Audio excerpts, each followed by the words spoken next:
Senior Open last year, just after his 50th birthday.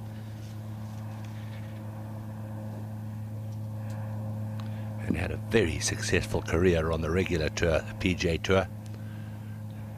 He was a top money earner there for 25 years.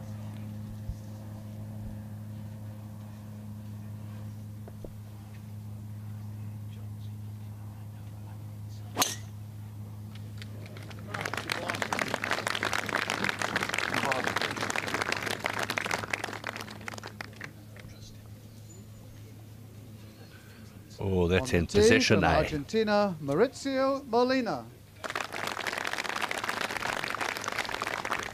Ah, the colourful Maurizio. 2 terrific rounds for the man who had to qualify. Did so at Ashburnham, another very fine Welsh golf course. The man from Cordoba.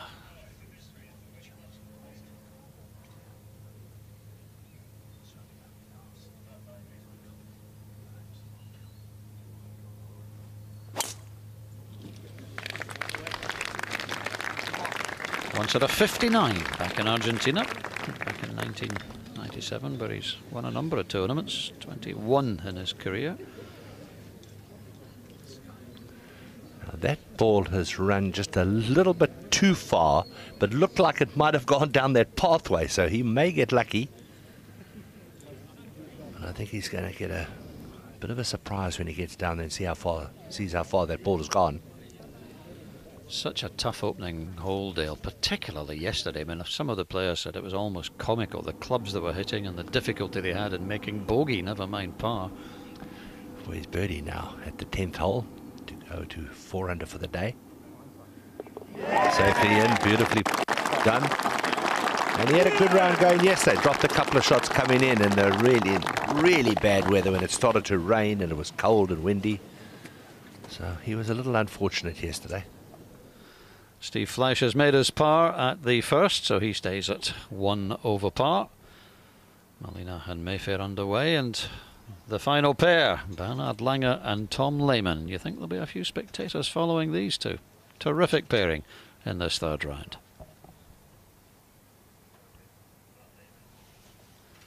Corey Pavin playing with Colin Montgomery for the 3rd day in a row. David McKenzie and Peter Lonard, the 2 Aussies, both on 4 over. The defending champion Paul Broadhurst is 3 under today, so is Magnus at Levy, the former Magnus Persson, you may remember from the European Tour. Freddie Couples is 3 under, Tom Watson's 2 under, and so is Brad Faxon. Another nice group to watch would be Fred Couples and Sandy Lyle, who went out a couple of hours ago. Yeah, there's a few tasty pairings. Jimenez and Tom Watson, Ian Woosnam and Mark Mullen, the 2 Welshmen playing together.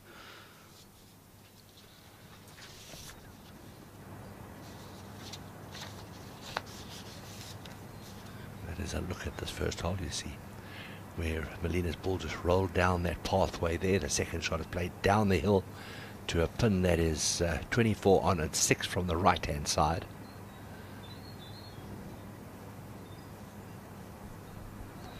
Just in that little valley on the right of the green. Not the first for the club members, of course. It's the 18th for the members.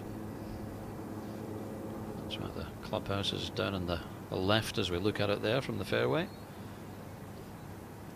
But it's a wonderful venue for the tour, wonderful venue for any tournament. Just a classic old Linksdale, isn't it? It certainly is. It's a golf course that I think is probably very underrated, because not as much has been seen of this golf course as many of the other great golf courses in Britain. But also a unique clubhouse there with a red roof.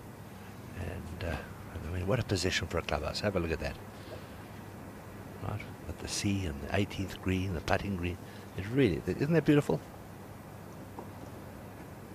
And that old building right at the back there is being converted, I think, at the moment into flats. It used to be a convalescent home where at one time Florence Nightingale worked. But you knew that, didn't you? Well, I'm just wondering how well you knew her, Dan. Dennis Hutchinson told me all about it.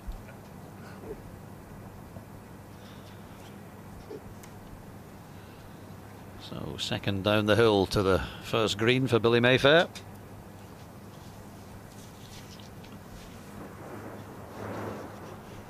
And he'll have somewhere in the region here of about 120. So that looks like, I'm pretty sure it's a wedge.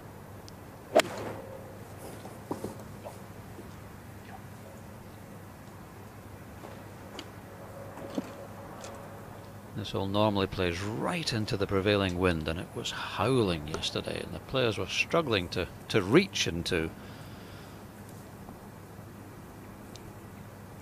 Just a wedge today for the players with the wind down. And yeah, you're absolutely right. He's on the path, Senor Molina. Not a great lie. You can see just in a little bit of an indentation there. So he's going to have to hit down on the shot, but this is not even a full wedge shot for him. It wants to be quite steep. Move the ball back in your stance. Further back in your stance it is, the steeper your swing becomes.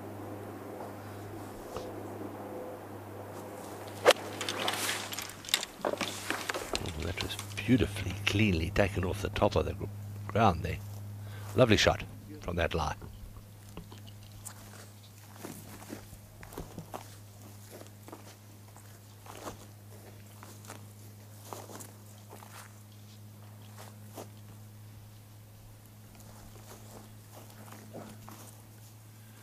Now to the second green.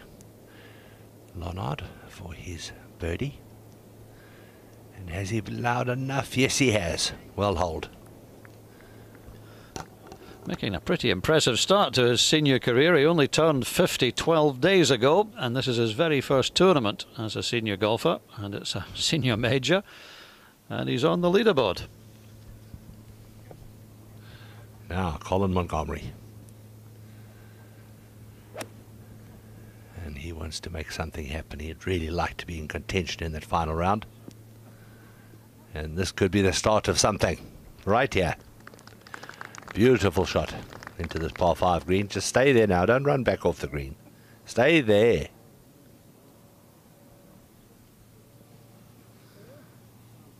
Oh dear. Slow torture, isn't it?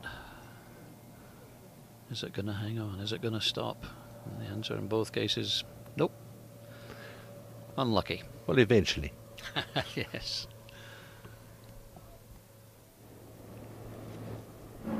Steve Flesh. Terrific golf swing. Beautiful rhythm. Lovely free-flowing swing.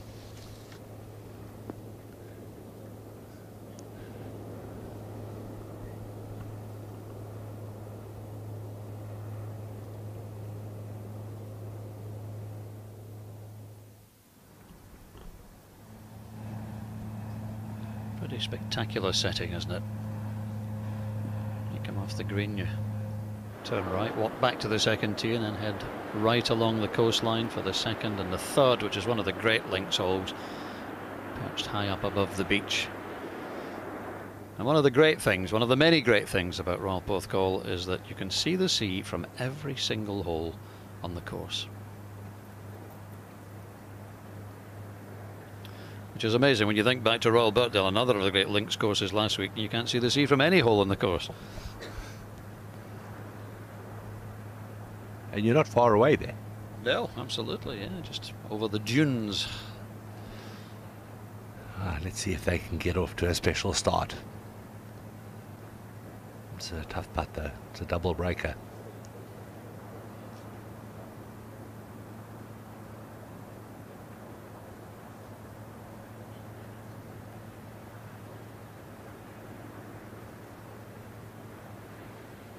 It's not dead. The final pair just about ready to go in round 3 of the Senior Open Championship, presented by Rolex. This is the final game in the third round of the Senior Open Championship presented by Rolex. Game number 41. On the tee from the USA, Tom Lehman. 58 now, Tom. 1 the Open at Royal Lytham St Anne's back in '96. He's won 3 senior majors. Missed the cut at Birkdale last week, as did all 6 of the seniors who are playing this week, who played in the Open Championship.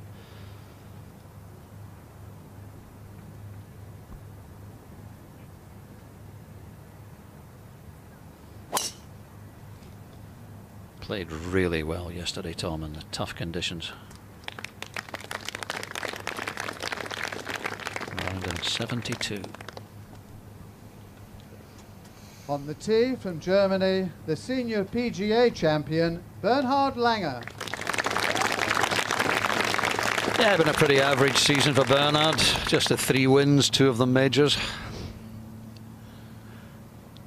Just a remarkable career, both in the regular tour and the senior tour. He celebrates his 60th birthday at the end of next month, and he's just as competitive as he ever was.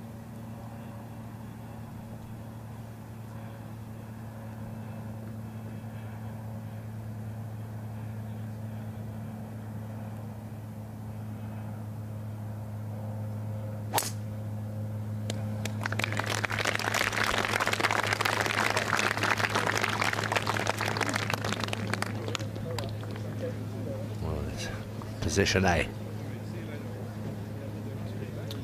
Just one of the all-time greats of the game. Member of the World Golf Hall of Fame. 2-time Masters champion. You could go on and on listing Langer's achievements. This is flush though for a birdie at the second. Borrowing quite well to the left, but not even nearly enough. Boy, there was a big swinger.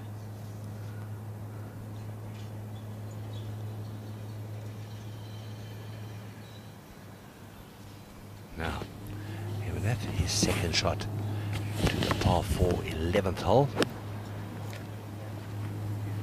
All right. And another terrific iron shot. Just 365 yards this 11th hole. Clark Dennis.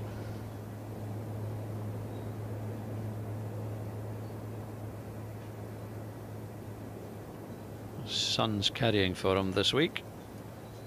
He said yesterday after Clark's 72 that that's the best 72 you've ever shot in your life.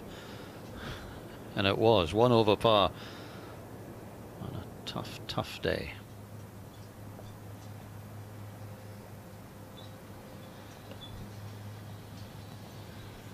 Now he's got a good idea of the line.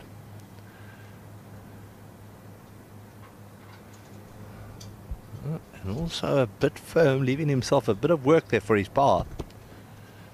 Both the players on this green have still got some work to do, as is this man on the second hole for his par. Well done.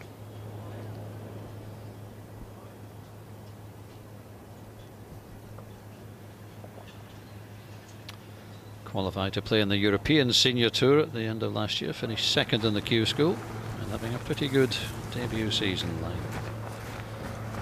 high in the order of merit as we go back to Jimenez. And it would be lovely to see Miguel shoot a low one today and get himself into the picture for tomorrow, Dale, wouldn't it? Well, he's only just 1 behind the leaders now, after the 2 birdies in a row.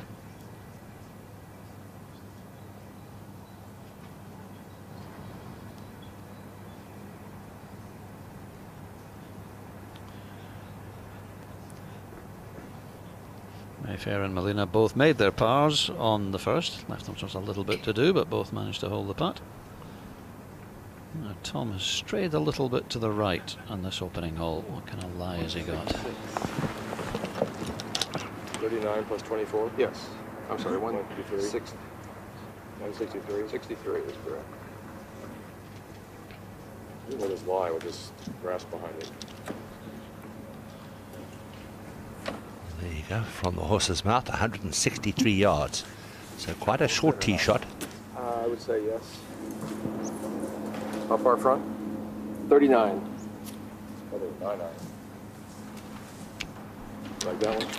I do. 39, yeah. Ken Brown out with the final pair, of course, and not lying too well for Tom Ken, is it? Just a bit of fluffy grass behind the ball, which means it's going to come out with virtually zero grip. You're landing on a downslope and you've got to sort of guide it in from the left of the flag. Amazing little shot you've got to play, playing straight back towards the sea, breeze into him.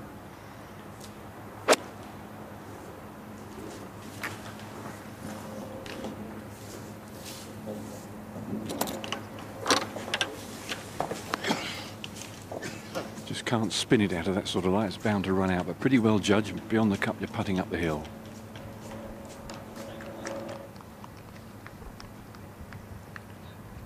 Bernard's hit his tee shot where most good drives finish, in this little gathering hollow right at the end of the fairway, full of divots, but he's avoided all of them, so in a good spot. 134. Players marching across from the second tee, got to wait for them to go, the penultimate group.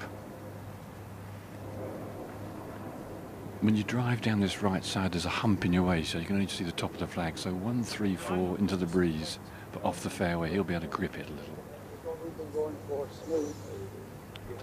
And Ken, every shot that we've seen to this first green has finished left of the flag. Is there a reason for that? Well, there's a contour. If you pitch a little short and right, the ball kicks to the right and it can be taken off the green. Not probably from this range because it's going to come out with a bit of grip, but you can use the contour to the left of the flag and it gathers to the right. But off a perfect tee shot, Bernard can sort of fly almost straight at it and land it by the flag.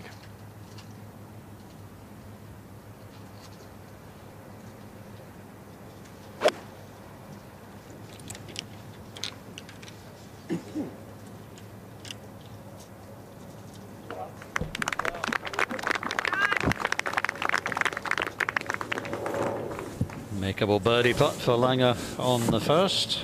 Still not feeling 100% physically. He's got a touch of laryngitis, and said if it wasn't the fact this was a major and one of his favourite courses, he would probably be in bed this week. Mayfair at the second.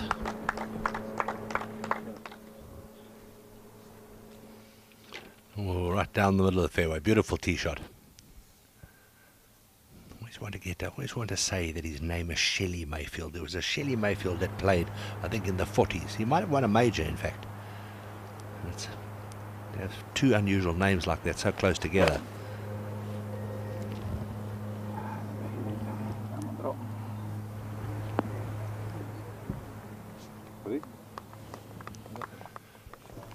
Oh, that's a long putt now for Jimenez.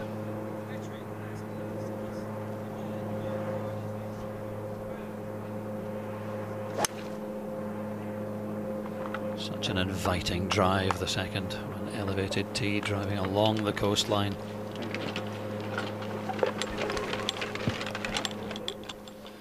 People walking along the coastal path. Just a lovely, lovely setting. No change at the top of the leaderboard, but Miguel Angel Jimenez has now moved into tied 6th, just one off the lead. Corey Pavin also going well.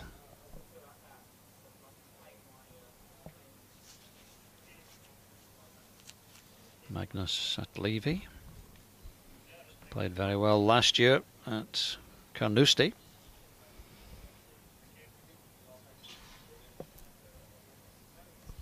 Now Tom Pernice at the par 3 5th hole.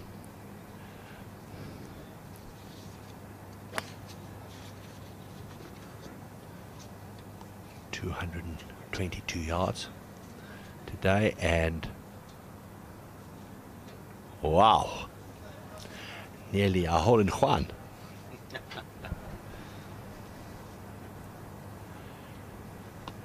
Kim Thomas took us to the golf course where he started to play golf this morning, and amazing coincidence that the fellow that looked after the juniors when he was a junior golfer at the club, 60, 70, 80 years ago, was still there. Really? Was there. No, honestly. On the day. Up the hill for Tom Lehman.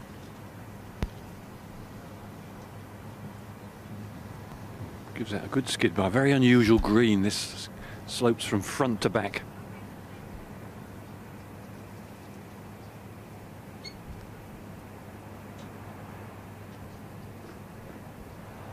Mayfair up to the second.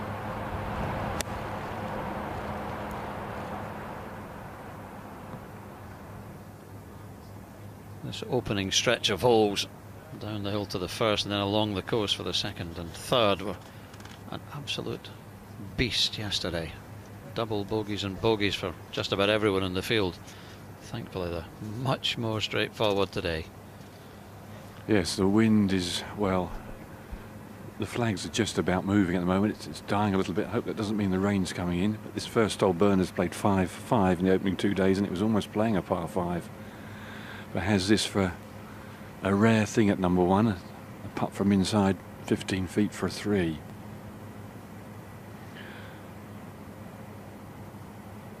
Some movement from the right. This is normally the 18th and sits right outside the clubhouse. What a position for the final green.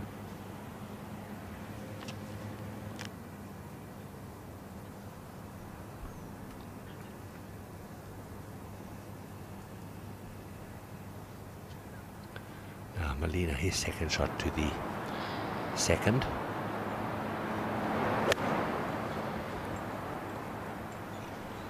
A little bit uphill, about 120, and that is a beauty. Stay there, stay. Not to dwell too much on the difficult conditions yesterday, but the average score by the field was almost 78.5. More than 7 over par.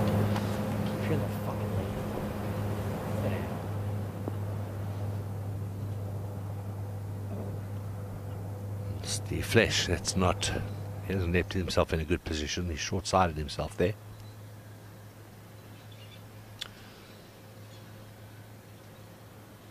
Tom Lehman bogeying the first.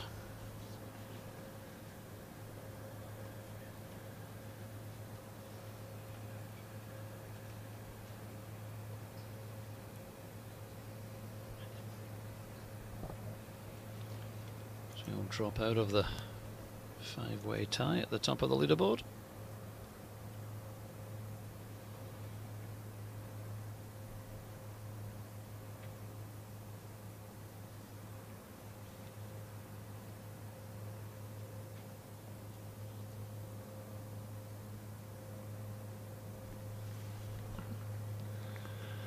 Well, that's certainly not the start that he wanted. Doesn't do much for your confidence, 3-putting the first green.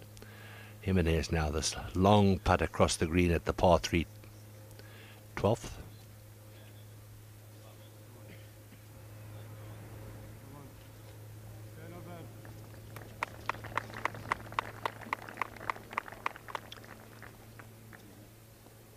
Well, he's been holding out pretty well, so you'd expect him to make that for par.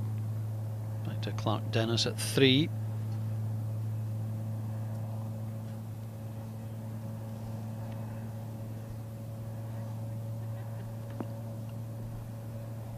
He's had a good look at this one, lads.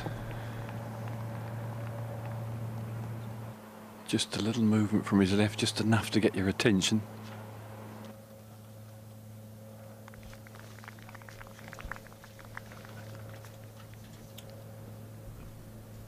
Isn't that lovely? Just a little wooden fence along, and people walking along the coastal path, walking by the beach, just pausing to have a look over the fence at some of the best golfers in the world. This is quite a bit longer than it looks on this from this angle. Putting for his birdie at the second.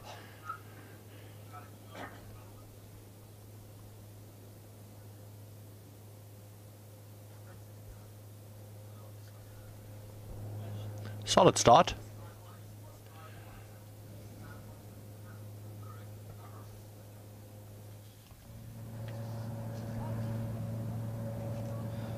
Steve Flesh, the American left-hander, third at the third.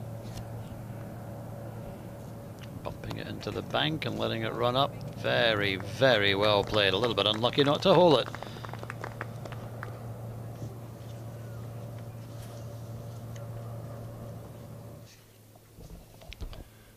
Now Billy Mayfair, we saw that beautiful second shot. This to go into the lead.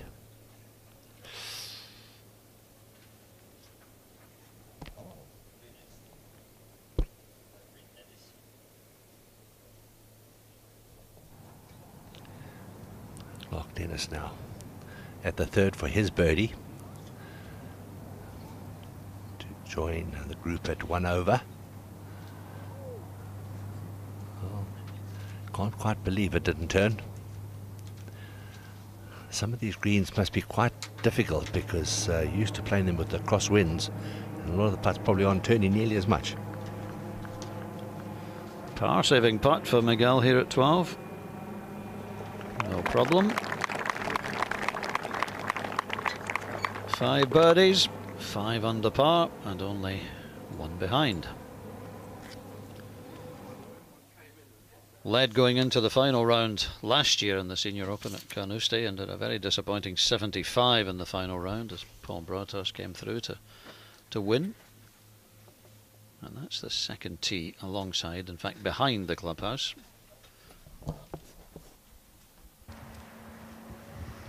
Wind, what there is at the moment, there isn't much. I suppose it's 5-8 miles an hour off the left and slightly into off this second tee. There's a bunker up the right side, 280 yards to reach that. And if you can take a club that doesn't reach that, the fairway pretty wide. Fairway slopes quite a lot from right to left. 3 traps down the left, very greedy and pot-like.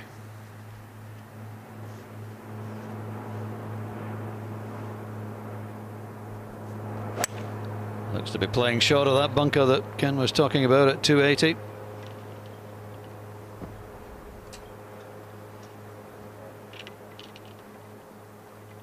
Will very, very rarely make a tactical or a strategic error, Bernhard Langer. And it's a fabulous course for tactics, particularly over the opening 2 days when you had to judge if there was any risk worth taking. Most of them weren't. Tom Lehman hits most of his shots with a draw, so he's just got to favour the right side of the fairway because the ball will kick quite hard to the left.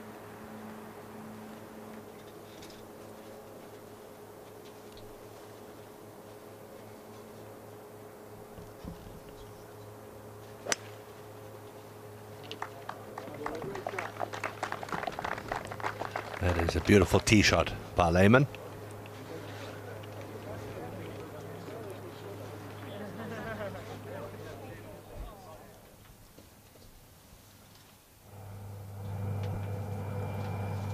Slow start to the round for Colin Montgomery. Dropped a shot at the first, got a birdie at the 5th. So if he knocks this one in at the 7th, which he has, he'll move back to 4 over, now 3 behind the leaders. I think it's fair to say this is the #1 ambition left in Colin Montgomery's golfing career. He wants to win the Senior Open. He's already won 3 senior majors, but this is the one he really wants to get his hand on. So just 4 in the lead now. Tom Lehman dropping a shot at the first. Fred Couples, as I think we suspected, also making a move. 4 under for the round, so he, like Montgomery, is now at 4 over. And Paul Broadhurst, the defending champion, 5 over.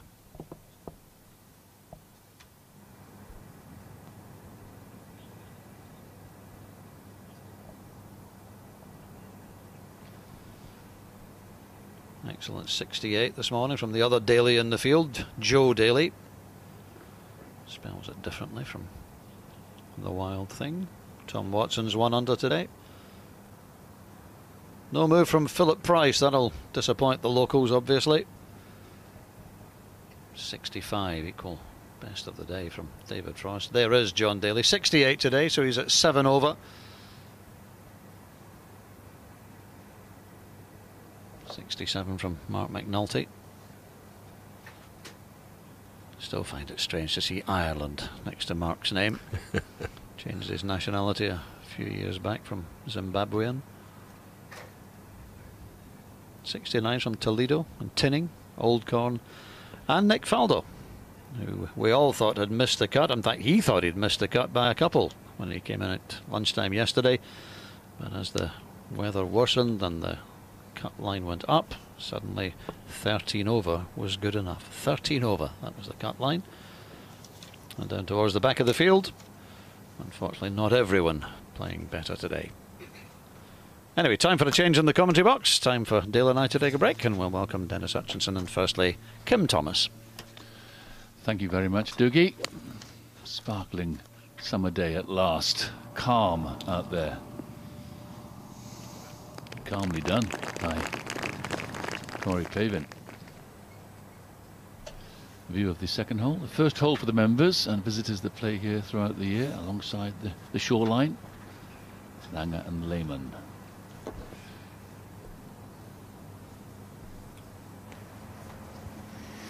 Ball a little bit above Tom's feet. 141 yards. Must fly it to the flag, otherwise there's a bluff at the front of the green.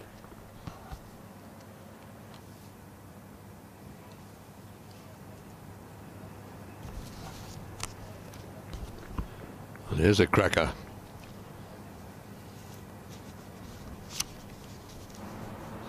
Third hole. Very tough prospect normally, but a lot more comfortable today for the players. Tom Watson birdied this hole earlier. Billy Mayfair into this front pin, and he's not. He's gone long. The second tier. Be tough to get the pace right on that one. It certainly will. Kim, but I must say, as we've watched Bernhard Langer hit his second shot, it's wonderful to have a day like this where these great champions can show you what they can do.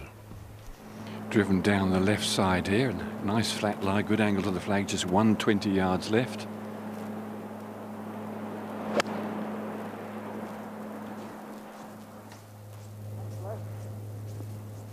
There you go, perfect length, super shot. I once saw Laura Davis, the great woman professional golfer, drive this first hole from the tee. Amazing.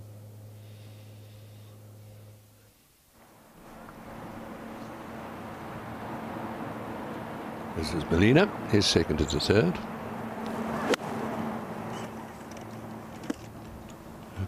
Shortened this hole, fortunately, playing just over the 400-yard mark, and that is a grand effort. It really has been a surprise package here this week, Kim, Molina. He certainly has. The man from Argentina, 50-year-old, rookie senior. The lefty, Flesh, at the fourth, another strong par four.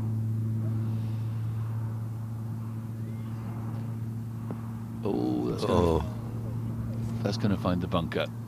That's at the very eastern end of the golf course. Excuse me, the western end of the golf course, the fourth. And we can mention is watch Corey Pavin now with a birdie chance at the tiny par 3-8, this for a 2. Also made a super start today, and the putter, all of a sudden, the old bullseye is starting to work. Is it ever? Look at that, 4 birdies in 5 holes. Pavin 73-74 for his first 2 rounds. Another one who'd love to win this event, wouldn't he, having had that tussle a few years back. You remember it was Bernhard Langer at Carnoustie. Overhead, the Rest Bay coastline in South Wales as we skip through a few scores for you to catch up with your favourites. The members of Royal Porth Call Golf Club and all the organisers see today as a very welcome change in the weather, obviously, to get some people down here and appreciate these players in big numbers. Oh, Tom's got his short sleeve shirt on. It's a totally different day. There is still a little chill in the air, but it's at the moment quite pleasant, and the rains are going round us. Well, Tom's left himself a little tricky downhill, and it's not easy to see the line. Cup's suggesting it tilts from right to left. I think it does turn a little bit that way.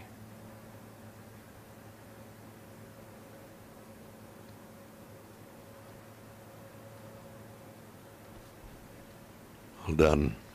Incredible pictures at the surf in the background. A gentle surf today. The sea has looked angry the first couple of days of this Sears Senior Open Championship by Rolex.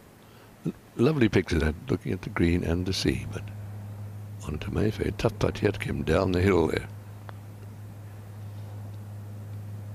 Just got to get there at a slightly slower pace than that, I fear. No, it's okay. Pulled up quite nicely for him. Very well judged, Billy Mayfair.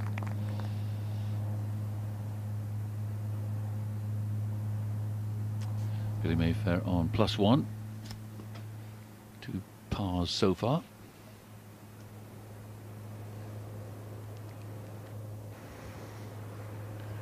Putting towards the beach where a few people are messing around, one or two of them with their surfboards. But you know, Bernard's not paying any attention to that. Downhill, not outside the hole. Superb. Oh. Well done. Super start from Bernhard Langer. And there should be a fine tussle between these two great players over the course of the afternoon, and let's hope the weather holds.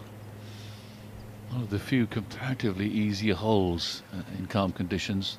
That second hole, Molina, Rio Cuarto in Cordoba, Argentina. Oh, that's a shame. What a chance that was. Stays +1.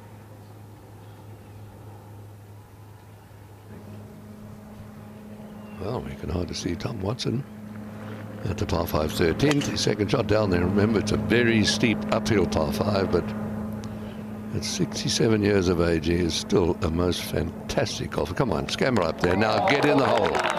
Go in for the Albatross 2. Come on. What a... Can you believe that shot? Absolutely fantastic. Amazing. Tom Watson +6 for the championship, 1 under today, about to go a lot better than that. See the gentle slope of the land from your left to right there down the hill towards the shoreline. That's the general slope of the whole golf course, actually. That's why you get a view of from every hole of the sea, the Bristol Channel opening out into the Atlantic further down the coast. A few tees have been moved up, and this one quite considerably. Normally plays at 464, but playing at about 404 yards today, Ken. Yeah, they can get it onto the downslope to this knobbly, slightly hogsback fairway, never easy to find.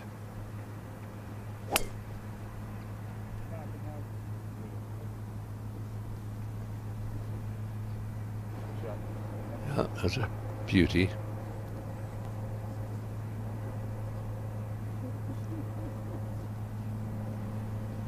The little draw that Tom Lehman hits, this is ideal for these holes running in this direction with the wind off the left. You can just draw it into the breeze and the breeze just knocks it straight. Also gives it a nice penetrating flight. So this hole a lot more generous than it was yesterday. These opening 4 holes yesterday were just brutal.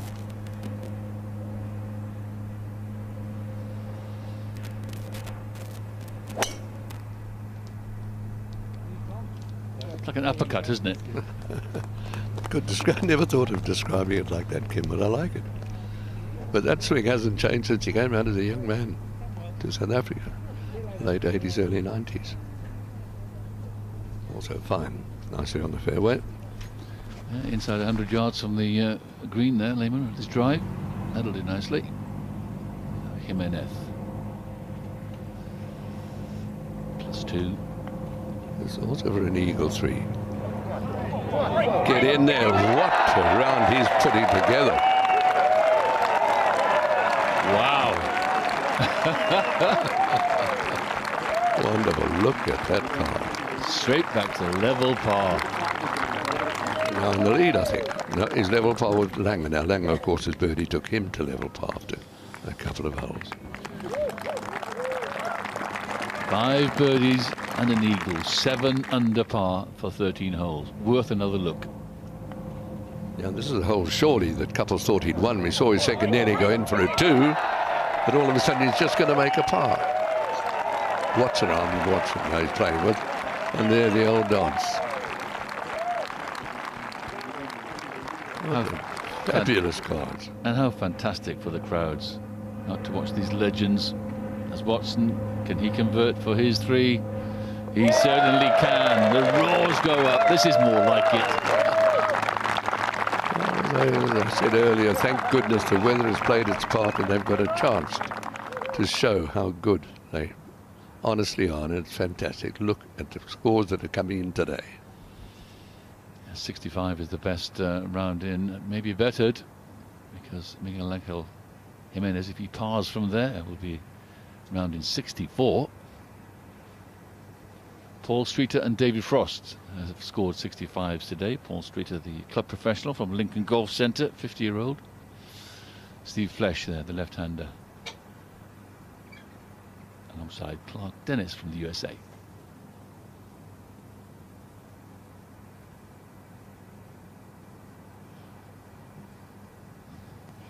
Tom Watson 3 under for the round, never far away from the lead in a senior event at 67 years of age.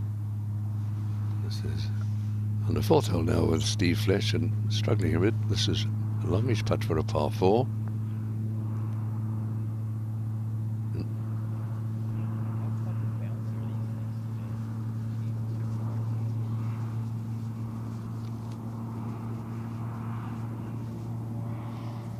Quite a lot of swing on that putt. Another lefty.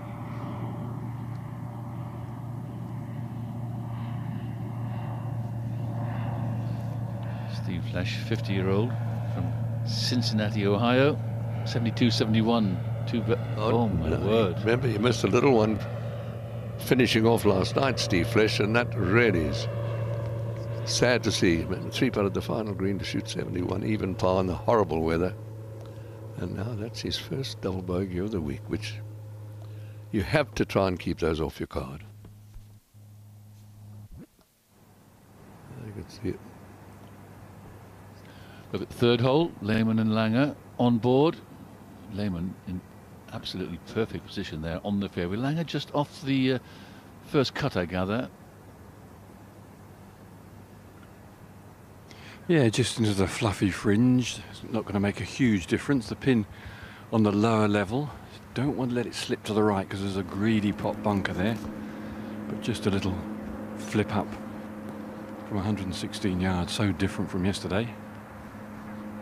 A lovely picture of that little pot bunker you just described on the edge of the green.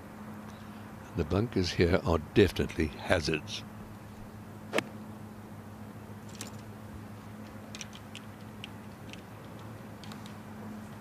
Oh, he's starting to run even hotter, isn't he, Langer? The man with laryngitis is not feeling all that well. I wonder why he's walking past me and just smiling. You know, the old saying, beware the sick man on the golf course. Perfect tee shot from Tom Lehman. But they all know competing in this senior style golf that Bernard Langer, you just can't let him get away because he's relentless. So 86 yards, nice little upslope. This short also ought to be dancing past the flag. Just got to be a bit more careful because he can spin it a bit more than Bernard. And this green does really face you, so if you really zipped one or pitch it past in the little bank behind the flag, it really could come back to you. See how he plays it, might just hit it in a little lower.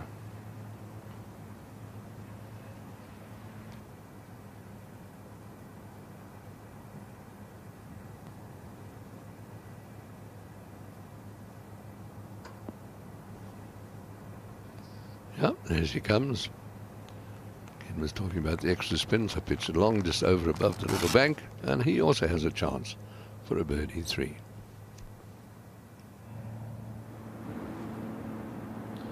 The fourth hole. Billy Mayfair. Uphill to this pin on the left side.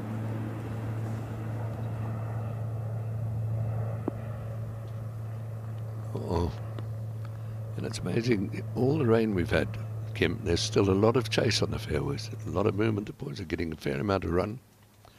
And there's another man that's chewing on the golf course, Corey Pavin. Yeah, firm sand-based fairways. They don't stay green for long. Good par for this 9th. Short pin placement today, and Pavin, what a shot that is. Guaranteed birdie 3. And what was the toughest hole on the golf course yesterday? Well, happily they've shortened the hole a little bit. It was a tremendous dogleg par 4, but Molina missed a little putt for a birdie, or a shortish one in the last hole. Oh, he won't enjoy that one. Not a little bit even. Yeah, Molina playing with Billy Mayfair on that 4th hole. Second shot down the hill into the 14th. Jimenez, marvellous hole. It's 438 yards, 10 less than that, and another, well, not quite as close as you liked it, but a really good hole. The second shot steeply downhill and hold dog legs from right to left, but that's nicely on the green. The rocky outcrops of the South Wales coastline. National Coast Path next to the green. From here, this will break quite a lot from left to right. One of those ones just got to keep a head of steam up, otherwise it will slide to the right as it dies.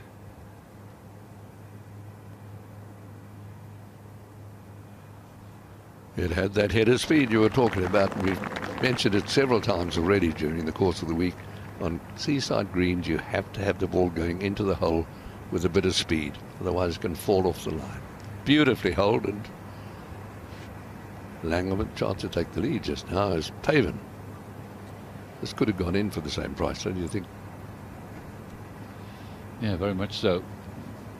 Goes about his business very simply and quietly, does Corey Pavin. And look at that for a card. 30 blows for the front nine. Very satisfactory. 5 birdies in 6 holes, and I think that's the low 9 holes on the front for the week. Molina. Just running off the green here with his second shot on the 4th. Pin out. Steady. That's good. Green speed around 9 feet 8 inches for this third round. About the fastest they've been all week, actually. Calm conditions. Right, can Langer join? Lehman in the hole for a 3. Maybe a bit from the right. Why did we doubt? 2 threes. So they both birdied the second and third holes, Langer and Lehman. I think it's going to be one of those days where they're making up for all the birdies they didn't make on the first 2 days, these players. Langer by 1, a familiar story in the lead of the Senior Open Championship presented by Rolex. This has been Mayfair. I remember we had a bit of a round figure 8 sort of type of stroke with the putter. In the old days, a short putter. He looks a lot better with the long one. Okay, no birdie, but a sure par.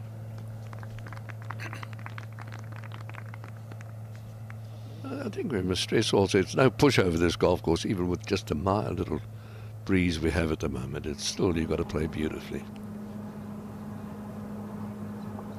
Left of the green at 14 for Watson with his second.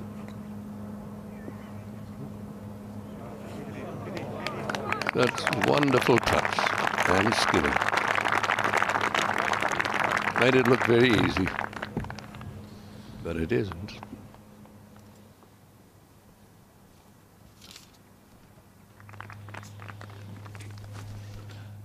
The long grass is not moving as strongly with the wind as they have been earlier this week. It's a much calmer situation here.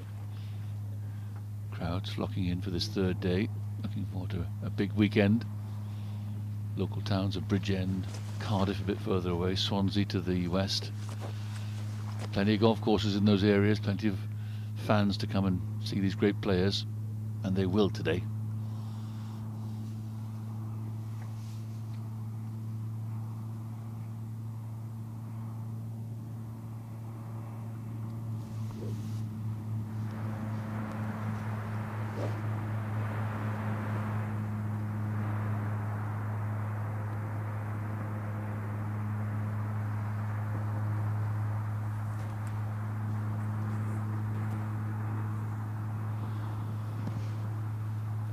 Langer tee the ball very high.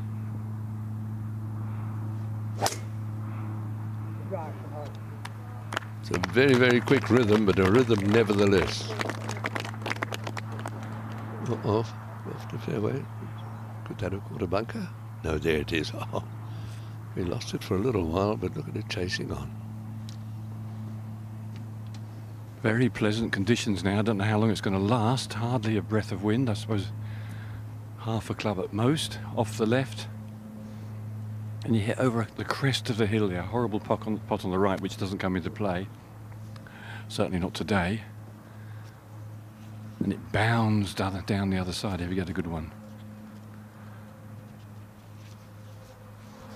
Can he get a glorious sailing drive?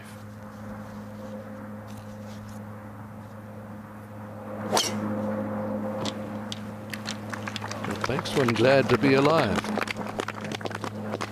The marshal signalling straight down the hey diddle diddle, slightly right of centre actually, but a very good spot for his second shot. Should trundle down onto a little plateau there, that'll be okay. Hole right in the middle of the green, 25 paces in, as we watch him and Ed try for a birdie 3 at 14. They're whistling around the course. They started at 12:40, so less than 2 hours to here. He's had 8 threes so far. That was for a 9th. Incredible.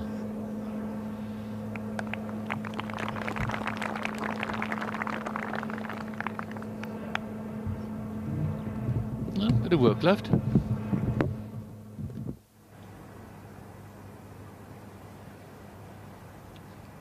Nathan Watson teed off at 12:40 today.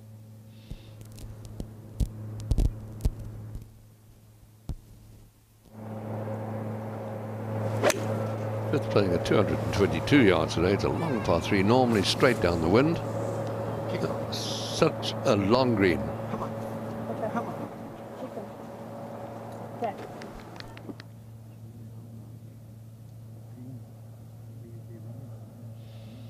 Lots of levels and steps in that green.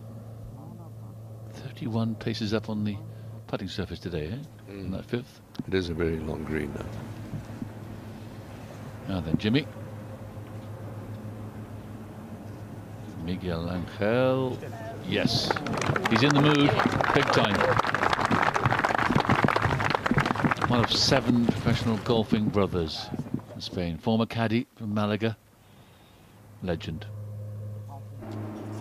This is Molina at the 5th. And the screen is, in fact, 49 paces deep. Long and narrow. Come on, up you come. First time we've seen flags like that, Kim. Just lying there limp. Yeah. Makes a nice change, doesn't it? Tom Watson for a chip and a putt par on the 14th. Yeah, nicely done. A lot more confident than he has been in the past with that length of putt. Those psychologically important putts you know you shouldn't miss. Give yourself an extra bit of pressure. It can have an effect. Bernhard Langer just ahead now for a very good start. 4-3-3, par, birdie, birdie for the Golfmeister.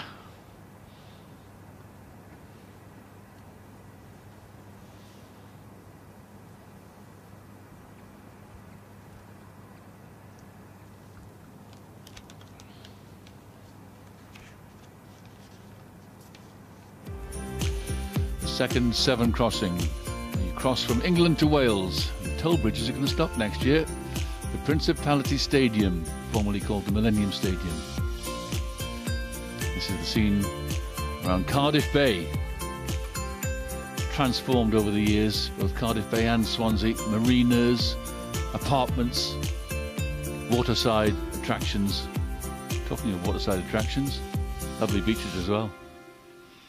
172 golf courses in Wales, with Tenby down the southwest coast, the oldest of them.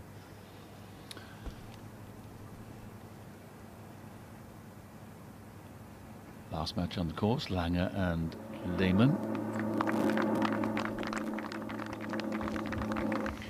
Tom first to play, a little downslope, and he's sort of just fallen into a recently seeded divot. It's a shallow little hollow, but it means you have to play it back in his stance and hit down on a fraction more. 138, pin at the back of the green.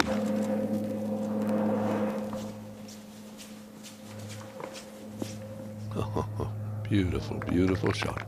Made a good sound. He really got on the back of the ball, down in it, as Kim said, because of being in a slight divot. But what a good shot. The game is on. Yeah, what a tussle this could be today between the 2 former Ryder Cup captains. And 2 of the hardest nosed competitors in the business, particularly head-to-head match play, these 2. Bernard down the left side, ball a little bit below his feet. He's got 128 yards, green a little bit above him.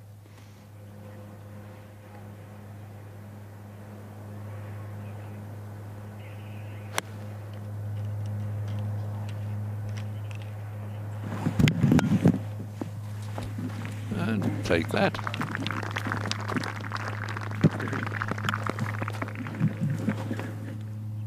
Super stuff from Langer and Lehmann into the fourth. Now, real tester here for Molina.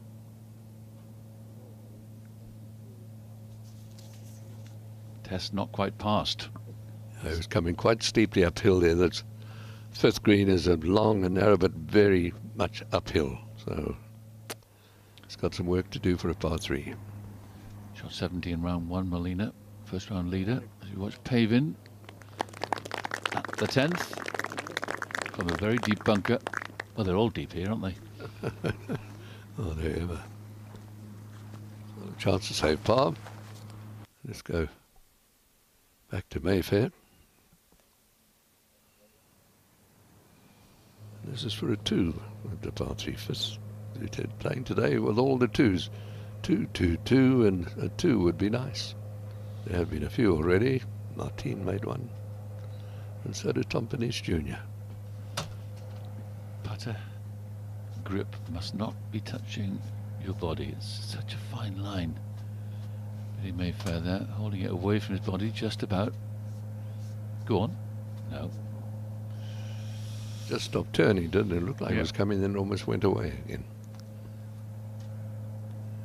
Go ahead now to the 10th green, and this putter seems to be working today. He'd hate to drop a shot here. Bunkered with the second good recovery. Now this frees par 4. Maybe right edge. Boy, he's good. He is very, very good. 73-74, his first 2 rounds in what were, remember, atrocious conditions, particularly yesterday. Many of the players saying that it was the worst conditions they've played in without a stoppage during the day. Amazing. Spoke to Carl Mason, who shot 13 over par, 70-85 Carl shot. He was on his way home mentally yesterday. Had to come back this morning though. He made the cut. And shot 73.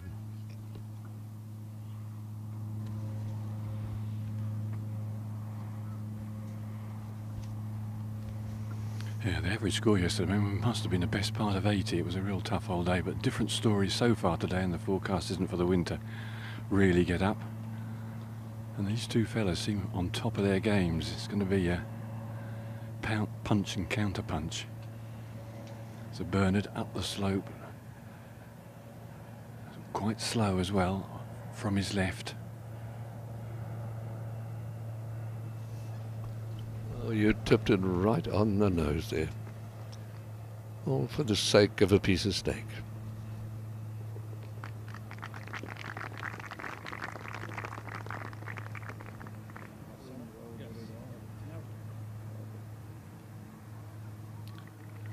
The 5th is for a very hard-working par 3 for Molina.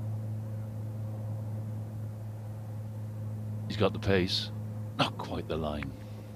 But you remember the idea today, how a little bit quicker the green. He was quite a long way up the green. By the time he got up there to putt it, it rolled right back to the front edge. And of course he was 22 paces from there, so.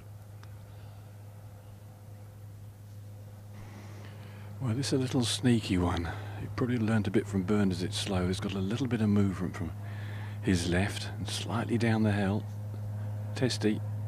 Oh dear. I just think he dropped a shot at the first, came back with the birdie at the second and third. It looked like 3 in a row, and that from Tom was not a good putt. It just pushed straight off the bat.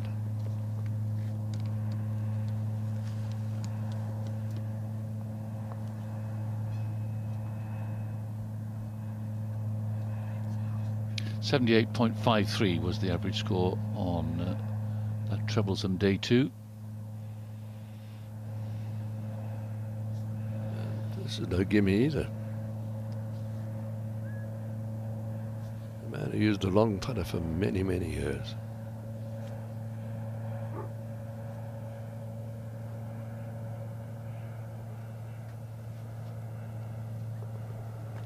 Yeah, well done.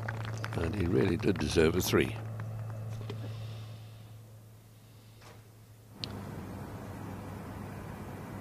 Strange stat that one, his first par today. Bogey, birdie, birdie, par. Jimenez off the putting surface on the par 3 15th. Venturing his chances with a putter. Go on. And this Ozim one, remember, he found himself in the bunker in the front right and got a hard, firm line, blew it right across the green. And did well to make a 4 in the end, just lose the single shot. And, well, here we go. The quad bike. Had my first quad bike experience this year in a place called Boa Vista. Never again. That's the lifeguard patrolling the coastline here.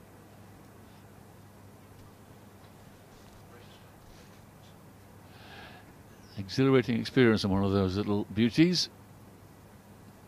And there's the coast path which goes around the entire country of Wales, 800 miles or so. Now then, back to Jimenez for the par. He'd hated to have dropped the shot there after losing one yesterday. Good recovery. And what a round he's putting together. 7 under par so far for 15 holes played. And a par 5 to finish with could be an exceptional round.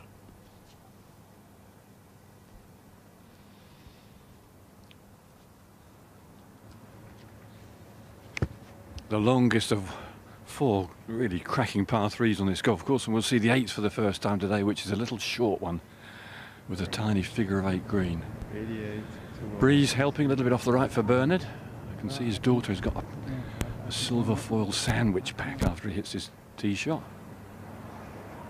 It's a family affair, this getting Bernard round. 222, little down the hill, pin in a fairly generous spot, and there's a big bluff at the front and there's a little ledge. You've got to carry it up that or hit a low one and chase it up it.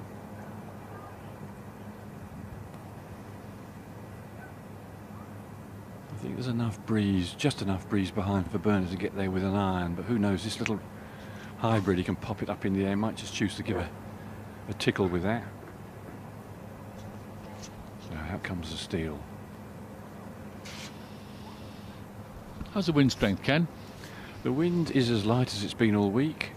Same direction, kind of southwesterly, which means, as I say, it's slightly helping off the right on this one. Between clubs. So going 2 clubs lengths back, that's as far as you can go, as long as you keep between the markers.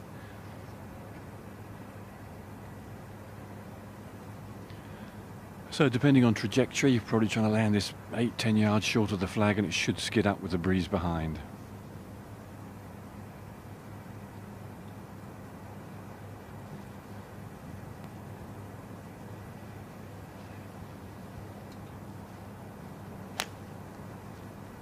Okay, well, can he find the screen? It is a big par 3 with a light breeze. Oh, he's found the bunker. That's a disappointment. Anyway, time to welcome back Doogie Donnelly. Thank you, Hutch. Isn't it an absolute pleasure to see better weather and much better scoring? We've waited 2 days for this. Yeah, it's very, very pleasant out here. Quite a few people along the footpath that goes right round Wales. You can walk right round the whole country of Wales on a footpath. This is part of it. Right, a little opening for Tom now. He missed a real opportunity at the last. He's going to see if he can use that. The strength of his game is iron play. 122.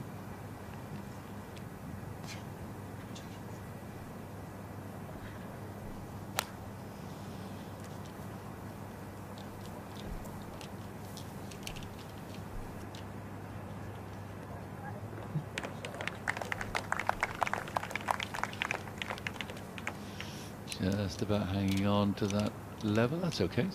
More than okay. It's very good. Long par 3. As Ken was saying, the longest of them on the golf course. We've had a hole in one this morning. Terry Price, the Australian, finished his front nine 4-1-7. Look at the action of Tom Lehman. Very much under his chin on the backswing. Slightly inside. Then stays low. knees remaining flexed underneath the chin again, and rising up to release the body through the ball. That charismatic sort of, characteristic I should say, lifting of the body. It has to get out of the way somehow. Quite a cramped position throughout the swing normally. Interesting swing. Oh, this is tricky for Mauricio Molina. Oh, maybe getting a little bit greedy there. Not sure that he's all that much better off. No. It's a big par 5 up into the neck of the where the green is, but alongside the out of bounds on the left there. Still just one man under par, even though the scoring is much better today. They've all got so much ground to make up after the last two. Langer at 1 under.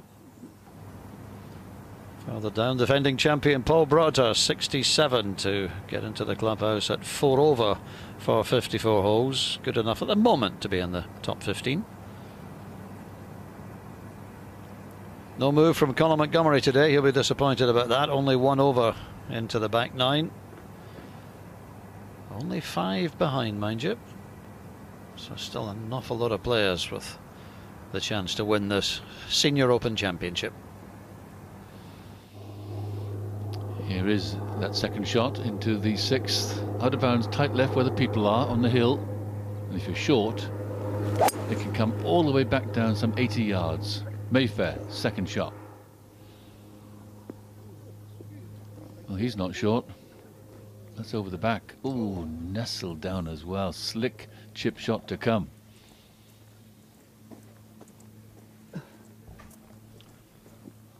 That was way overcooked. Ball's just sort of trickled into the bunker. A reasonably flat lie, but the ball is sitting down a little, so it's bound to come out with a bit of run, which actually in this instance is probably a good thing.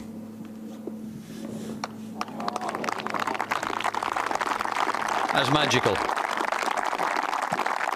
Just a beautiful bunker shot from Bernhard Langer. He doesn't know how to give in, does he? I don't think he's going to find out now. 60 next month. Yeah. What a career. Now Molina having escaped from the bunker at the 2nd attempt, so this is his 4th shot up the hill to the 6th.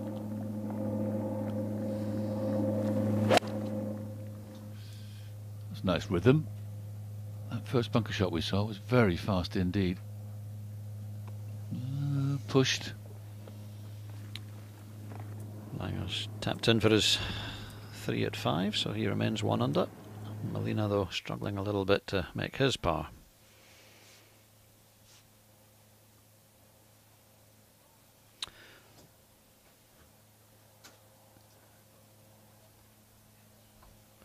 Well, a man with a chance to become only the 4th player to do the double of the Open and the Senior Open. Gary Player did it, Bob Charles did it, and Tom Watson did it. Tom Lehman could become the 4th. Had a good long look at this one. Uphill, giving it a good free swing of the putter. Shouldn't get away from you, this one.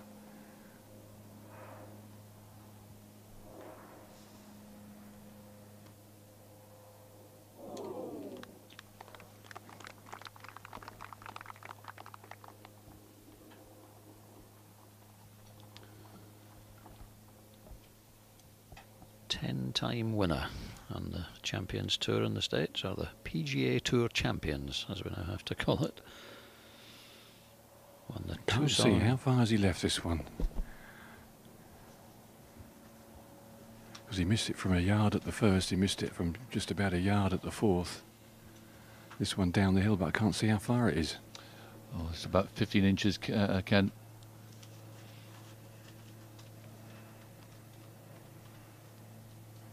Giving it full respect.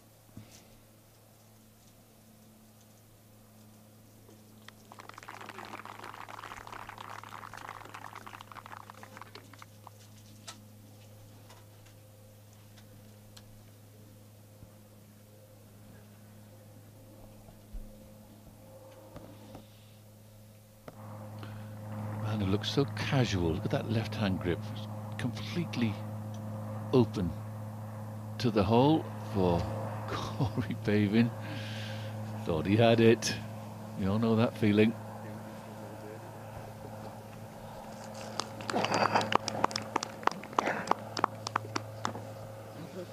Par for Pavin on that tricky 11th hole. Well, way through the green, my Billy Mayfair here at 6. And this is awkward. He's got a lot of green to work with, but it's going to be very fast. And quite rightly, he's having a walk down just to assess how quick it's going to be. Don't want to put a hex on him, Doogie, but from a bad lie, what he doesn't want to do is get a flyer here and get it running too fast. And that's very much a danger, isn't it? Yeah. Because the ball's not lying all that well. It has nestled down into the thicker rough at the back of the green, and you can see there from the aerial shot how much ground he's got to cover. I think you'll be cautious with this. On a downslope, plenty of loft, try and land it softly as possible.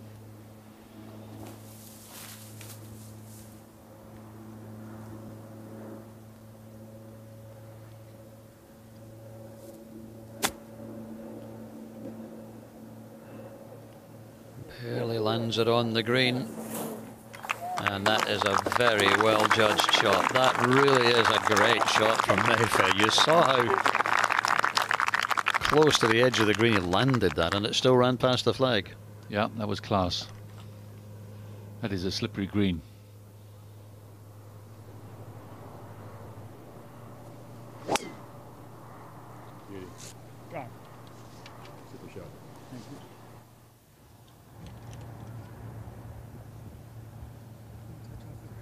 Shot, says Tom Lehman. Always nice to see one professional acknowledging another's. Corey, level par, sharing second place.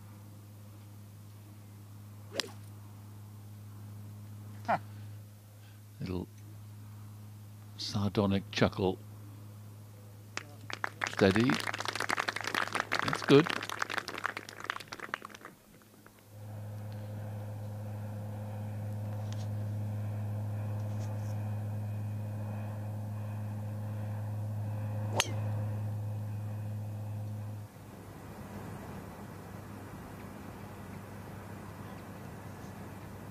Always found the bunker. I think that's Molina's bunker, isn't it? That is Molina's bunker, absolutely. It took him two to get out. And here is Molina up in the green. That's to drop just one at the 6th.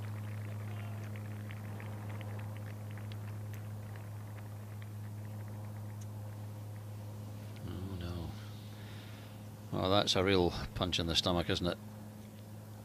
Yeah, he's just dropped a shot on the previous hole as well, hasn't he, on the 5th, so he's slipping out of contention now if he's not careful. Important time in the round coming up for him.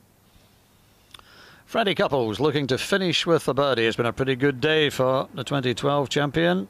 Oh, but he can't finish it with a birdie. Just a 5, so it's a 66, and it gets him back to 3 over par. At the moment it's only 4 behind. I suspect it won't stay there, but what a lovely 2-ball to be watching. Sandy Lyle, who eagled the last for a 70. So Couples 3 over, Lyle 7 over after 3 rounds. But I tell you what, that's a 2-ball I would have happily followed. Yeah, you'd pay good money for that, wouldn't you? Mayfair for a very good up and down birdie here on the par 5 up in the hills. Shouldn't be too much in it. Oh, but there is a bit more than he thought. Lovely chip shot. No reward. Just a par, it's fine. Yeah, did the hard work though, didn't he? He did. So he's opened up the round with 6 straight pars, remains at 1 over, 2 behind Bernard Langer. Miguel Angel Jimenez. Coming towards the end of his round. What a round it is. He's had 9 threes so far. Oh my goodness, the batteries have run out.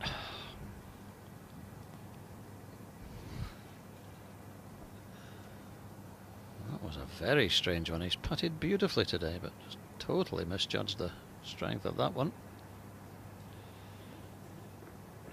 Farm fields on the right, and the lone house, the farmhouse extreme right there.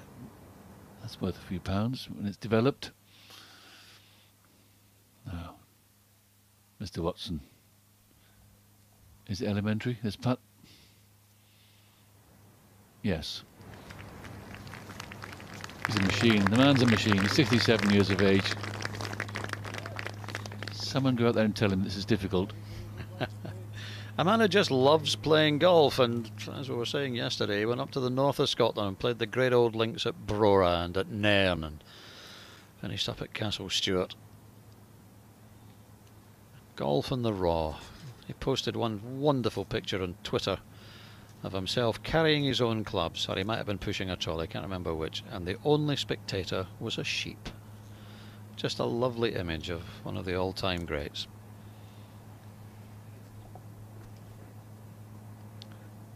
I was once privileged to watch Tom Watson hit drivers off the beach at St Andrews after the tide had gone out. No tee, driver off the hard sand, didn't take a divot. Unbelievable. Well, Corey certainly got it going today. No, not this time.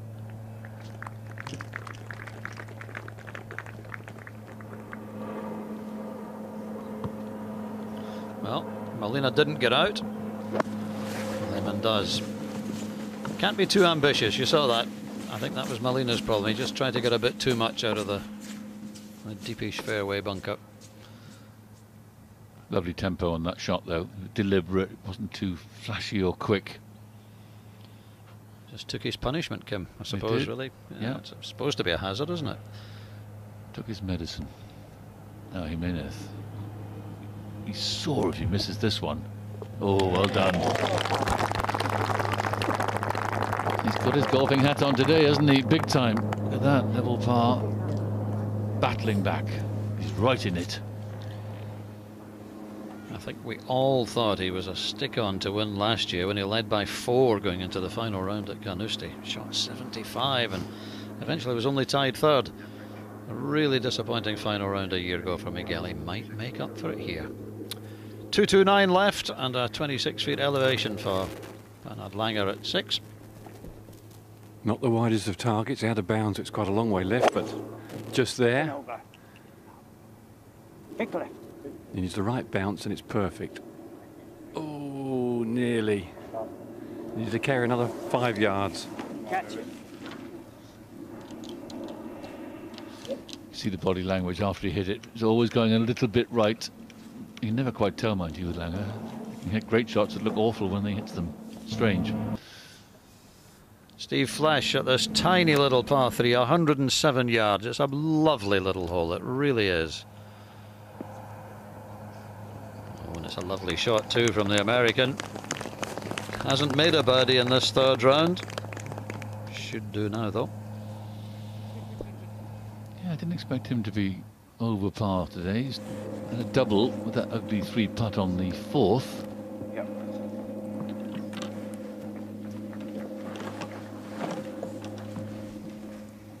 Got it out far enough to be able to get, well, he's 202 to the flag with the breeze helping, but you've got at least half a club of elevation, so probably a 4-iron.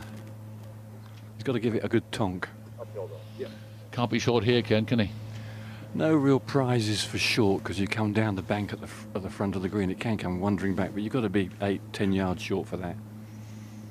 And his iron play so far, Kim, today has just been fantastic.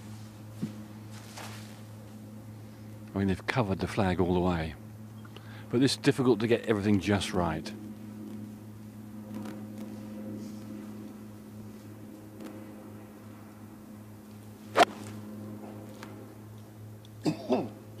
Shoot it right.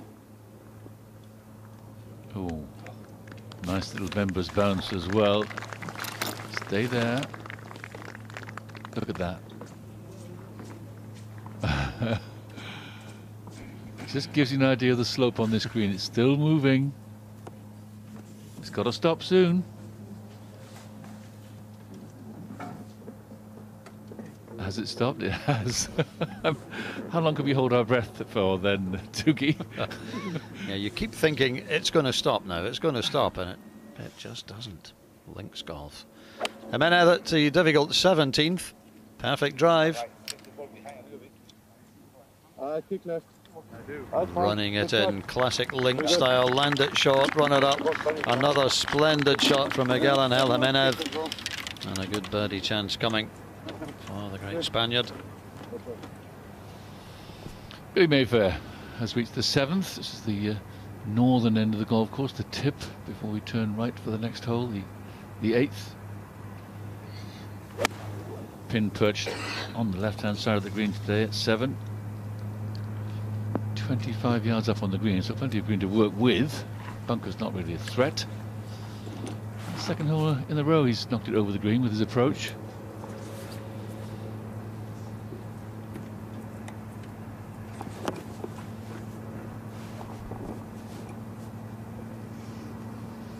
Archer's past one of the great revetted bunkers.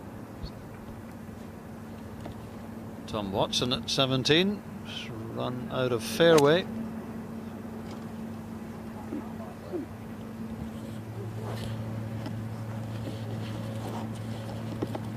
Misjudgment from the great man. That's a half a club out at least. Lie wasn't that bad. Awkward second shot to do. He's semi-blind up on the sort of top of a hill. It doesn't feel good at all. It's awkward off the perfect drive. He was just a little bit too long there, ran out of fairway, and it just became a little more awkward. Still another terrific round from Tom Watson. 4 under with those 2 holes to come. 3 over for the championship. Good round for Magnus at Levy, round in 65. He was 3rd last year, so he certainly enjoys the Senior Open. People on the right there, they've got a cheap view, haven't they? Haven't paid to come in. Go on, buy a ticket.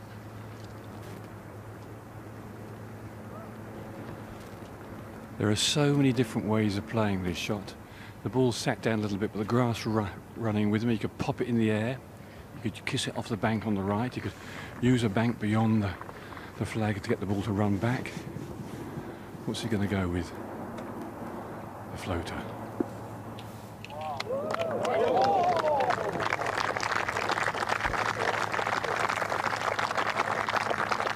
He will grind, and he will grind all week long, this man.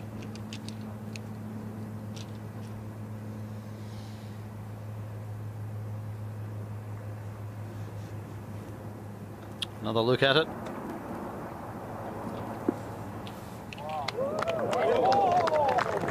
See how he got the line as well there, Doogie? Just aiming down the right, and just marvellous, just marvellous. Just admiring that, Kim, because from the first angle you think it's a pretty straight chip, don't you? A straight pitch, and it clearly wasn't. No, this green is a shoot. It sort of funnels down, back down the fairway. There you can see a good impression of it.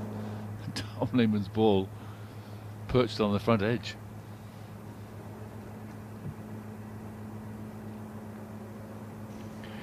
Now this is ultra slow till he gets within about 8 feet of the cup, then it just levels out. So pace not difficult to, it's difficult to judge. Sorry.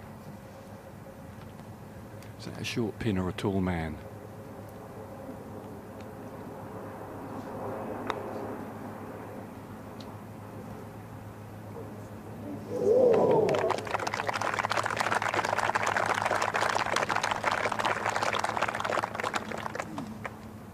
Judged by Big Tom. Just off the back of the green at 7, and for Mayfair. 5th spot on +1. Right in the mix, but he won't stay there if he keeps putting like that. Only a yard out. That's a couple of disappointing iron shots, and that wasn't too clever either from Billy. Back to Watson at 17.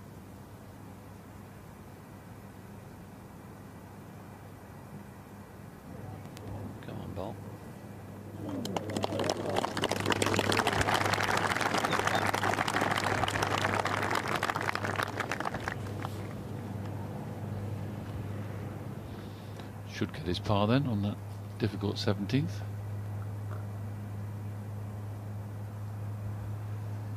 Everything says the ball must turn from left to right, from the back to the front of the green. This whole green slopes that way, but I don't think it's very much. With a long, long look, this 4-level green goes down in steps from the back to the front. Funny putt this, Ken. Funny putt. Can he pick it? Oh.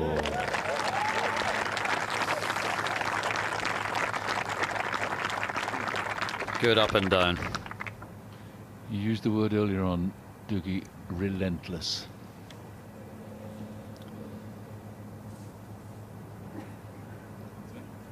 Three under now for the round, moves to 2 under for the championship. Nice trousers, the gentleman right in the middle there. Candy stripe.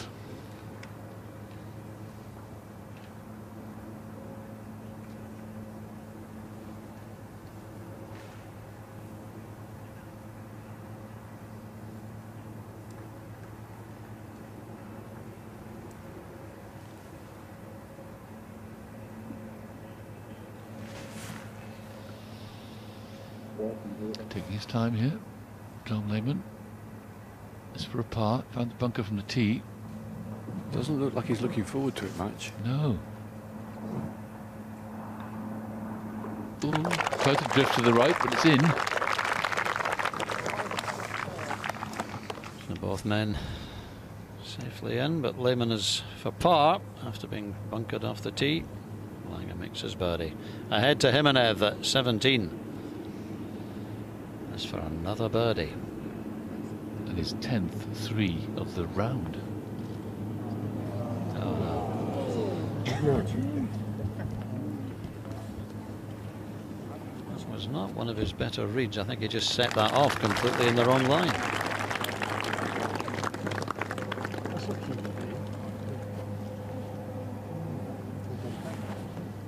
Mystifying this game sometimes, isn't it? Mayfair to stay +1 on this short par 4. Good birdie opportunity, the 7th hole. This and the 2nd.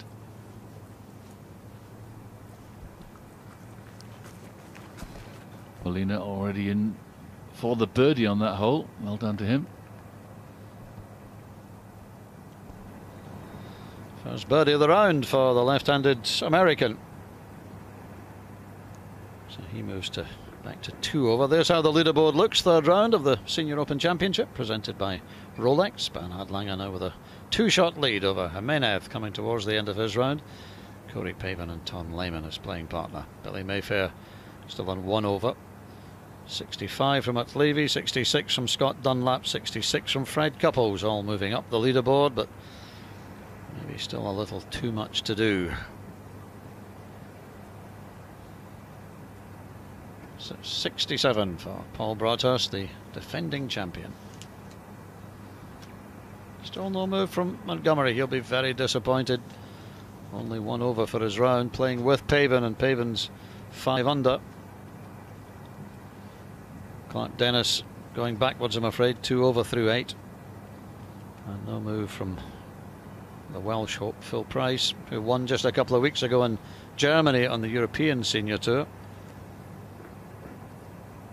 David Frost, a 65, only just made the cut, right on the number at 13 over par. Not often you shoot 65 to still be 7 over.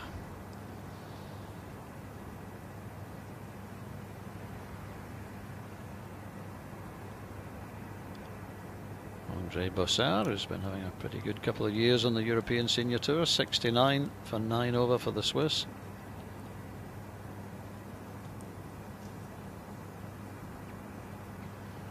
Skip Kendall there, leading qualifier at a place called Pyle in Kenfig, lovely golf course just down the road from Porthcawl.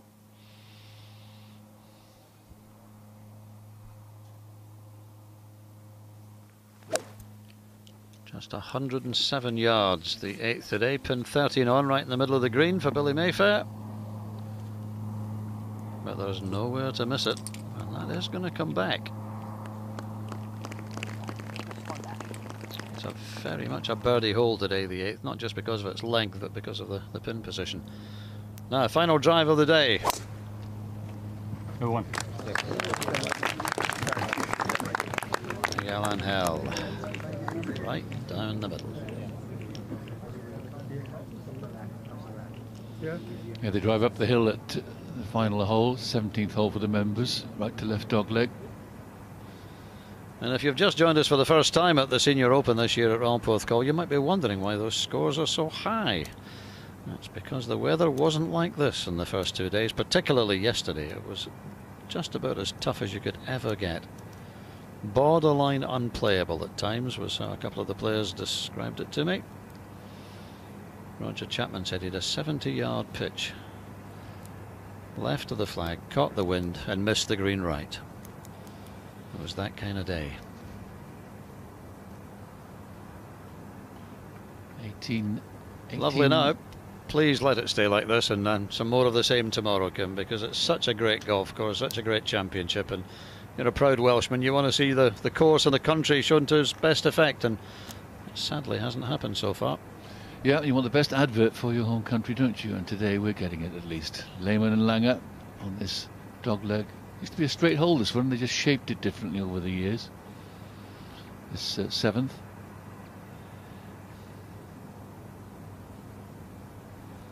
Terry Holt from Manchester, 11 years on the Langer bag. He can tell a tale of 3. Caddied for me once. I thought it was in America, but it reminded me it was at Newcastle. We played a tournament in Newcastle called the Newcastle 900. 1977. Terry caddied for me. Now Sir Bernard, 166, a little bit further back than he would like to be. He could afford it to go up the fairway another 15-20 yards to avoid the bunkers. Pin left side looks innocuous, but if you just let it leak 4 yards to the left, it gets gathered off into a little hollow. Ball a little bit above his feet off an upslope, which can make you drag it if you're not careful.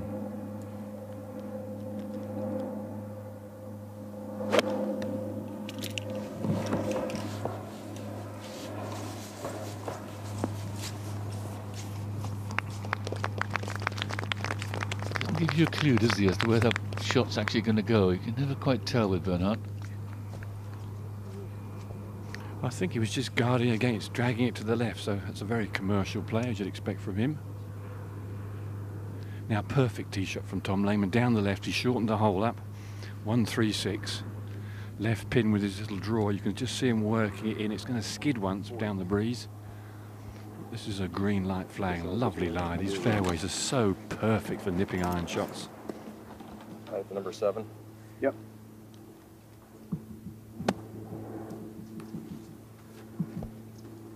Just a slight zephyr of breeze puffing up momentarily.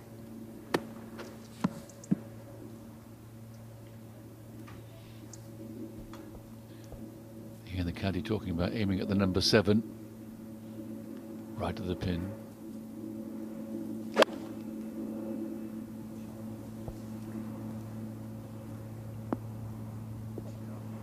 Beautiful. Leading the greens and regulation stats on the Champions Tour this year in America, 79.4% of greens hit in regulation by Tom, so that's always been a huge strength of his, and that's a cracker. Now back to Mayfair at 8. Great chance, not too much movement in this. Go on. Oh. Settles for a 3 on the tiny par 3 8th. Playing par golf, isn't he? That's 8 in a row. It's not doing him an awful lot of damage. He's still only, well, he's 3 behind Langer now, but clearly a little anxious to try to start making some red numbers. Corey Pavin, par 5 13th. Played very tough over the first 2 days. Like most of the holes today, much more comfortable. Pavin in for the birdie 4. That's his 6th birdie of the round. 6 under, no drop shots, 1 under for the championship.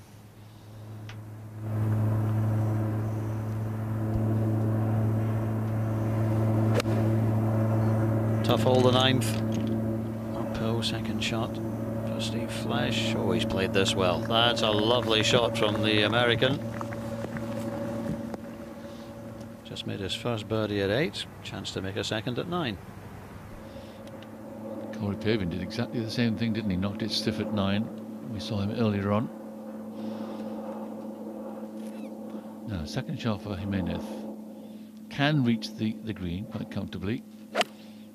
Bunker on the left to be wary of. Green is sort of set side on to him. That was the difficulty of the shot. Is he going to find the bunker? Yes, he is.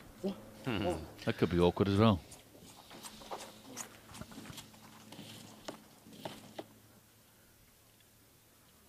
You always know when it just topples in. That's on the downslope. That's really going to be an awkward one.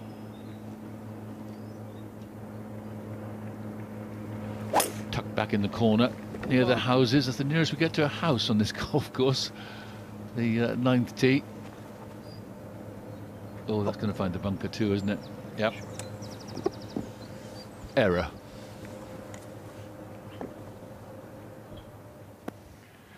Never the easiest green to read this. They're just subtle swales and hollows.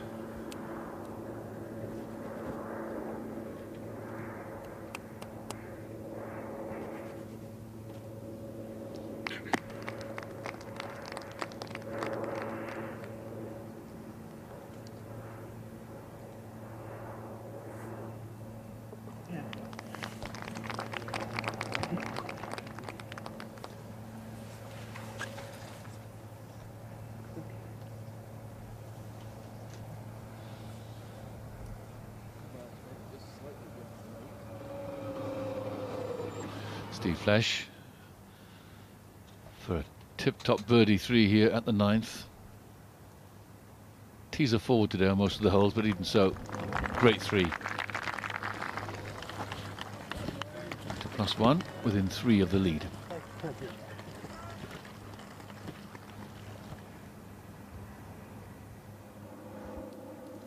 Tom sort of tiptoes up to it as if he doesn't want to frighten the ball. And if he's going to keep in touch with Bernard, he's got to knock these chances in.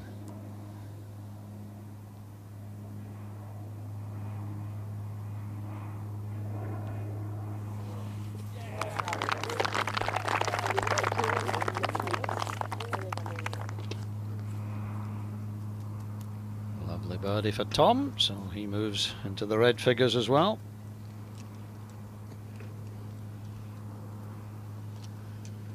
What a matchup. Great tussle, that final 2 ball for us and the fans on the course to witness. 3rd shot coming up for Tom Watson here at the 18th. He's walked the whole way up. He's a fan of letting his feet do the sort of information gathering, if you know what I mean. He walk up and feel how the slope is, and his feet will tell him how to play the shot. Now, there is a prize for the leading professional aged 60 or over, the Fred Daly Award, named after the great Irish Open champion. I think Tom might be winning that.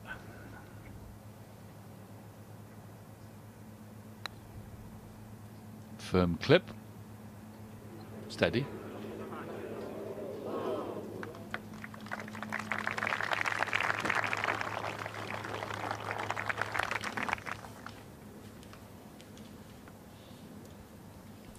Good birdie chance to close out. Back to this lovely little 8th hole. It's almost a Welsh version of the postage stamp. It's exactly like this little sort of Marilyn Monroe shaped green, little thin in the middle and wide at either end, playing 107. Yeah. Wind off the right. Can't see anything from the tee. All you can see is these little craters where the pot bunkers are hidden. Very narrow green as well. It is a beauty, but under these conditions you can sort of pitch it past the flag and you're thinking to yourself, it could get it very close.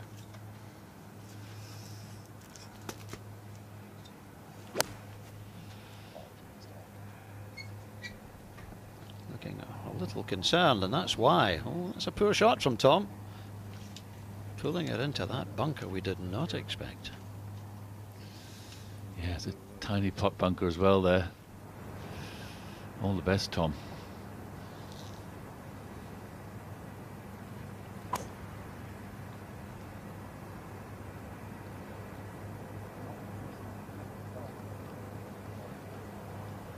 Corey Pavin down the hill at 14, just about staying above ground. Not his best. Here is the 8th. And there are the 3 pins, back pins for the first and second round when the average score was over its par, but in the middle of the green there today, averaging 2.68 under par. Yeah, and there's 5 yards of green to left, 5 yards of green to the right, and then you're into those pots. Bernard a little bit more able to cut the ball, so he should be able to hold it into the breeze. Oh, this looks pretty good from this end. It looks very good from our end as well. Ken. All over it. What a shot. Brilliant. Another birdie chance coming for the leader. Time, I think, for Kim and I to take a break, and we'll welcome one of the great international golfing partnerships. South Africa's answer to Anton Deck. Hutchie and Dale. I'll just leave you with Jimenez and his very awkward bunker shot. Oh, that is. I knew it was going to be difficult. It was just on the downslope. That'll really get to him after such a great round of golf.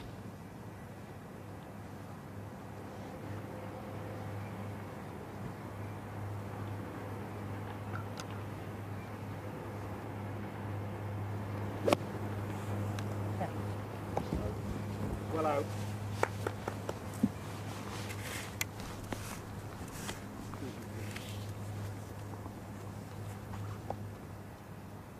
Back to the 18th green now with Jimenez, his 4th shot.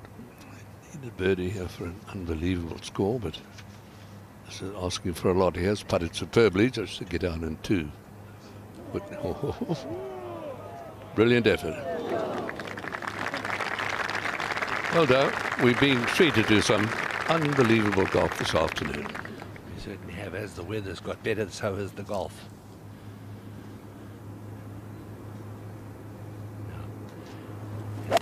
Par 4 up the hill for Mayfair. Oh, terrific. Beautiful line shot. They did Very move good chance for a birdie. I moved the hole up. I think I had to 44 yards, playing just over the 400-yard mark, but it's been into a stiff breeze all week. But we have seen some cracking seconds in there so far this afternoon. The light that Tom Lehman has come up with at this very short par 3, the 8th. Well, Tom is in this very small but deep pot bunker, but the good news is dribbled in and he's stuck on the upslope. That makes it so much easier. He's got half a chance. Where he lands, it's going to land on the downslope. Still going to be a cute shot, but it is playable. Get in the wrong spot, it's like playing out of a smart car with the door shut. Nice illustration.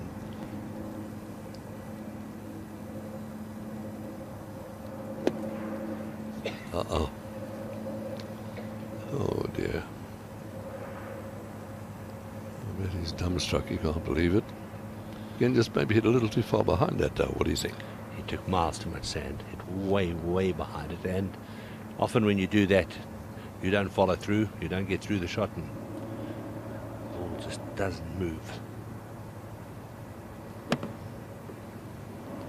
And that was only just out. The second shot was a lot harder than the first, but that's very disappointing, having just made that beautiful birdie and 3 birdies and dropping a shot at the first. Really, it's a bit of a blow. But Tom Watson for his birdie on the final green to get back to just 2 over par for the championship. Oh, no. I was hoping he'd hold that, because if it did go in, Dale, he would have beaten his age today. In fact, he's matched his age. He's around 67. He needed that for a 66, and what a performance it's been from Tom Watson this week. Fabulous. One of the all-time great champions. 8 major championships on the regular tour. Is Corey Paver missing the 14th green to the right? Has played the most superb chip. This could go in. Got the wrong line again, though. He always pushes those little shots, though. He does, doesn't he? He really needs to work on that. Maybe when he gets in his 70s, he might be able to fix that problem. Oh, it's a gorgeous, gorgeous afternoon. Well, this could have a massive effect on certainly the result of today's rounds. Tommy Lehman has this for a 4, and Bernard's got quite a good chance inside him for a 2.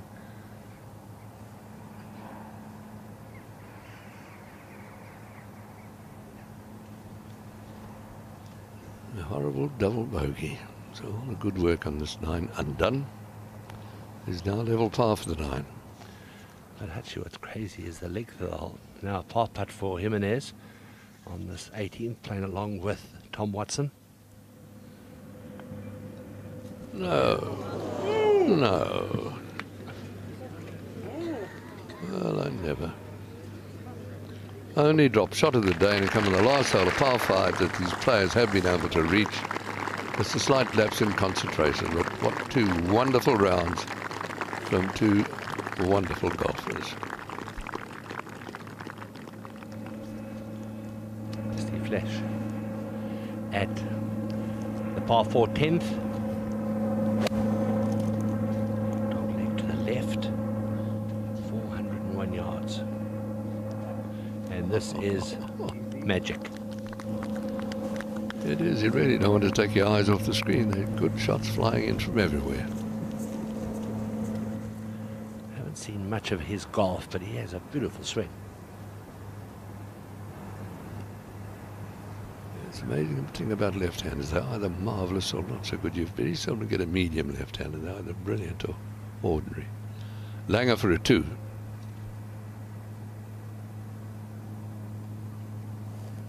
And the kindest cut of all. That's the 3-shot swing when he's playing partner. There's a couple of shots clear at 3 under par. The next best is 1 under. It's Corey Paver, who's well ahead of him on the golf course. Billy Mayfair for his par at the 9th. Nicely held. And that's 9 straight pars at the turn. He's had a couple of birdie chances he couldn't quite make, and he's in good shape still.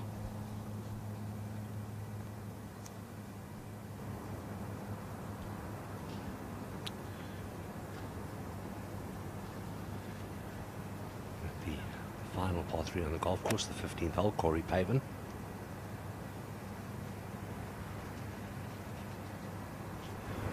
And 171 yards, and he's judged it perfectly. And they fit a little further back, well, a whole little further back in the green. That just gives the players a little more of a chance from. Well, it's Langer by 2 shots over Corey Paver. Just seen hit a really good shot there on the 15th, so he's got a chance to get it up to 2 under.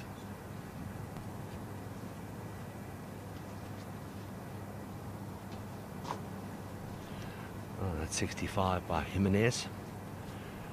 67s by Broadhurst and Tom Watson. So some fabulous scoring.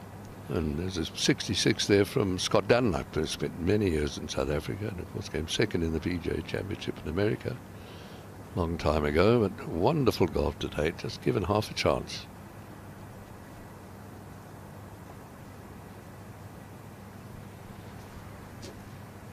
Paul Street is 65 as well.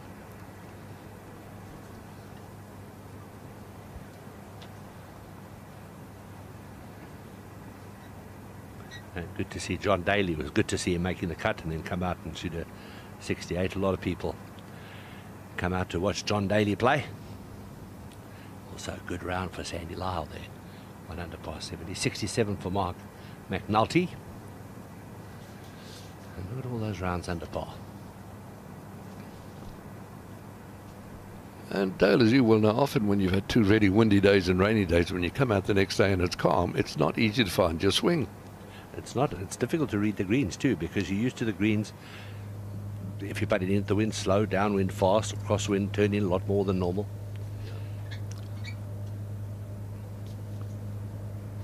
Also one of the more dangerous holes. The 9th, dog leg from right to left. 3 bunkers down the left side. And is Bernie going to avoid them, boys? Go hard. Amazing. Just wriggled past it.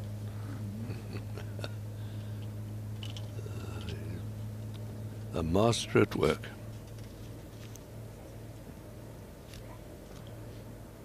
Tom was doing his very best job not to throw his ball into the cabbage behind the green. That was when you take a 5 on a hole, you can throw the ball onto the green. It's enough to get to anybody. But resisted. Now he's got to refocus, not get greedy. Still a long way to go. 28 holes. And he's playing nicely. And this sets up perfectly for him. There's a bunker down the right. If you just push it, you think you're okay, and it seems to gather your ball in. Got to get the shape right, a draw.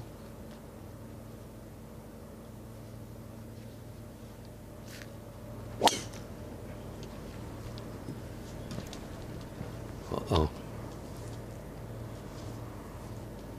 Oh, that could be horrible. I think you're okay. There's nothing done. The marshal's seen it. Cleared everything here. Well, let's hope that whoever that was is right. I think you're okay. Now, Flesh. Looks like it's going to turn from... As we're looking at the screen from right to left, but not that much.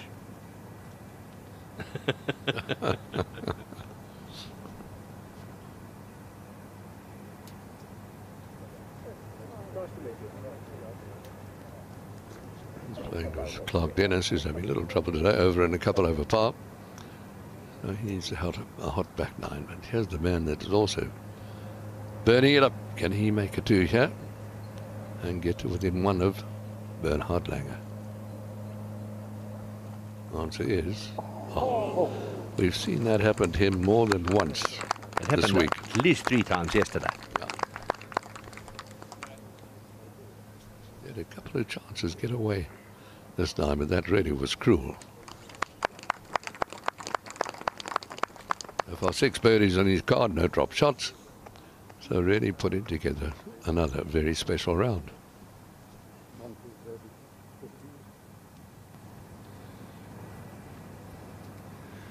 There we see Mayfair's tee shot right in the centre of the fairway. With 124 yards left to the hole. And it doesn't quite show. There really is quite a dip there, then up to the green. A sort of little valley you've got to play across. Bunker's got in the front left. You better look at it there, don't you? You can pitch it right up to the flag. You can see there almost no wind. Really, it's just the conditions right now are beautiful for golf. Well, there's no movement in the flags at all. Look at them.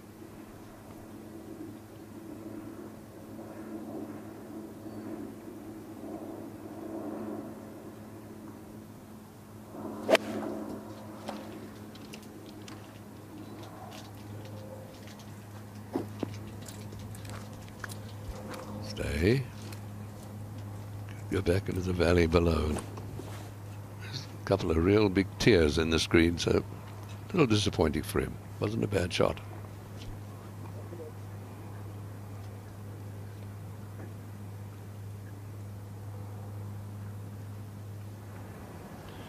Well, we saw Lehman pull his tee shot into the thick rough on the left-hand side. You can see, get a good idea there what faces him for the second. He's going to have to play it over the side of the out-of-bounds wall. It's interesting, a little jacket on all of a sudden. I hope it hasn't. It's started to rain, we're hearing, but very softly at the moment. Well, he's in bounds quite safely, but he's in some very thick stuff. And he's sitting right at the bottom of the very thick stuff. It looks quite long grass, and there's 1 or 2 brambles around the ball as well, which if you get your club snagged up with, will snatch it out of your hand. So he's just going to have to bunt it back into play. There's no option. He'll do well to do that. And if he tries to be a hero, he might hit it over that stone wall out of bounds fence, which is not far to the left.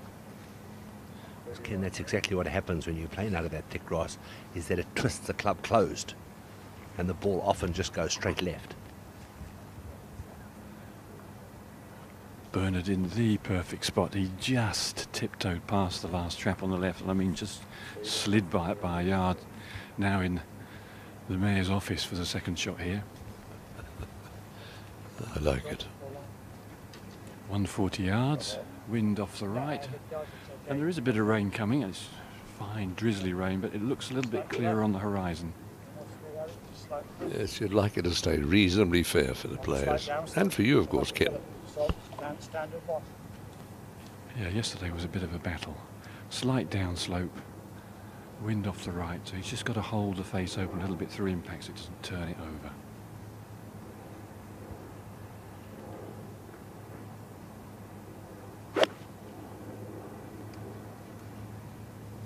Already 4 birdies on the card for Langer, and a chance now after that marvellous shot of a 5th going out. He could also match the outward half of 30 by Corey Paven. He really makes his iron shots dance around the flagstick, doesn't he? Well, he has that ability to shape the ball. He just cut that into the breeze. That was holding, stalling, and it skidded on the shape of the green. It was a beautifully played iron shot. Now Tom's going out sideways.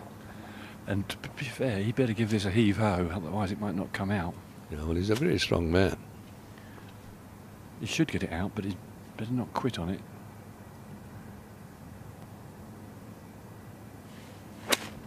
Oh, he shanked it out. Yeah. Lucky, lucky.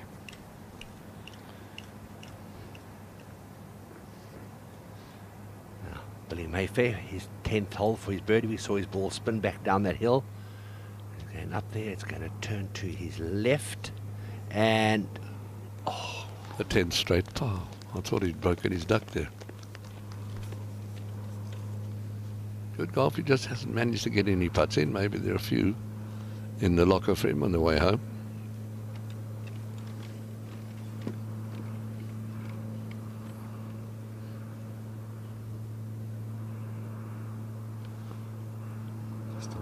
one over par. 4 shots behind the leader, Bernard Langer. Now Steve Flesh. It's a tiny par 4. 365 yards and a beautifully neat American. Another good shot.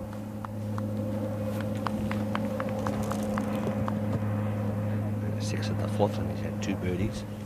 So he's on level par today. And there you can see him in 3rd position. 2 shots behind American Corey Paven, winner of the US Open and 2-time Masters champion. Bernard Langer leads by 2.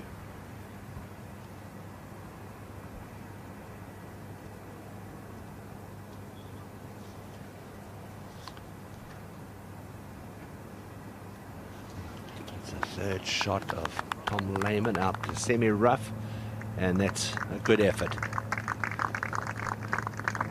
So still got a chance to save his par.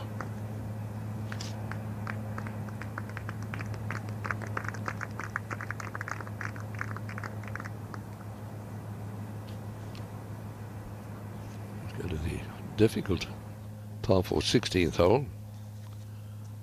Playing today at 433 yards, but still a wood up the hill into what little breeze there is. Blind shot up a steep bank, and this is a very difficult green to find.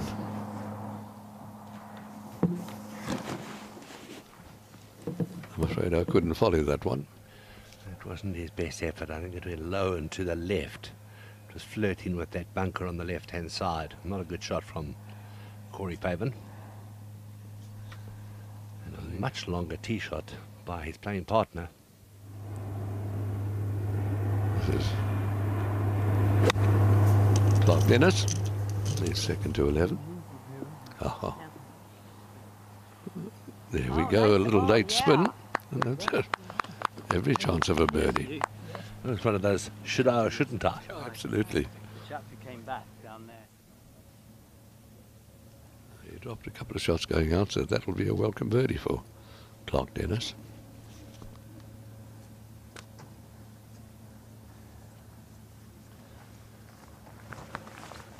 Final group on the 9th green. Just got it round to halfway. See, 1 or 2 umbrellas out, but I think a lot of the people have put them away again, so obviously not raining very much at all. But it's nice to see a lot of people still come out to watch these grand old champions, and after the weather we've had the first couple of days, it's nice. But fortunately, the last group, with the trouble they had at the previous hole, they're a little behind the players ahead, as you can see. So let's hope they can catch up. This for a par 4 now for Tom Lehman. A little down the hill, sorry. Slight film of moisture, but this is one of the quicker putts.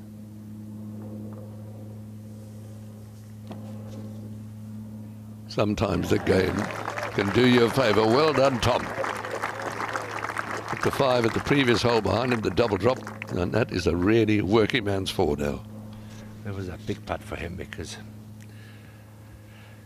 he could have gone to 6 shots behind Langer, had he missed it and Langer hold his. Slightly downhill here, 11 for a birdie, 3 for Steve Flesh.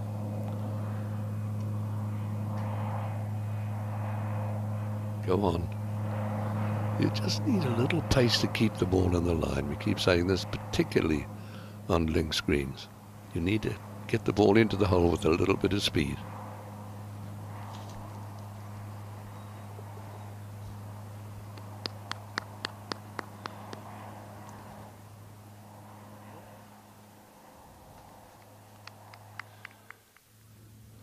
Now let's see if Bernard Langer can follow Tom Lehman's ball, knock it in the hole. Been a real conflab here, Dale, as to what the line is. Bernard's signalling one way than the other. It looks to me as if it's a little right to left, but it would be easy to misread that. There's not much.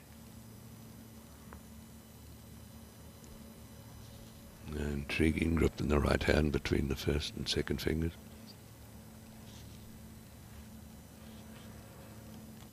No. You'll be very disappointed. The second shot deserved a 3, so he'll have to settle for going out in 4 under par 31. Still excellent.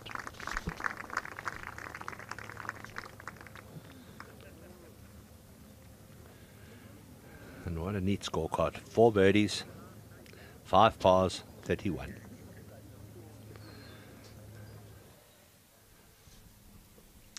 This is Billy Mayfair on the 11th. He's had shorter par 4, 365 yards, a good tee shot.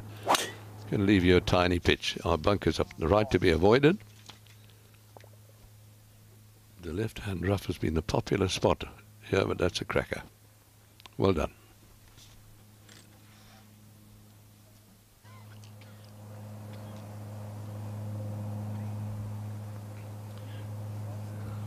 Clark Tennis, just rolling it in like it's a Sunday afternoon medal. But again, you saw how the ball went in with a bit of speed. Ian Woosnam finishing up on the 18th hole. And a nice way to finish with a birdie. Very popular hometown man from Wales. Bit of a struggle for Ian today, 75. 74, 75, 75. But the first 2 rounds it was good scoring, not so happy today. Pavin in trouble in the bunker, as you said, pull shot. Look where he's aiming this Dale. Miles left, face wide open. Got a huge bounce. I think this is way back in the rough on the other side. Oh, sometimes you've just have got to take your medicine. It's a tougher long bunker shot. They're never easy. Probably just caught it a touch thin. They're struggling.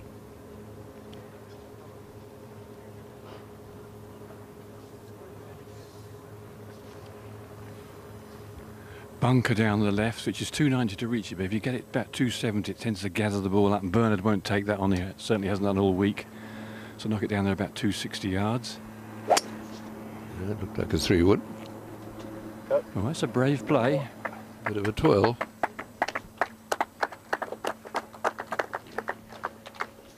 A little bit of Arnold Palmer in that follow through. Absolutely.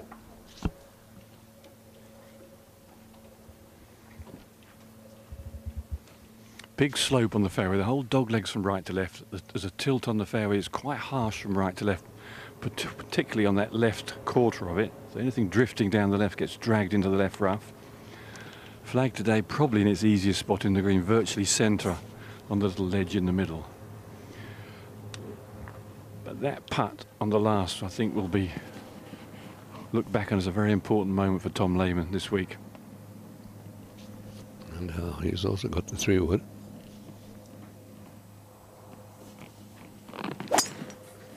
Wind just helping a little off the left. Has it picked up a little bit? Oh, look at this bound along. Okay.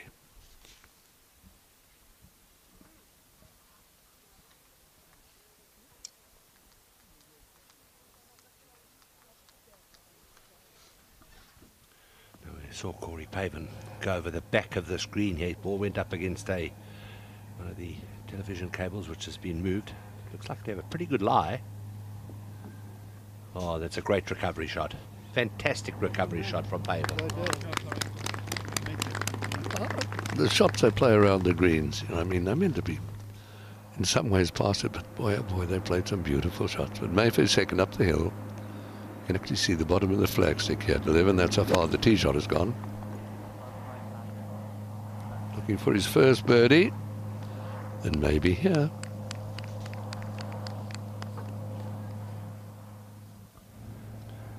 Now, to drop just a single shot here, Pavin. Go back to level par for the championship.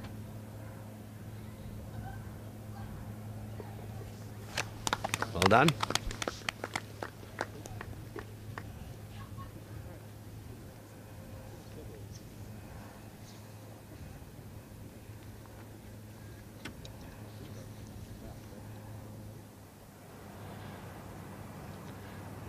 He falls back to 3 shots behind Bernard Langer. And a shot ahead of those 4 players there who had 1 over par. Dunlop with that 66 and moved right up into 7th position. Watson and Faxon 67s along with Paul Broadhurst. So some wonderful scoring here at Royal Porthcawl.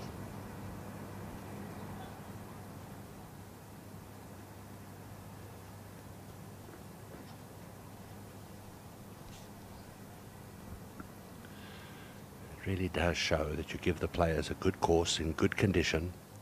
Even if they are in their 50s and 60s, they are going to score well in good weather. Too true, but Billy Mayfair looking for his first birdie, a little from the right, you feel. There's a bit of speed, and there's too much speed. Oh, he can't buy it, but he hasn't played poorly at all. That's 11 straight pars. But it looks, again, Langer's got a chance to distance himself from the field. If he has a hot back 9, he's going to go in with a very big lead into the final round. No, he certainly can do that. Not sure. I hope that happens. I'd like to see it tomorrow nice and open where a few people can win. Now, Martin. Birdie putt at the final hole. Oh, no. Should have kept that tea in his mouth when he won. He just seemed to come out of that putt, didn't he? Very quickly. I think easy to do with the big putter. Miguel Martin.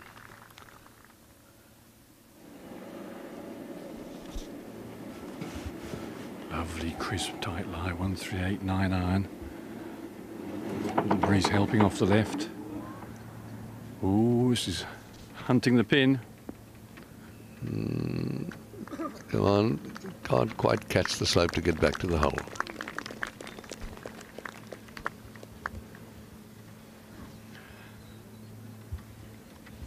Yeah, I thought that might just kiss left as it landed. It sort of went straight back and dug in. 117, left for Bernard. Up goes the grass, left to right and slightly helping. Pin on the little central plateau, but right in the middle of the green. You're not frightened of missing this pin, either left or right. Just a slightly fluffy lie. It's got a couple of strands of thickish. Sometimes you get this coarse grass that lies across it. There's just a couple of strands of that behind the ball. If he did happen to trap the club between that and the ball, this little strand, it might come out a little hot on him.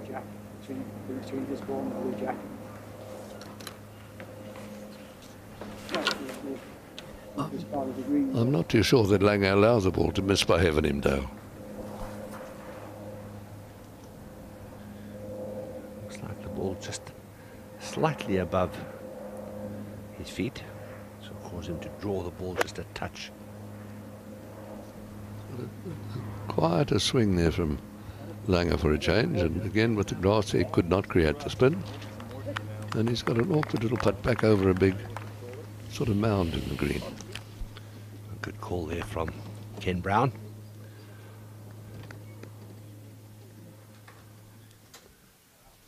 This is Steve Flash looking for a 2 at 12. Give it a chance. Oh, he could have been a lot better too today, Dale. He's played really well. He has, but it's a very simple 3. And on these par 3s, there's nothing wrong with getting 4 3s. Oh, and how they'd all take him, Mantic. I think so. Not play him. Even the 8th hole, 107 yards today. You'd take the 3 there all the time. Oh, I think those little tiny holes are the most dangerous now. Corey to find the 17th fair with this tee way above the fairway. Been a horrible drive earlier on, and that's been the popular place for the wind into them and from their right, but he's got a decent lie, so it won't be too bad. They're cross bunkers. On a day like this, you've got to lay up shorter.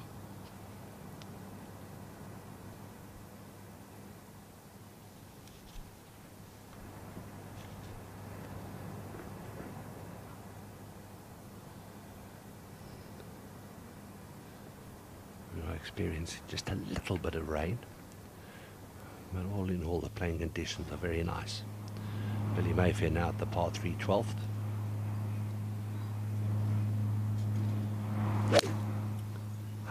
.98 yards it's playing today, and the pin today 26 on and 7 from the left-hand side of the green. That's a good shot. That's a terrific shot.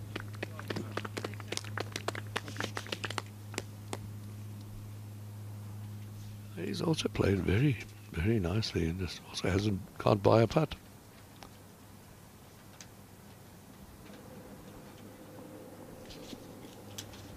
Well, the group in front are sort of wandering onto the 12th green, and we're standing on the 10th. They must be up with their allotted time, or just about, otherwise they get a bit of a skitter on. I think the rules official said get a bit of a wriggle on. So Byrne at the back of the green, on the back little ledge. Downhill all the way. It's meticulous, isn't it? Everything he does is looking at every little area of contour. Knows it's downhill. Is there a stronger word than meticulous? There are quite a lot stronger words than that, but you have to add something to it before you say meticulous. But it's the way he plays. It's in his genes not to be totally prepared with everything he does. Been a great Boy Scout. Yeah. Well, you think he turned pro in 1972, Dennis, which was quite a long while ago, and he's done this ever since then. Tried on every single shot, practiced chips, out in pro-ams for all that time. It's remarkable, really. Yeah, I first met him in 1976. He's aiming way out to the right, and just watch the swing to the left. Come on, baby, keep going, keep going. Hardly dead.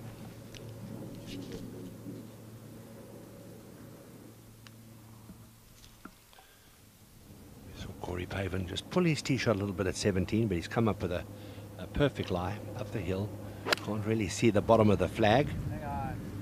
Towards the front of the green, 12 paces in. He's tugged it. It's so easy. We've seen a lot of players up there, short and left on this hole throughout the week. An awkward little chip coming up. Tom Lehman for his birdie. Made a very good putt at the last hole. Let's see if he can make it 2 in a row. And he'd put a little bit of pressure on Bernard. I was A thinking little down the slope, a little off the left. Hurry, hurry, hurry. Yeah, you can't believe he left it short either. As Ken was saying, I was thinking the same thing. Gives a chance to put a bit of pressure or extra pressure on the putt for Bernhard's par.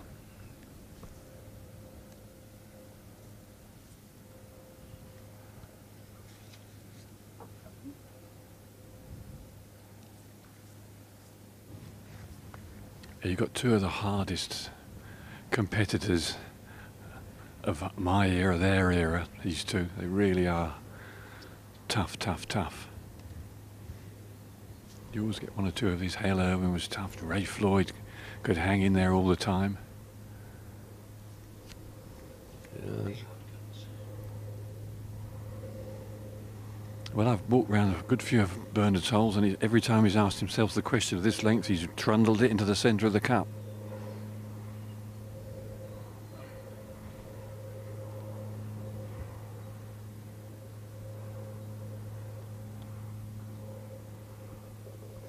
And then again,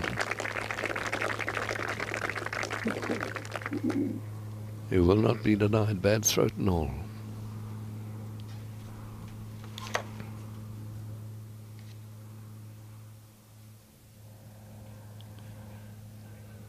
Mayfair on the par 3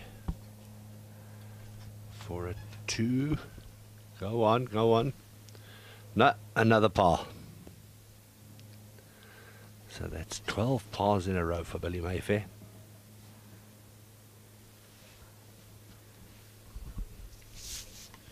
Well, I'm going to take my leave and go and have a cup of tea and hand over to Doogie Donnelly. Thank you, Dale. Round 3 of the Senior Open Championship. Poor old Billy is on the par trail. Doesn't really want to be. He wouldn't have minded yesterday. He doesn't want to be on it today.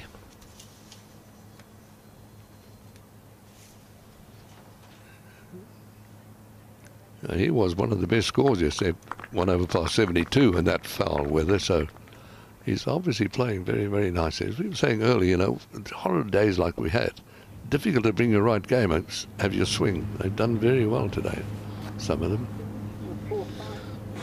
Pavin, who dropped a shot at 16. Here he is on 17. Wants to lay this close and has done pretty well. He'll have that for his par to stay 3 behind Bernhard Langer. And looking from the plane, watching Bernhard Langer drive.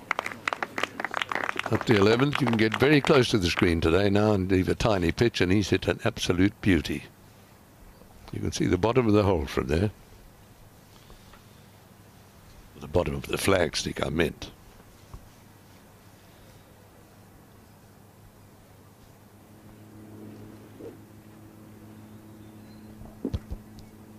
Further you drive, the narrower the fairway gets, and coming off the fairway today, handy. You can get a bit of spin on it coming up the rough. It's an awkward pin to get at. It's a beautiful setup, slightly open. Swung exactly like that as long as I've known him, which has been a fairly long time. Well, I'd say that was in the centre, never mind the middle. The 96 Open champion. Amazingly, I was just checking last week when we were at Royal Birkdale and Tom played and missed the cut. He's only ever made 1 other top 10 in the Open. 1 at 96, 1 other top 10. All the rest have been a little bit disappointing, which is surprising. Because he handled the wind and rain, everything beautifully yesterday, Tom did. It was round in 72 as well. Now you feel this is quite an important one for Corey Pavin. Doesn't want to finish with a couple of bogeys at 16 and 17. Closest challenger to Langer just at the moment. 5 players on 1 over, which is 4 behind. What a disappointing finish for Miguel Angel Jimenez. They played so well, and then to drop a shot at the last, which really is a birdie hole. It should have been a 63. It should have, yeah. You read my mind there. I was thinking the same thing looking at the score. He's had a very weak left hand, so it's, I always think, a pretty good thing. Those thumbs down the shaft. And he gives it a nice little pop with his good bullseye, and I don't know why he thought he might miss it. He's just made 2 fantastic chip and putts. Blew a bunker shot right across the green at 16, awkward line, chipped it up beautifully. So he's right on top of things.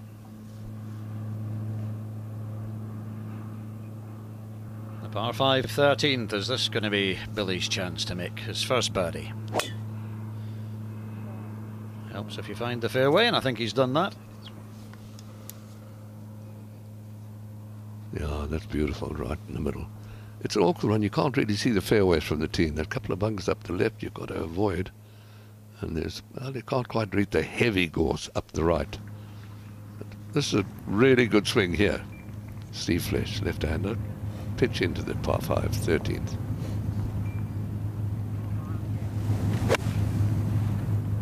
He also hasn't quite got out of his round what he might have done. And a lot of chances. Suck, come on. Trying.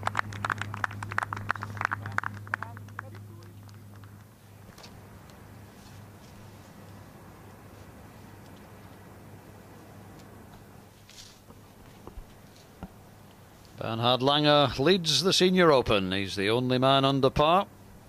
Leads Corey Pavin by 3. Amenath, Lonard, Flesh, Mayfair and Lehman by 4.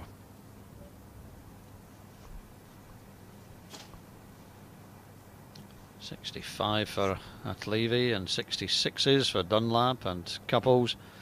You suspect they've probably just left themselves too much to do tomorrow, because you feel that Bernhard will surely pick up at least another couple of birdies on the way in. Once again, he's the man to beat. It's been the case in senior golf for virtually his entire senior career. Absolutely astonishing record.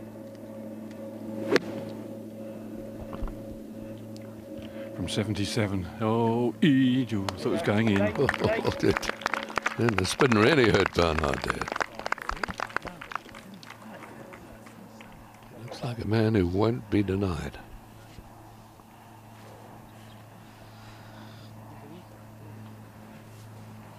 Been told both players are going to move on. Now Bernard's ball's finished sort of 8 feet right. It didn't need to trickle too much more and it'll roll off the green. It's a sort of hump back where the flag is cut. Lovely lie for Tom, 74 yards left.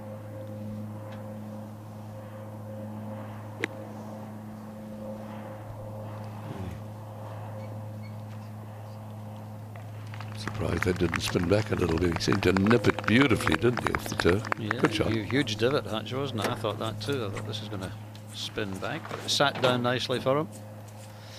Now the 18th tee, Pavin and Montgomery. Monty's just bogeyed 17, so he's only 1 under for the round. Back at 4 over for the championship, but Corey Pavin going really well.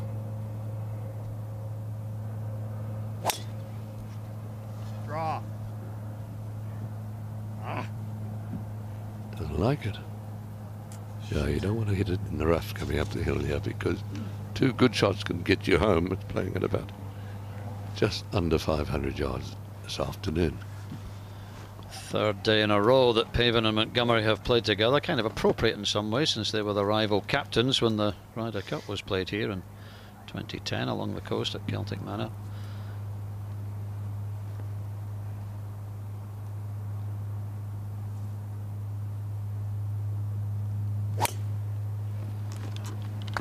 Monty will be very disappointed not to have made his move today, though.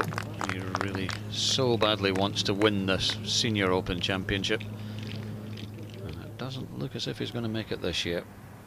Surely too far behind now. And there is a little bit of a trudge, a little bit of a hunched shoulder there from the big fella. As we go back to Flesh at 13. No, he can't buy a putt either at the moment. Made a horrible double at the 4th hole. Got that back with birdies at 8 and 9. But no birdies so far in the back 9. And he deserved a few.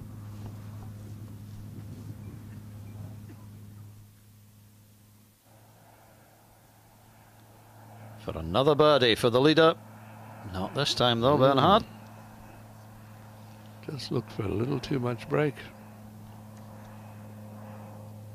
Man has now completed the Grand Slam of the senior majors.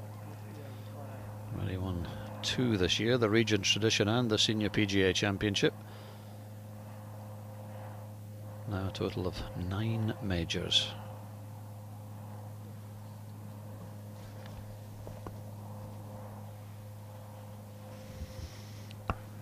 rules official sitting 20-30 yards short of the front of the green with his looking at his watch.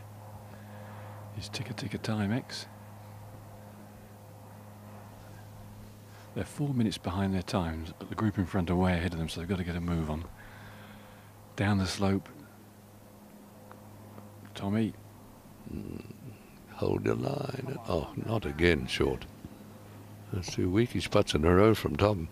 He's had trouble with the pace of the greens all week, really. He's never quite been on top of it, although he played beautifully yesterday. He really did in the toughest of the conditions, but he's just never had the pace exactly right. Remains 4 behind his playing partner. It's a good look at the elevation. 30 feet elevation. Mayfield's hit a terrific drive up there, 269 yards. 258 left. He'll have to hit his very best to get to your field. Let's see the flags. A bit of movement at the left of your picture. And he's not playing in his own, incidentally. Unfortunately, his playing partner, Mauricio Molina, has had a bad day and is slipping out of the picture. That's why we're not concentrating on his golf. Molina 5 over for his round today, now 6 over for the championship. So the qualifier has had a wonderful run through the first 36 holes, is sliding down the leaderboard. This is Peter Lonhard, second down the hill into the 14th. Also playing along very steadily as Peter. Early around 71, 75. Just +1 for the championship today. So he's going along very nicely. 3 birdies, no drops on his card. One of the few players not to drop a shot. On his debut in senior golf. He only turned 50 12 days ago, Peter Lonhard. I think he's quite enjoying it. Who wouldn't? Tied 3rd, 1 over. He could win on his senior debut. But like everyone else, he's going to have to find a way of beating this man. 198. Wind helping off the right. Pin towards the back right of the green. Now to get to this flag, you've got to flirt with the left traps. You haven't got to turn it too much and you're in one of those chasms, otherwise you cut it in and play into the middle of the green. Big bounce. Go. Big bounce. Oh, he needed the bigger bounce. He really did flirt with the front bunkers. So, safely aboard.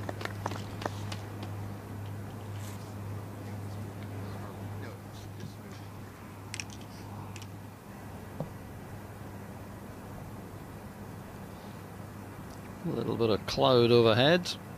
Forecast was for some rain late afternoon. It's just after 5 in the evening here in Wales, so maybe we will get a little damp.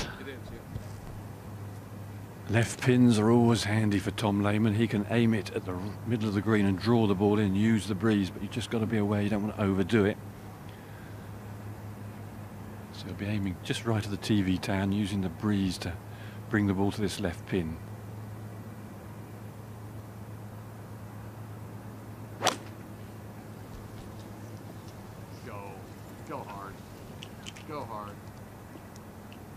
Oh, just avoiding that bunker. He was flirting. And it's amazing how often they'll run back in. They sort of gather into the bunkers. They're tiny, but they're much bigger than look because of the way the ball gathers into them. Classic links design, isn't it? It is too.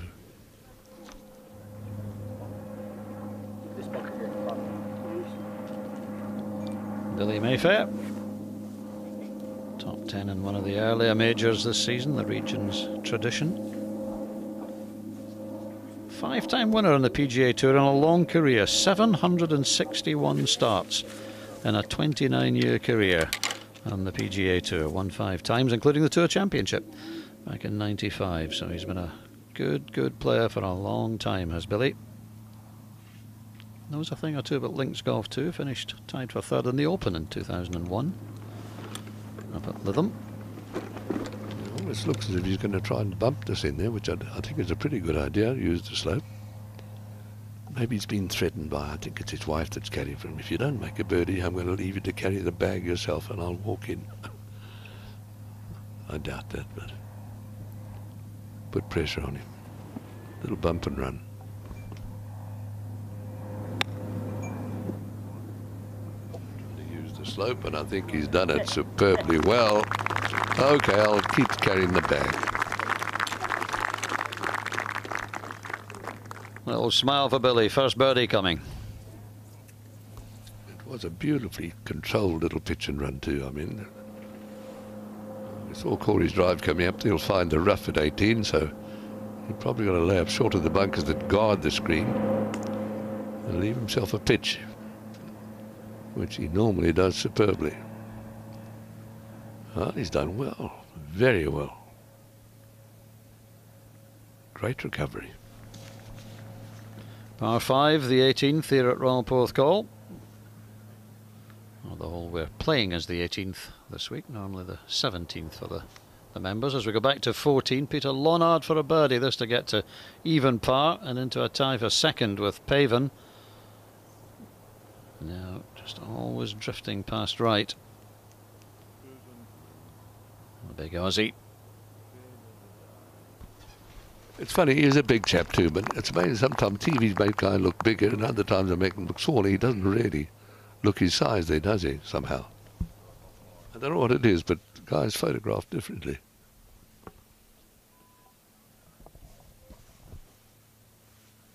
Bernard had been pretty swift looking at this one, taking large, fast strides to weigh the break up on this putt. Front of the 12th, big break from left to right. Ken Brown has just used the words Langer and Swift in the same sentence. I don't think I've ever heard that before. He might be, because I think he felt he probably would have held a putt on the previous green and he'd taken a bit more time. He's left himself a nasty one for a par here at the par 3-12. Under a little bit of pressure with the officials hurrying him on, quite rightly. Flesh at 14.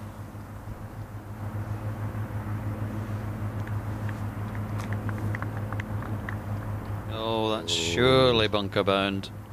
The rake saved it. I think it did.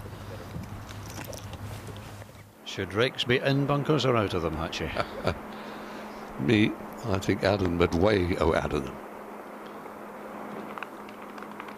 Come on, come on. Also, once again, short. And a long way short.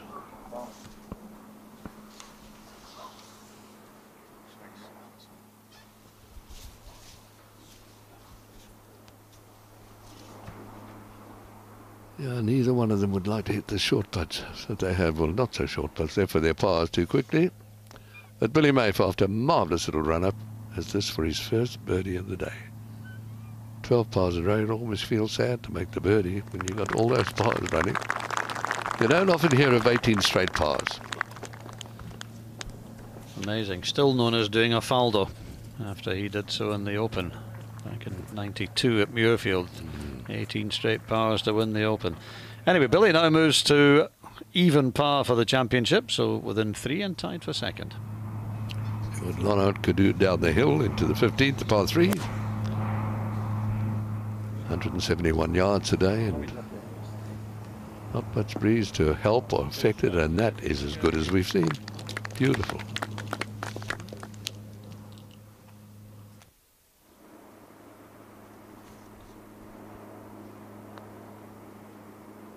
Well done, Lehman.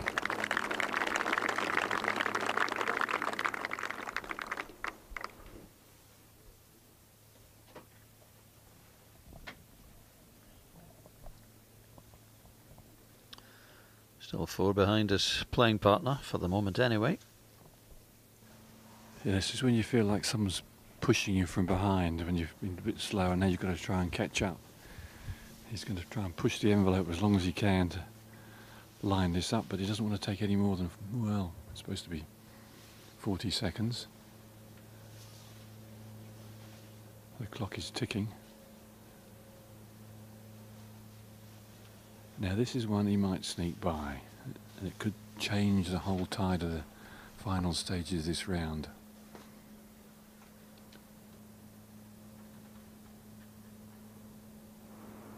No. Right in the middle. You too, thanks. One ball, please. Well, he's not exactly a stranger to being warned by officials to speed up, Bernhard. Meanwhile, up at 18, Pavin. Third shot into the closing par 5.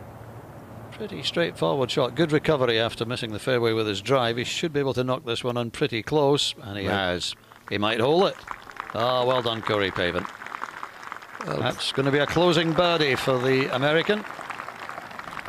And he really had to work hard the last couple of holes. Good pitch and putt when he was in trouble to make his 5. The one over at 16, then good chip and putt at 17. And here, marvellous little pitch. Don nearly making an eagle. Good for him. So Pavin's about to move to 1 under and close to within 2 of Bernhard Langer. 65 from Miguel Angel Jimenez with a bogey at the last.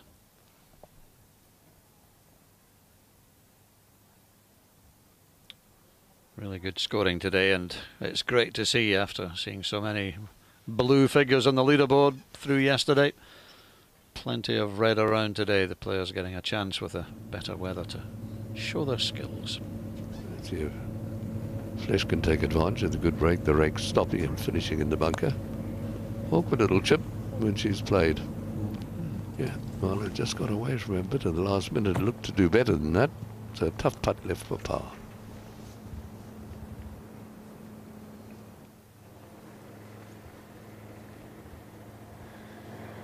Going with his usual tactics, not taking a club that reached the first less sand trap. Going to play a 3-shotter.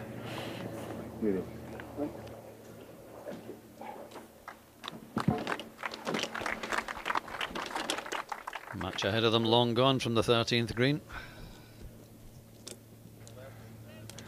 Perfect tee shot there. Brian Clare, who's from the PGA Tour, is the rules official, out with his stopwatch. He parks the bug in a conspicuous spot. You can decide on this tee, can I reach for 2? And you can't really today unless you're John Daly or someone hits it a mighty distance. So you just pop one up the fairway and play a 3-shotter. Leave yourself a 100-yard pitch or so. It almost looks like a hybrid for Tom Lehman. So definitely going the 3-shot route.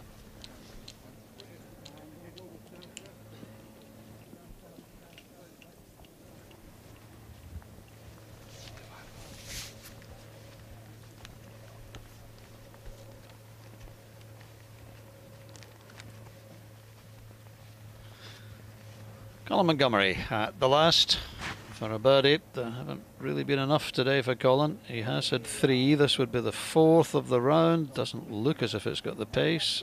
Didn't quite, just 334 yards. rolls off to the left. So it's been a what if round for Colin Montgomery. Round in an even par 70. Sorry, 1 under par 70. And he remains at 4 over for the championship. Surely too far back. This is Leonard after a lovely shot down the hill at 15. This for a birdie too. But from his right. No, look, hasn't hit it. Another man that used the long putter for a long, long time, but he's looked fairly comfortable with that. The ordinary one. He could have been a couple better, couldn't he?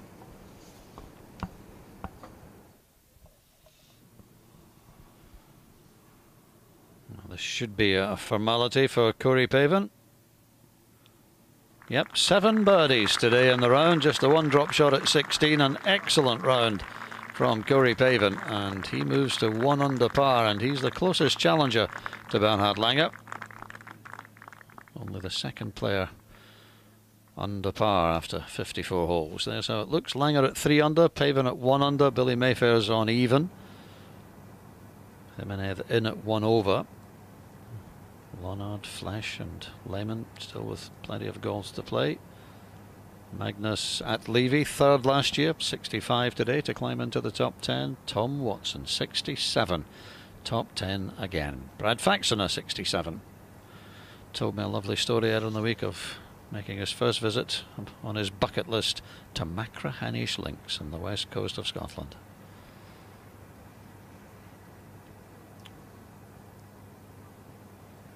Well, I'm delighted to say that it lived up to his expectations, so much so that he set a new course record. Nice story, Brad. Enjoyed that. I was lucky enough to play it once back. Rahani's beautiful with Steve Beddoe. We went a little trip after one Loch Lomond tournament day. And Scottish Open then drove round, absolutely beautiful. They've also got great sardines just up the road, haven't they?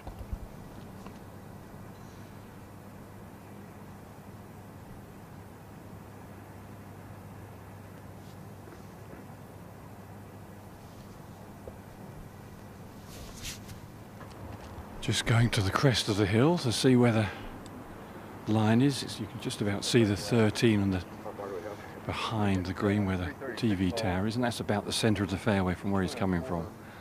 Left rough, not too bad. So a total of 334 yards to the flag. So if he's at 200, leaves him 134. He'd probably like to get a little closer than that, but if you do that, the right bunker does come into play. Off and up slope.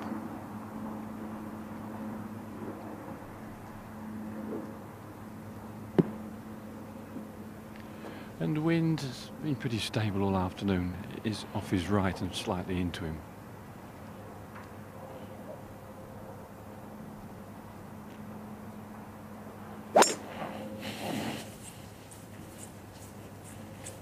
Uh-oh. Oh, straight into the bush. Oh, no. Oh, straight into the bush. And he looks pretty horror-struck, as well he might. Gives you an idea how firm those fairways are when you just drop the club and the noise it makes. Says, what about Langer going with the iron here? You know him, he's just a tactician extraordinaire. He'd be keen to get the fairway. The pin on the front left, so definitely want to come off the fairway if you're going to get anywhere near to it. But a 5 actually on this hole's not a bad score.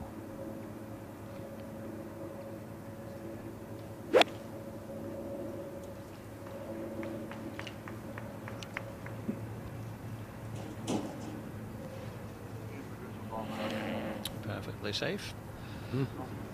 We should congratulate Sergio Garcia, who gets married today.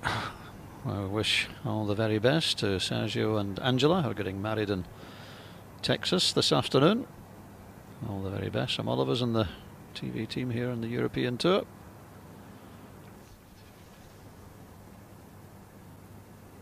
.149 yards left for Billy Mayfair down the hill at 14.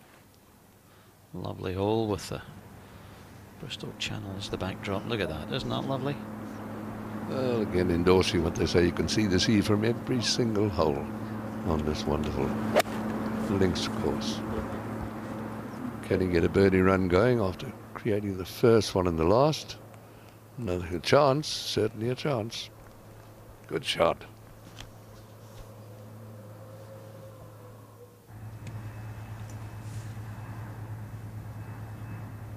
Steve Flash at the 15th. 171 yards today. Reasonably accessible pin.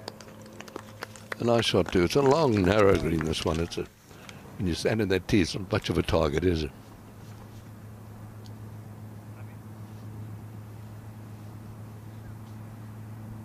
Well, sadly, this game has been rushing a little bit to try and catch up, and Tom now, of course, they're going to slow down again. He's got trouble. He's going to look after knocking it into the gorse. He will not be a happy chappy. But there you go, right into the middle of it. Oh.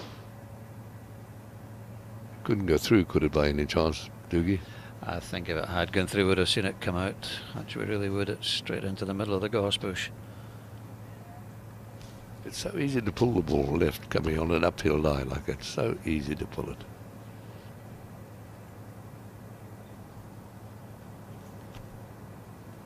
Just chased up the hill to try and find it. It's not obvious. A lot of people looking for it. Let me have a little rummage around, see if we can find it. I was going to have another go. I think the rules official said someone had found it, or that was the impression they got, but they haven't. Going with the same club, the hybrid, that he used the first time around.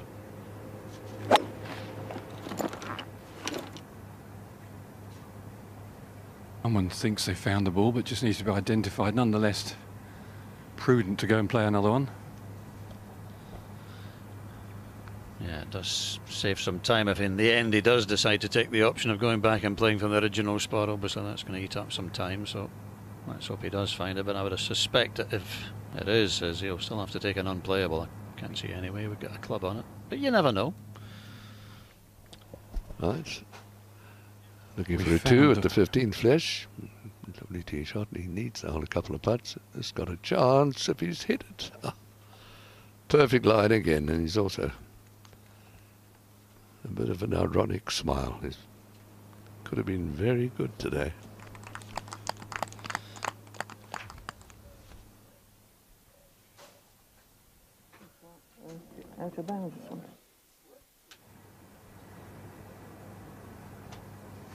Ready golf. Bernhard Langer playing his third before Tom Lehman finds out what happened to his ball. From 140 yards, lads. Didn't quite get it on the terrace. Yeah, and the spin really hurt him, taking it off the green. And we found the ball, and people seem to think it's Tom's. It's lying at the edge of the gorse bush. I would say, well, it is unplayable. We couldn't see, we were hoping it might have gone through, but it didn't look like it. Yet to be identified for certain. Billy Ray Brown, who's working for the Golf Channel, is guarding it, and you wouldn't argue with him. Not sure how Tom marks his ball, but I guess if it's a great big blue TL, there's every chance it might be his. It's just a 5 or 6 dots round the number. And this is where his ball's coming back. I was just about to see the line in a second. Ball. I believe that would be the markings of Tom Lehman, but you still have to identify this ball.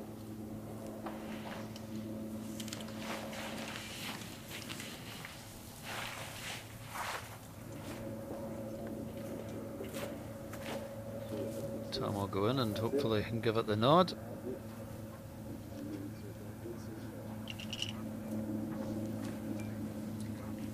It's definitely his. He's got that look of, why me? Yeah. So he's got 2 clubs length. He can go back as far as he likes between the point and the flag, or play his.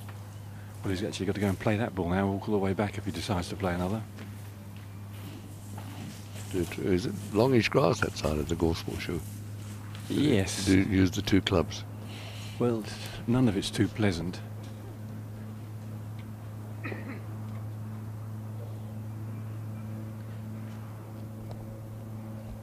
They're already out of position, and this is clearly not going to help. Mayfair, having just got his first birdie of the round, decent chance to make his second. Turn. No, it's been a little bit stiff.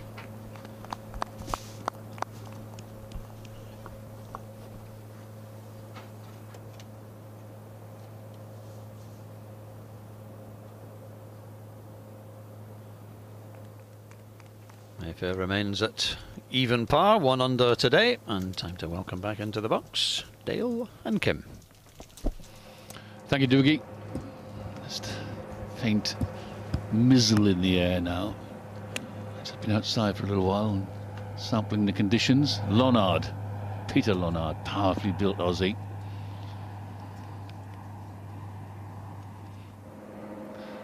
Quite close now, literally in the thick of it. Lehman. 3rd shot after a penalty on the par 5. Excuse me. 4th shot, of course it is. 4th shot after a penalty. Good recovery from there. Powerful forearms, one of his trademarks.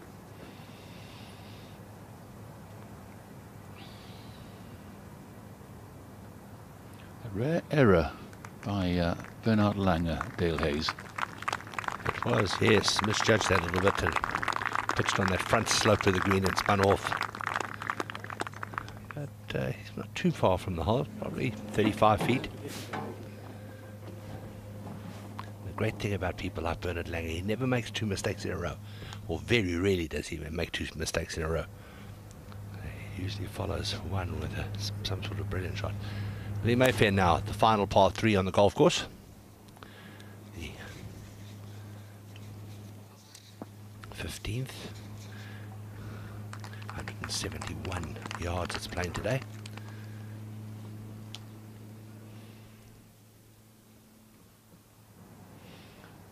Let's revisit that 13th green. A scene of troubles for Mr. Lehman. Just short of the putting surface in 4. And Langer to play next. Pin of this little postage stamp level area just on the left of the green, about 8 yards by 8 yards. Awkward to get at from really any angle. It's out with the putter, up a little ridge about halfway along the path of this putt.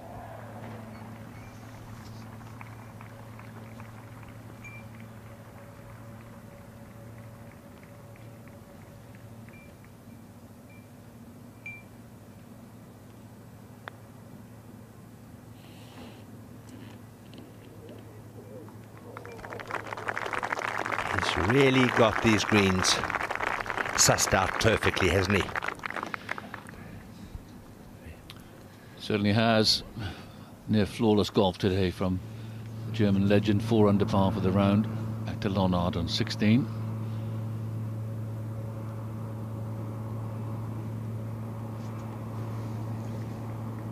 Lonard +1 and staying that way.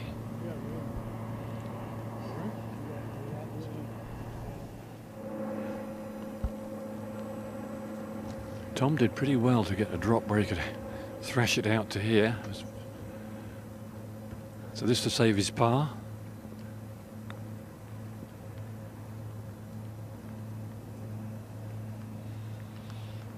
It ain't over yet for Tom Lehman. A good yarder left for a 6 on the par 5 13th.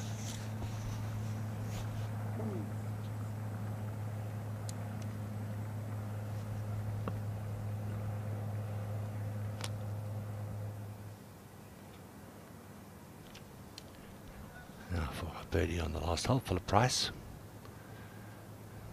Finish 2 over for the championship after the 3 rounds. And he'll be very pleased with that golfer. 68, back at 32. Terrific. He'll be home to Pontypridd, sleeping in his own bed tonight. Never a bad thing. And the tournament is on. Familiar territory now then. Lehman for the 6.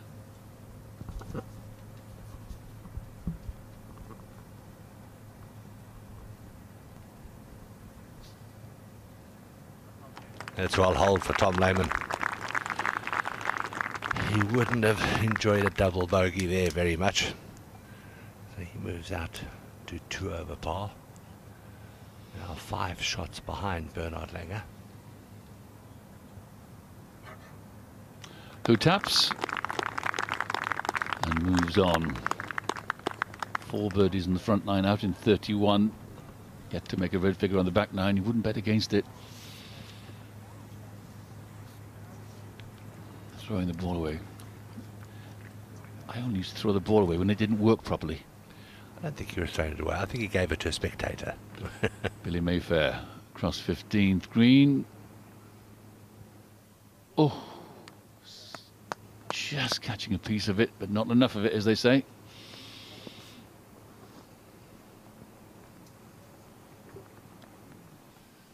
Still a fine sea mist drifting across the golf course. We're at the northern edge of a low front that's sweeping across the country diagonally. Hopefully we'll stay on the edge of it and not in the middle of it.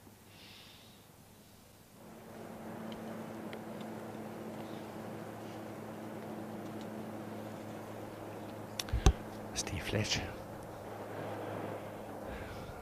Almost a blind shot. You certainly can't see the bottom of the flag from here. Isn't that a lovely golf swing? Beautiful rhythm, lovely balance, and a great result.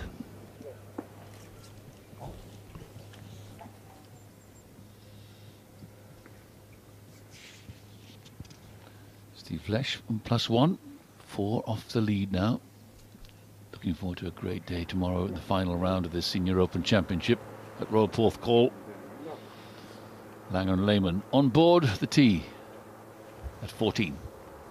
Tee up a little bit, much more friendly hole than it's been all week when the wind's been coming straight enough to see off the left. Get a nice shape today, you can get it to run pretty good distance down here. Par 4. And that looks like a scuttler.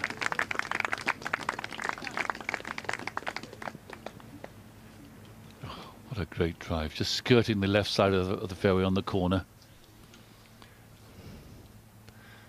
It's laid up absolutely in the ideal position. Probably just over 100 yards, 112 to the front, 115 to the front from where he is. The light breeze, and there's a bit of rain in it. Doesn't look too good on the horizon, looking out to sea. It coming in from the left.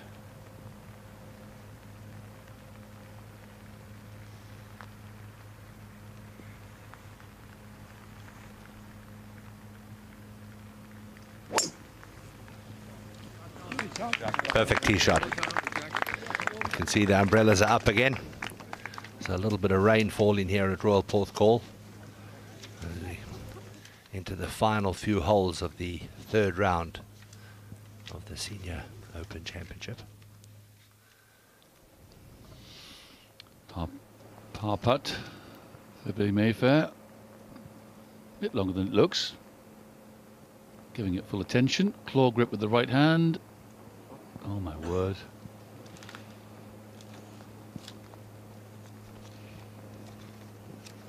That's his first drop shot today.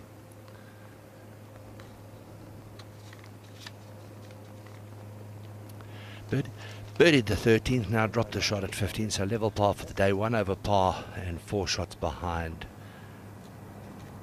Bernard Langer. 2 in front. Langer continues to stay in charge of this Senior Open Championship presented by Rolex at Royal Porthcawl.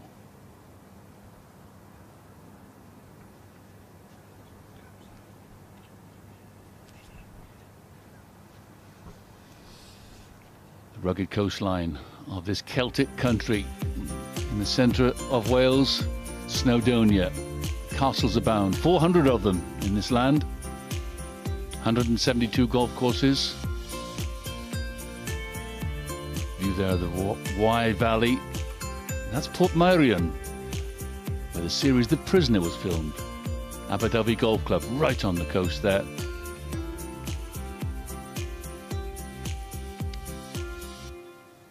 That's Wales, land of 3 million people, and we can all sing, Dale. Well, I'm not sure. I've heard you, so I'm not sure that's the truth. Thank you. But there are a lot of wonderful singers. The hard pan sand as the tide has receded in Rest Bay. There's the clubhouse, nicknamed the Bungalow, a wooden construction building. Flesh for his birdie. 16 down the hill. Keep going, keep going, keep going, keep going. Boy, it was on a good road. He'll be disappointed with that. Leaving it short again. Oh dear. But he stays at 1 over par.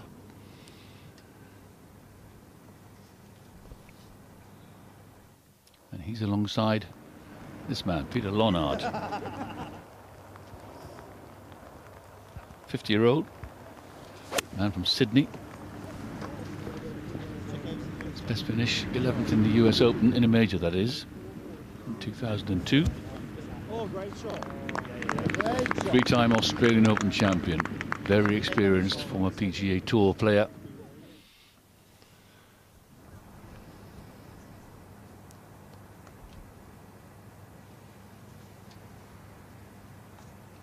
Langer and Lehmann, their respective positions on this right to left dogleg. 14th. 157 yards. Looking down on the green from a big tee shot, you can see the whole putting surface. Wind a little off the left.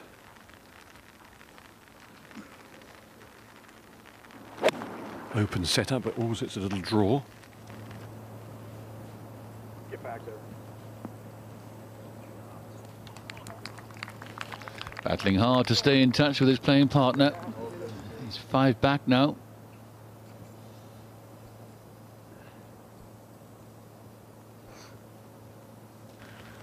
Bird in his caddy. I don't know, it looks like honey, I shrunk the umbrella. It's a very tiny little umbrella.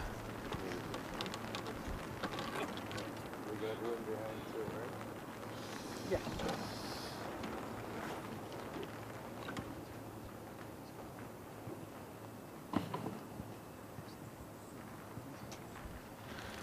$149 yards. Green slopes away from you. Normally in the summer the ball will skip to the back of the green, but reasonably soft after the recent rains.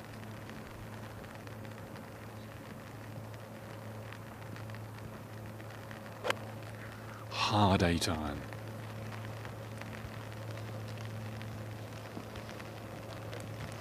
Staring it down, hole high. Another birdie chance comes Langer's way. Playing the 14th, match in front are on the 16th. Okay. Now, the only man to break par in the second round for an eagle at the last. Oh.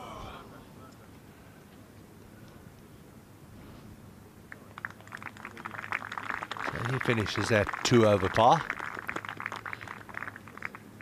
68 today. I saw him earlier in the week describe the golf course as like a young horse. Attractive to look at, hard to control.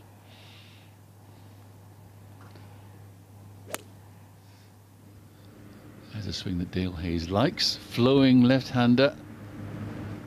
Flesh. Hang on.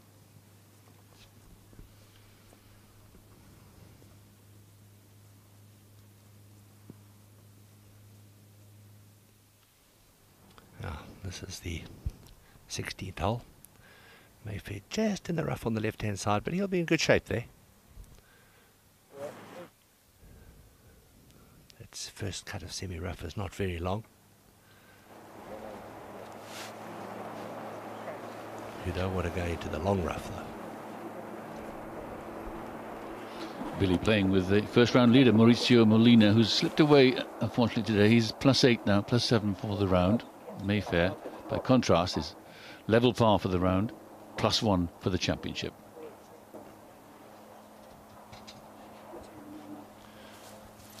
Second shot of the 16th hole is played uphill.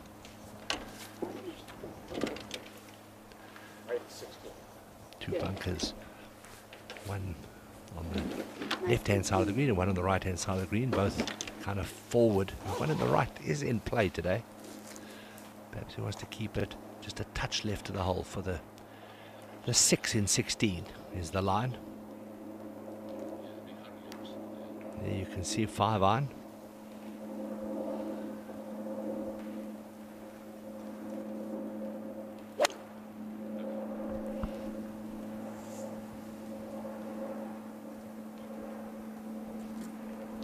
Sit down, sit down. Oh dear.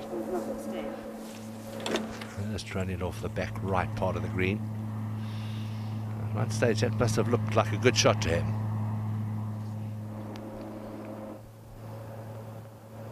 Eamon from the right for +1. Oh, just too strong on that line. That was the only thing wrong with that, as the rain starts to increase a little. Lollard. Oh no. Oh, that's a disappointing putt. 3 under par for today though. That's a good score. A lot of good scores today. A lot of scores in the 60s.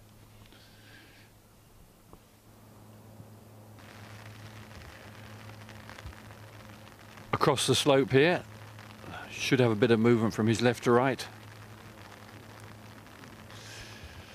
He knew as soon as he hit it, hadn't quite borrowed enough. Good for pace. The timing of this rain coming in now could be so crucial to whether Langer will slip back towards the rest of the field over the closing 4 holes or so. What do you think?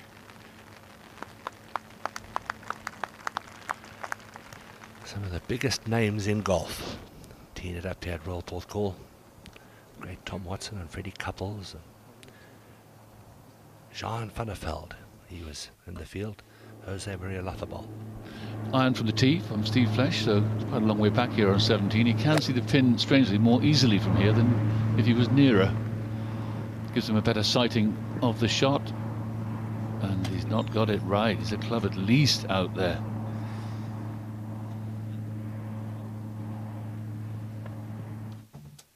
Can't blame the wind today. Nasty hole for Tom Lehman.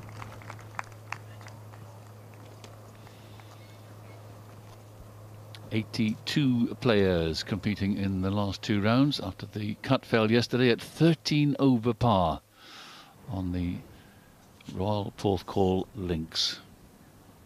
Langer by 2 from Pavin after his tremendous 65. 65 also from Jimenez, finishing with a bogey. And Magnus Persson at Levy, a third 65 on that board, plus 2.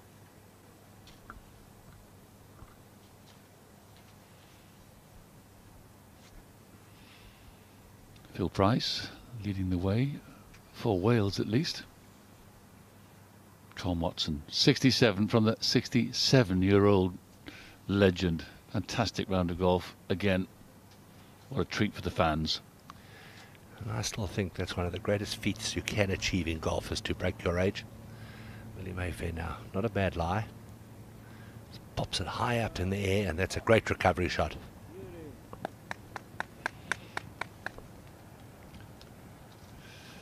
The record low for breaking your age is held by Mr. Morgan on the Champions Tour in America. He shot 60 at 61 years of age. That's incredible, isn't it? It is really incredible. Well, our co-commentator, Dennis Hutchinson, breaks his age every time he plays golf almost. Must have done it literally thousands of times. 15th hole. There's the stats. It's a tiny tee box back in the hillside.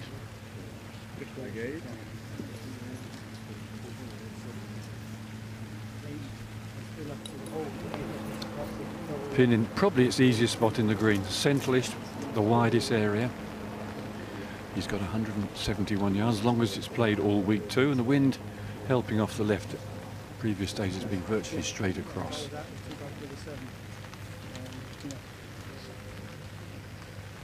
Turned a little unpleasant the last 20 minutes or so. It's not torrential rain, but it's just heavy, heavy drizzle.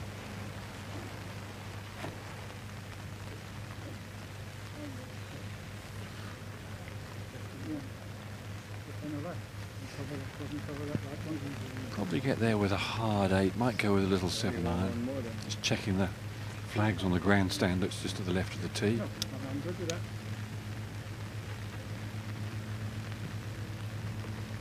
I think an 8-iron's the club.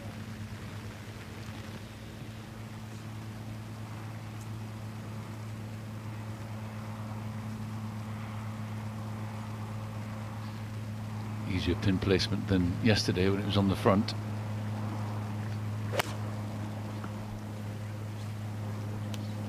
Be good. What an extraordinary looking swing, and what a shot that is. It was as if his hands caught up at the last minute deal, wasn't it? Great hands.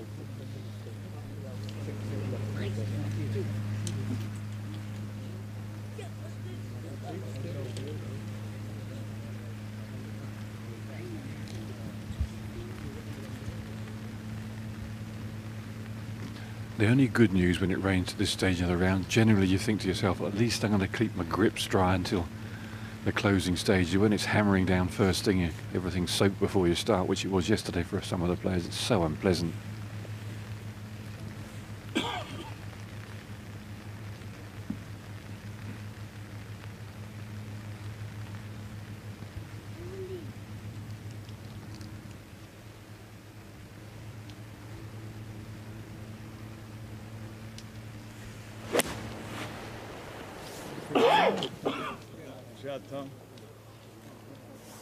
Shot, Tom, says Bernhard Langer, and it is. Delightful golf on this 15th. The last of the par threes at Royal Porthcawl. And wonderful etiquette there from a fellow player, saying, good shot, Tom. Flattish backswing. It often happens with a big man. Nice and square at the top. Shifting his weight over to his left-hand side. And squaring the club face up at impact. Beautiful. Easy to see why he hits so many greens in regulation.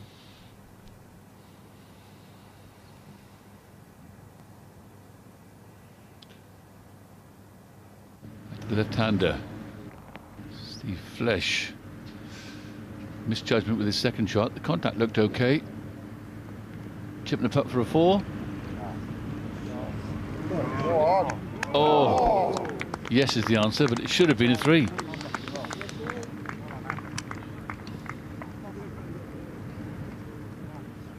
How close?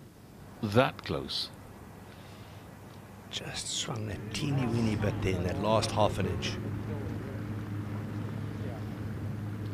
2 birdies, 1 double bogey in his round. All the rest pars for Flesh. Oh, 16, fairway wood for Billy Mayfair off the tee. 17, excuse me, off the tee.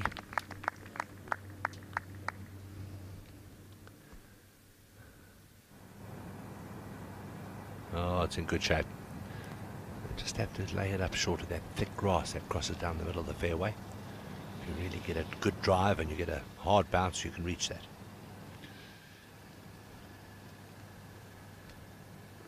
View from high up in our spotter plane of the 15th green.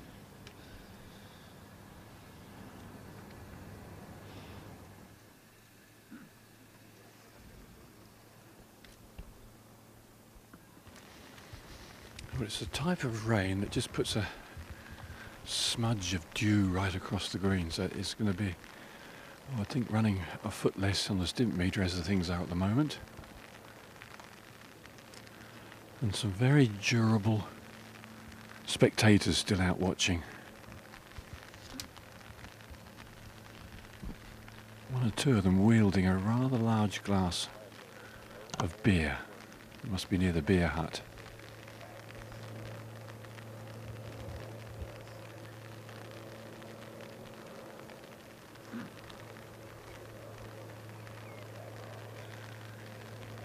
A good angle to get at this cup from here, up the slope most of the way, not much break. Byrne has got his beady eye on it, as you'd expect.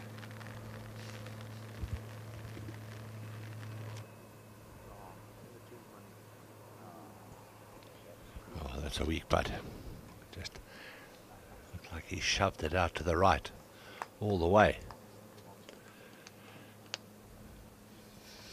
Gives Bernard the opportunity to move into a 6-shot lead over his playing partner.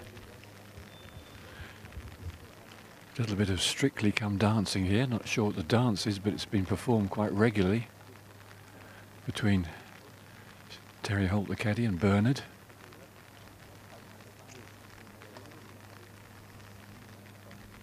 It's just relentless, isn't he? He's as reliable as a Swiss pacemaker.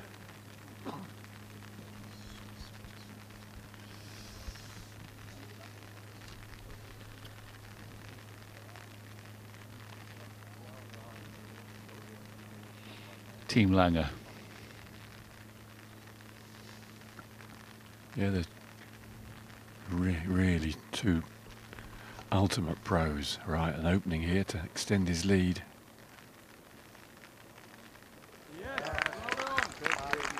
Discipline, precision, desire, relentlessness. What a man. Moves to 4 under, strengthens his lead. Well, his name in German means longer, and he's just made that lead longer. Now, Peter Lonard. Second shot to the par 5, 18th.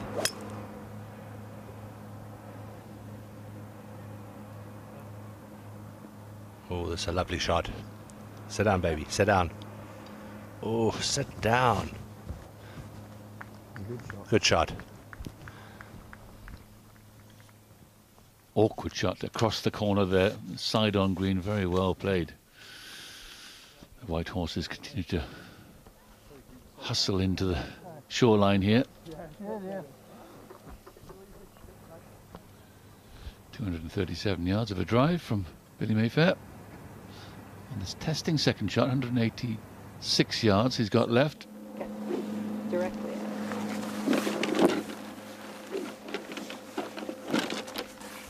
Pin today on the 17th is 12 yards up and 9 off the left.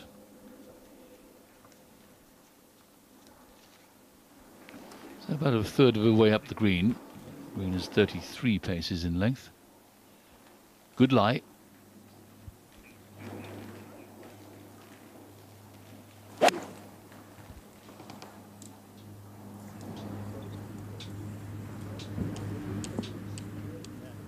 Not a good shot. It foxes many a player, this second shot on 17. I've always found it hard to hit a shot where you can't see the bottom of the flag, plus you're hitting over a mound. Yeah. You're never quite sure that you're just aiming in the correct place.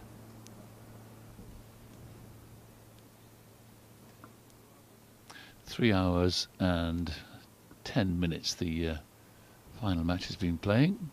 So they're making okay time. They may be a hole and a half behind the people in front, but they're not actually playing that slowly overall. Can run through the fairway if you have a mighty big biff. 2 bunkers there, but I think today with the damp, cold air, hitting it that far is unlikely.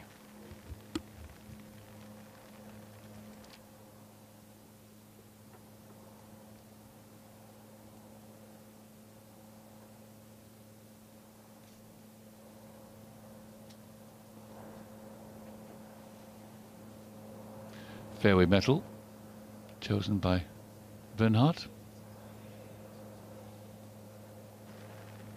Just perhaps worried about going through the fairway.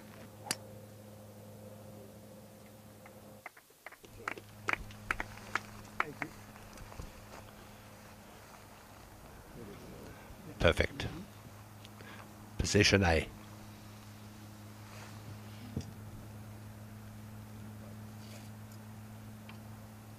That's the same spot he's hit it in the last 2 days, almost within 5 yards down that left side. Just get a view of the green from there.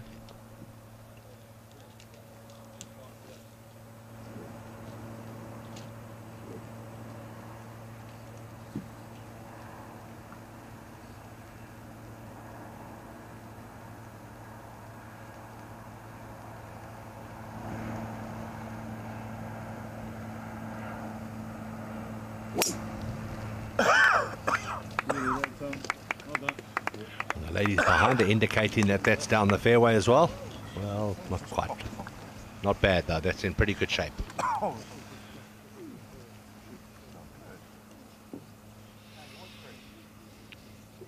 Langer marches on. 3 holes left to try and keep a bogey off the card, and who knows, probably pick up another birdie before he's done. Par 5, 18th is an obvious chance. Leonard on that 18th green, well, just off it actually. Very good second shot on the par 5. And this to join Corey Pavin at 1 under. Hands quite well ahead, almost kind of resting on his left leg. That's got a chance. That's a good putt. Very good putt.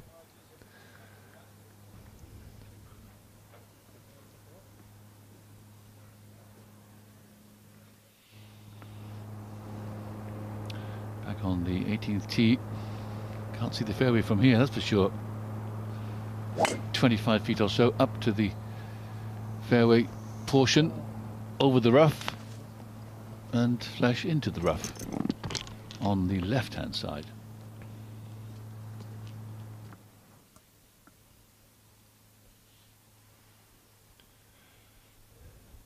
Now to try and get into the clubhouse at level par for the 3 rounds.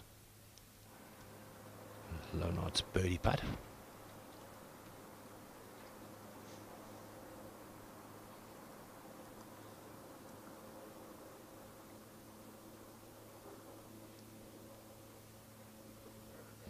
Nicely holed. 50-year-old rookie senior in his first senior professional competition, and it happens to be a major.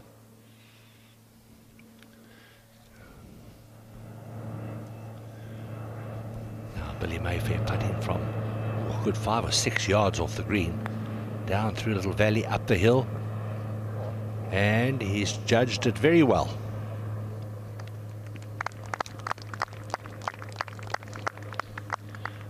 But he's left him one of those, or is it one of these? Whatever, they're both painful.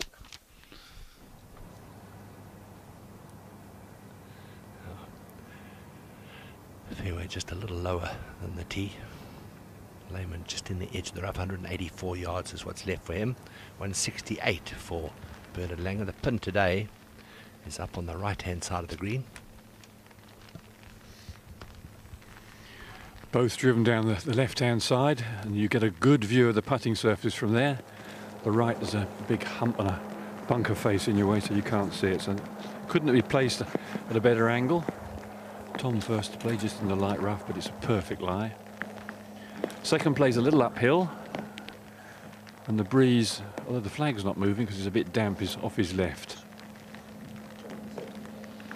It's a green that tends to spill the ball off on the right side, and it gathers up a little from the left.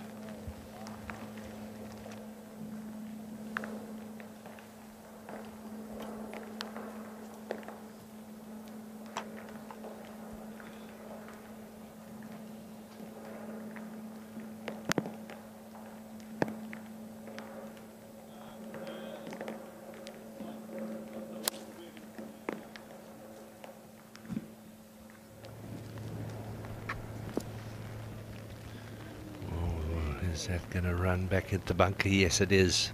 No, it's not. Right on the edge. That's fortunate. Yeah, these tee shots of Bernard's, the last 3 days I've been out there, they're just in exactly the same spot.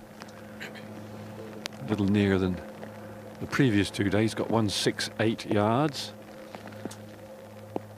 And the perfect line is probably on the TV tower, as the ball will kick to the right from there. Anything leaking to the right tends to kick right, either go down off the bank or into a bunker there. Vicky, his wife, was walking around, but I think she may have taken a bit of a shortcut, not doing 16 and 17 because they run back and forth. Right, Bernard, see another one of those cracking irons. Got to put a bit of draw on it. Want to sort of skid it up the little tier, the pin 4 yards up the little rise in the green.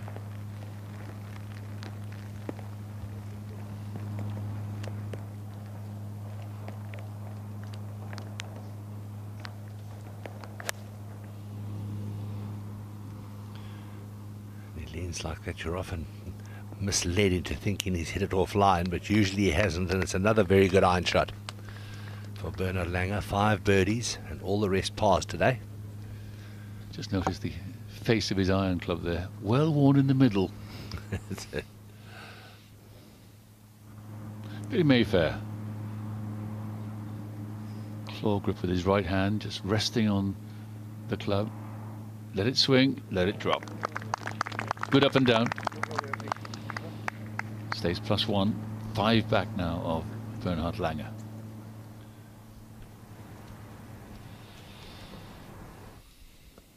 A big question for Steve Flesch is whether he can actually make the green from here.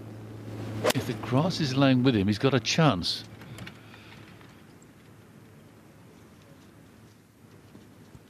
No, not really. Not too bad a chip to come, though. It's a par 5, the last, so he still has a chance of making a birdie. The dogs enjoy their walk. Langer, the maestro, certainly was at full call 3 years ago, winning by 13 shots in this Senior Open Championship, and he's in charge again by 3 from Pavin, alone in second.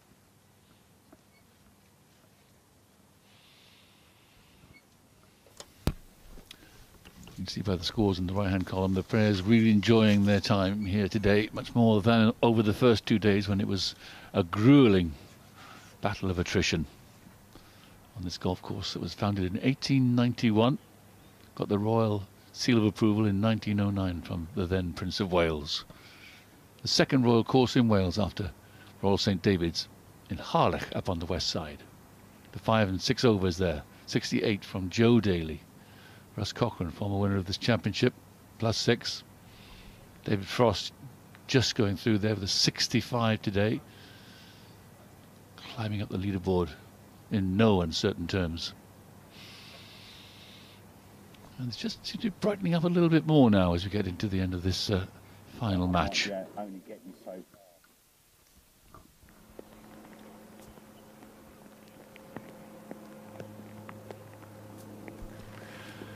Not too bad of a live ball below his feet, but where he wants to land the ball is just a little tear, so he's got to be pinpoint where he lands this. If he gets it a little too far to the right, it'll dart straight right.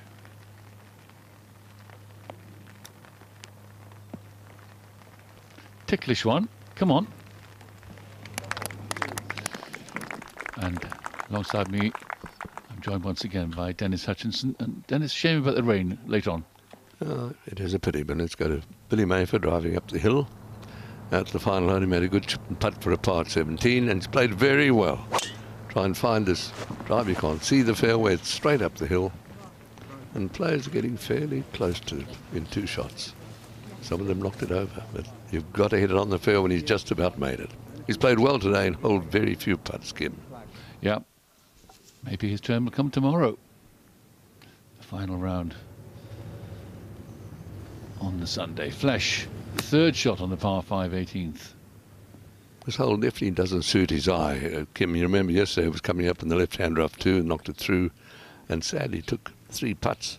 Otherwise he would have been another one of the players under par. Shot 71 in that horrible weather. I think 13 over par making the cut, and then seeing the scoring today gives an indication of how good the players are and how foul the weather was in the first 2 rounds. Looking down the 17th and 18th, can't see the group in front. Bernard up the little ledge for another birdie. Oh, he's left it short. Yeah, you can see how much he hates that. Well, don't we all? Not giving it a chance. Perhaps the worst sin of all. Disappointed with himself. Stays 4 under. Still leading by 3. Corey Pavin in the clubhouse after his 65 on -1.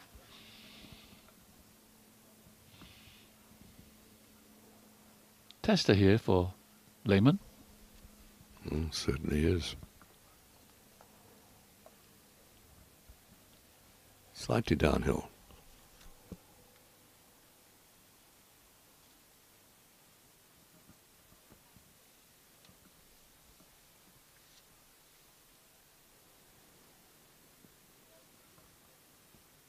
No, low side, bad putt. Never on the line. Oh. 71-72, Tom Lehman, and he'll move to +2 there. He's looking like completing that sequence if he's not careful and getting a 73, but we shall see. This is Flesh looking for a closing birdie. And it's just on the wrong one. It was going to come a little from his left as he putted that. So knocked this one in. He missed a tiny one yesterday for his par. So good golf again from Flesh. 72, 71, 72. Tidy. So no, 71 I did him in justice. 72, 71, 71. Very tidy.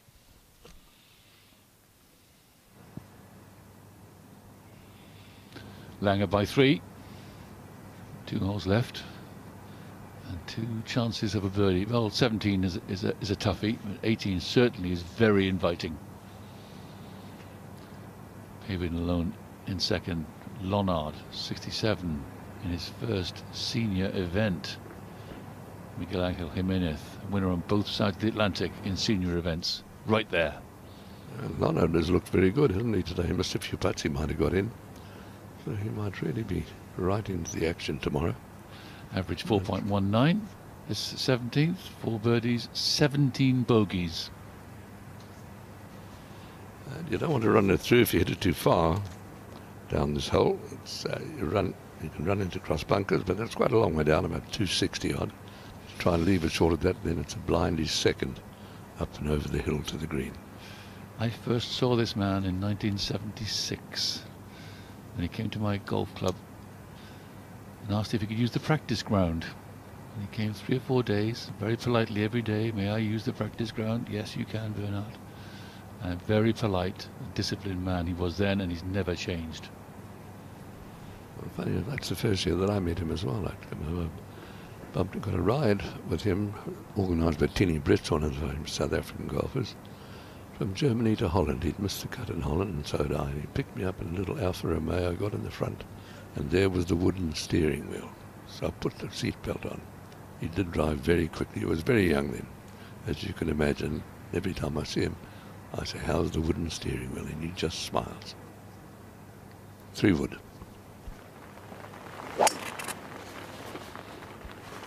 Could be a bit left, could it?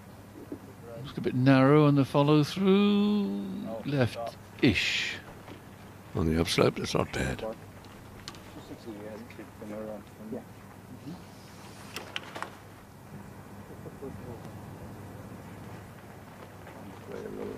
Five birdies in his round, Langer. Lehman up and down stuff today. Strange kind of performance from Tom. Not quite on it sometimes, and then throwing in a couple of birdies as well. I think it was a kick in the tummy, making that 5 at the tiny par 3-8. He dropped short at the first, got 3 birdies and moving along well, and then from nowhere to the 5. Looks like, what do you think, 5 wood? 3 wood. 5 wood, I think.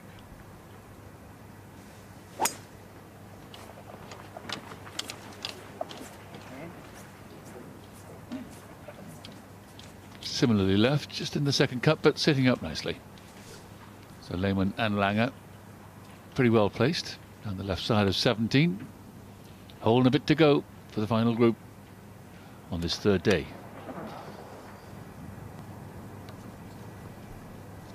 Let's look at this 18th hole. They're playing just under the 500-yard mark. Good tee shot, 259, 248 yards left. And going with the iron, the wind has picked up a little bit. There's rain, but helping. There is a lot of chase still in the fairways. He's hit a lot of very solid shots during the course of the day. And choose on that lip. Must be a concentration thing. Coming up just short. Got a chance to make a closing birdie. I can't believe he had a go at the green there. Well, he had a poor second shot on the 17th as well. Similar sort of result, sort of flaky left to righter. I think he was going for it. The wind mercifully lighter today. Scores a lot better. Bernhard Langer, who else? 3 shots ahead of Pavin at the top.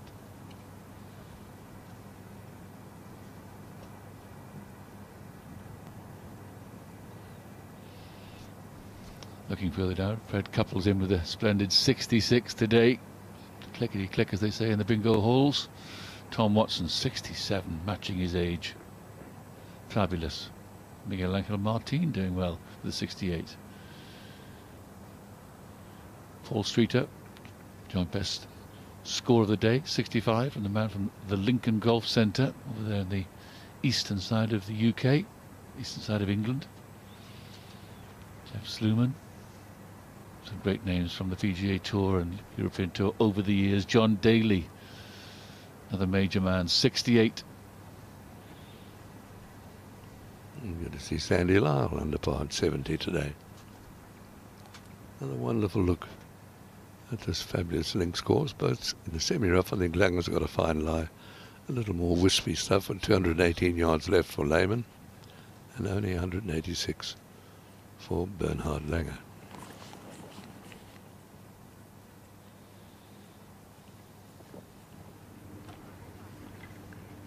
Hole only 12 paces to the end of the green line from the left edge, so try and avoid that bunker on the cards, the front right. A lot of players missing short left. 9 from the left. We got right to left with a little bit of hurt. Right over the guy. Yeah. Just in some strawy sort of grass, 203 uphill, wind off the right, And a second shot that sort of invites you to run the ball on. I think this is definitely going to run on. They come out a little hot.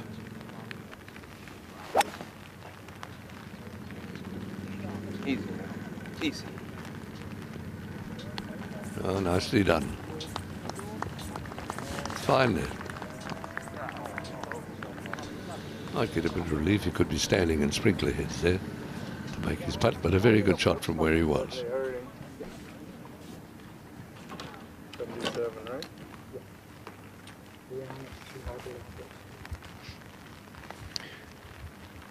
Both Bernard and his caddy usually get the yardages, and by comparing them, if there's any discrepancies, they work it out after that. If they're about the same, they're happy. That way it's much more difficult to make a mistake with the yardage. Little holder, you know. Like 3 iron.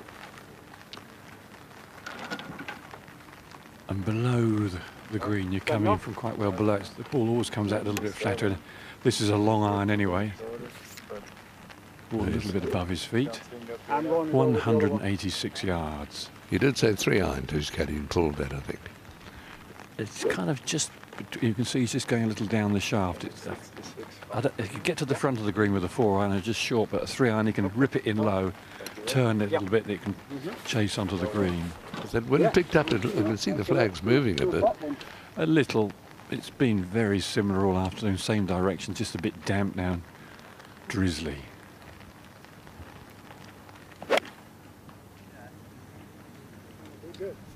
He gave it a nice firm clip, didn't he? And once again, a beautiful result. Just a bit unlucky. He could have got a little more chase with that. Super shot. Never threatening to drop a shot, seemingly all day long, Bernhard Langer. Third shot on the 18th for Billy Mayfair, coming up short right with his second on the par 5. The Texas wedge. This could go in. If a little slow, it would have moved from left to right. But that's a great effort from where he was. Good long putt.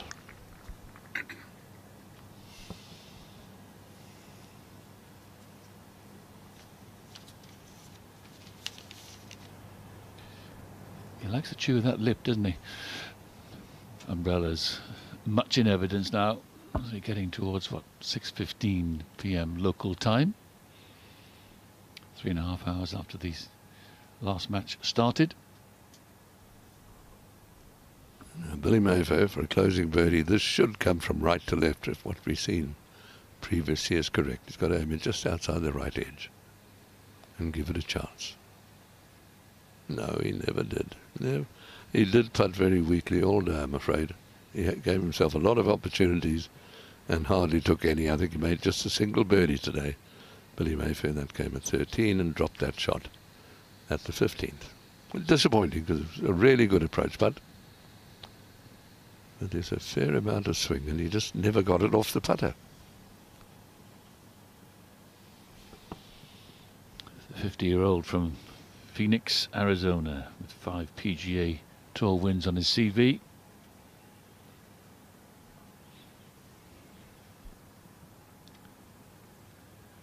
Finishes with the tap-in par.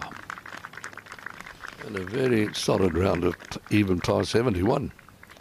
And a kiss for the caddy, Mommy. +1. That means he's 5 shots behind Bernhard Langer, as his work is done for the day. And his partner Molina had a really rough day, 77 sadly for him, with a closing birdie. Had that rotten run from the 5th, 6th, made a double bogey there. And another double came at the 8th, a little par 3. For Molina, really hurt him badly. Ruling time for Tom, getting relief, as Dennis mentioned a few minutes ago, from the sprinkler head. Is that correct, Ken? Sorry, Kim, I didn't quite catch what you said. Getting some relief from the sprinkler head there? Yes, he's having...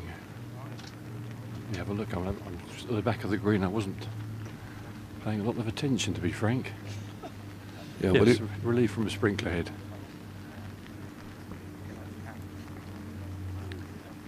I thought you meant Bernard, that's why I wasn't paying attention.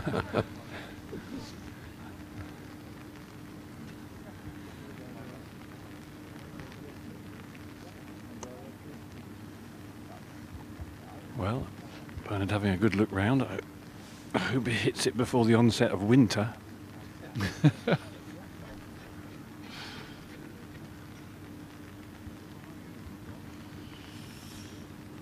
The conference.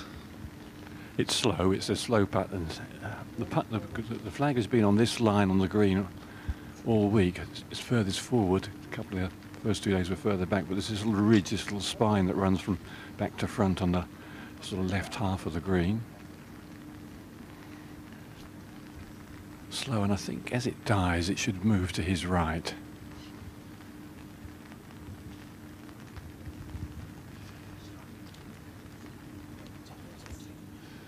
This putt then for his 6th birdie of the round.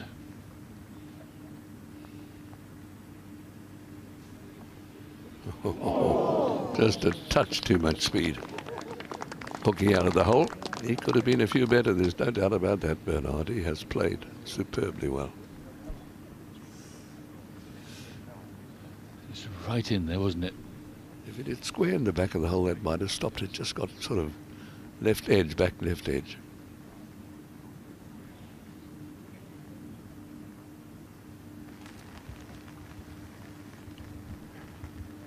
Tom could use a birdie. Couple over on this back nine after getting out an even with 3 birdies at a 3 drop and a double drop. But untidy for Tom. Hasn't holed much, has he? Missed a couple of shorties early on, one on the first and the fourth. Been pretty steady on the greens, but left a few opportunities short. Hello. Just like Bernhard's putt.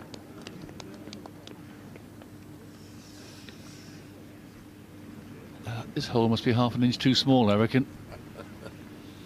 Yeah, they've both got a big piece, but both just a little too much speed.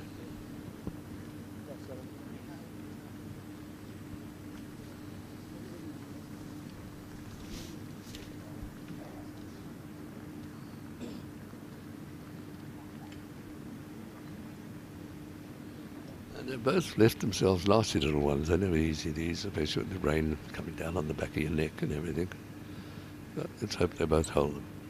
For par, Tom Lehman.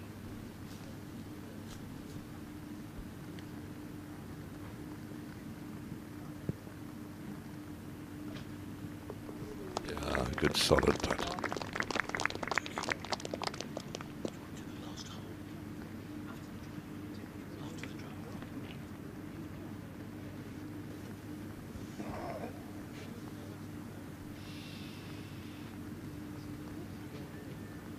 Par from Tom, just doing a couple of stretching exercises. Damp conditions now, easy to get a little bit stiff and not quite so flexible.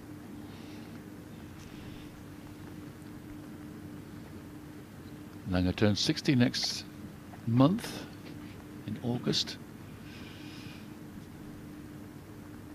He's had a great career, played beautifully for a long time, and his senior career has been astonishing.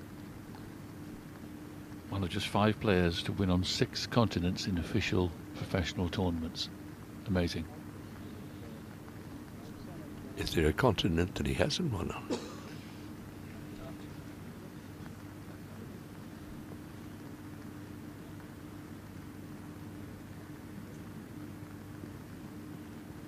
If there is, he hasn't played there.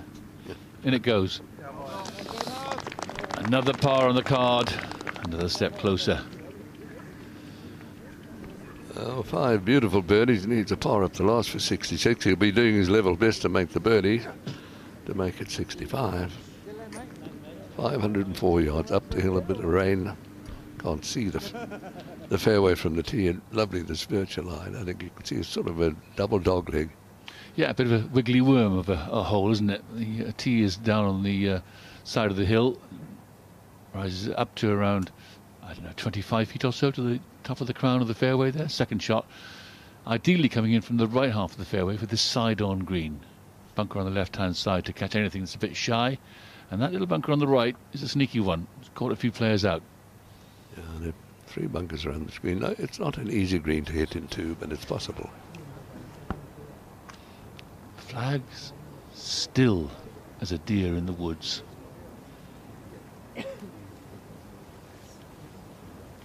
Last match out. The only match out at the moment on the last tee. Yeah, that one's there for the course. They did, of course, 8th hole slowed them up when Tom took 5, and again they had trouble at 13 when Tom pulled his second shot, slowed them down considerably. But they've been trying to catch up. But easiest hole on the course, ranked 18th, and 4.44 is the average on this par 5 today. You need to go back a step or two. No more, please. Sorry, it's right in my line. Thank you. Average score on the course today, 70.65. Cool, a bit different from yesterday then when it was pushing 80. Yeah, 78.5 yesterday, Ken. And felt like it, no doubt.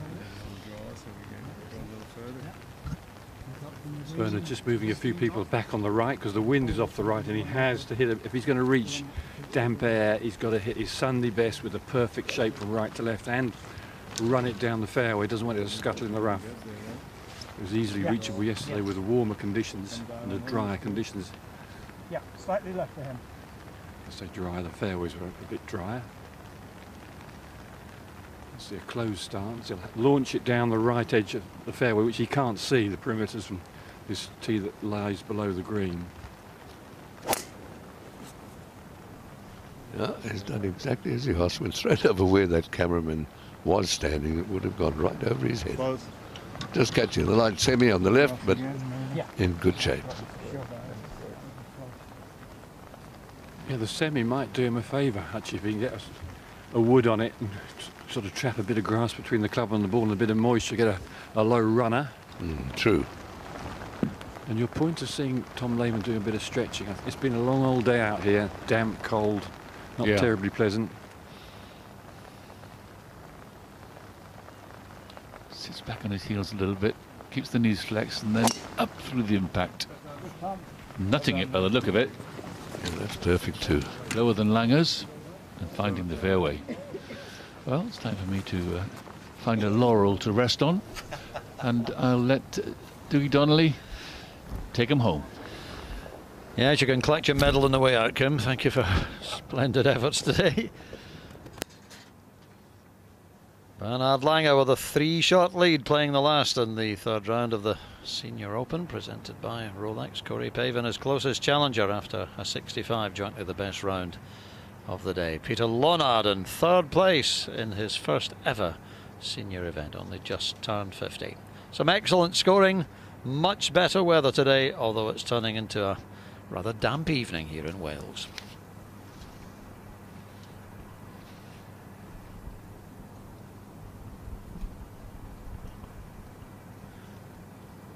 Dale Hayes has joined me for this last hole, and an earlier start tomorrow because of the threat of thunderstorms in the afternoon. So wherever you're watching around the world, just check your local listings, as they say.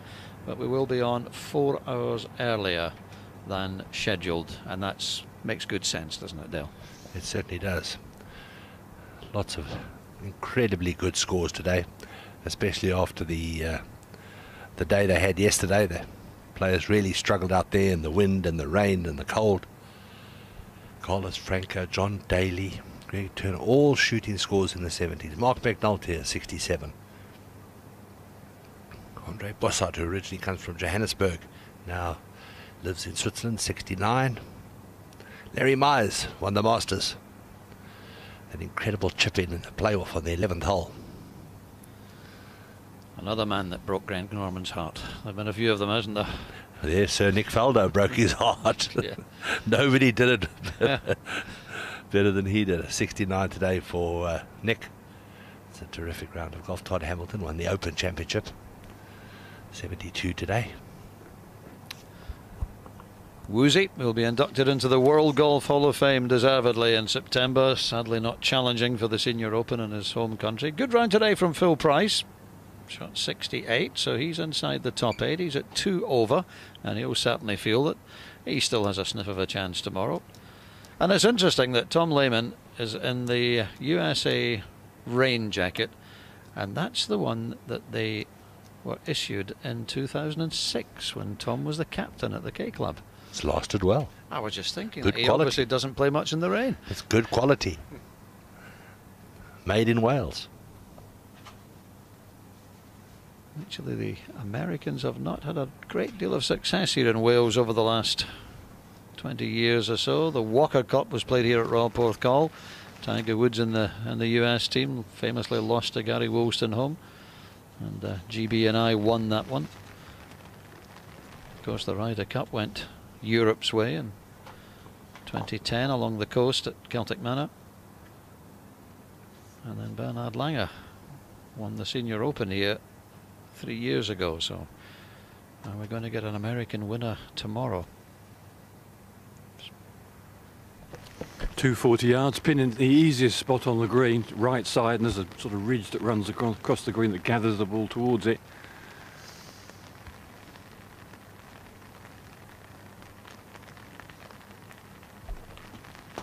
Oh, he's blocked it right.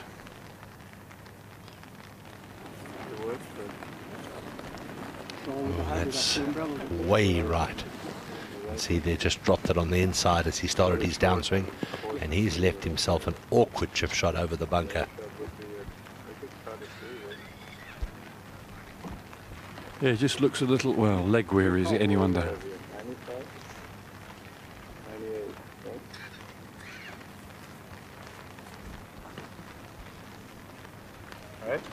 Perfect lie, bit of very light, fluffy rough. The rough's only about half an inch long.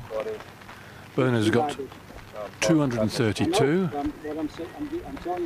Wind, I wouldn't say is helping now. It's virtually straight across, maybe slightly against. So he needs a good hit on this if he's going to make it to the flag. If I miss it left, it's not an issue, right? The pin is right, so yeah, she shouldn't be. I don't want to be in those bunkers. But and he's got a club that you can actually sort of slightly miss hit, as long as he doesn't go straight at the flag, goes a little right, and it will really scurry up there. That's something he doesn't do very often, Kenny. He doesn't miss hit too many shots. No. If he just catches a bit thin, there's that one sole bunker that's about 15 yards short of the green that could catch you out, but you're right, doesn't miss hit many.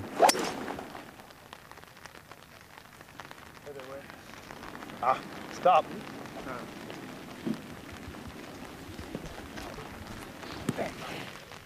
Oh, that's fortunate. It stopped just in time.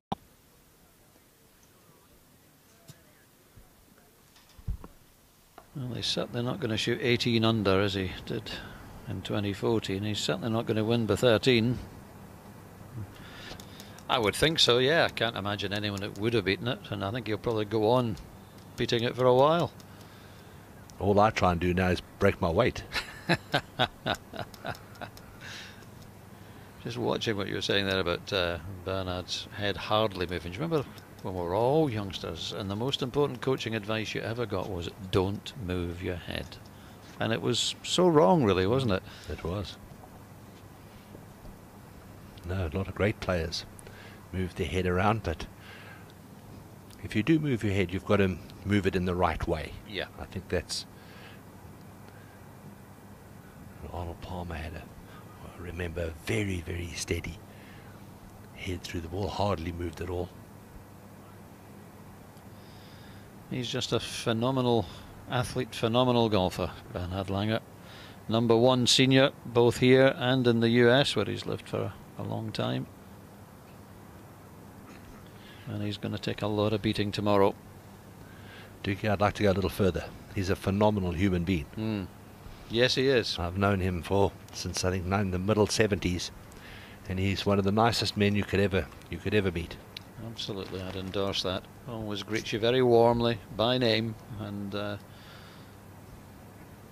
think everyone's delighted with the success that he's achieved in his career. Tom Lehman's had a disappointing day. I mean, he was going along so well. He was 3 birdies in the first 7, but since then, Ken, it's all rather frittered away. Yeah, he's battled in there, though. He's not let it all slip. I think he's going to have to play this a bit cagily left of the pin and hope the slope takes the ball round.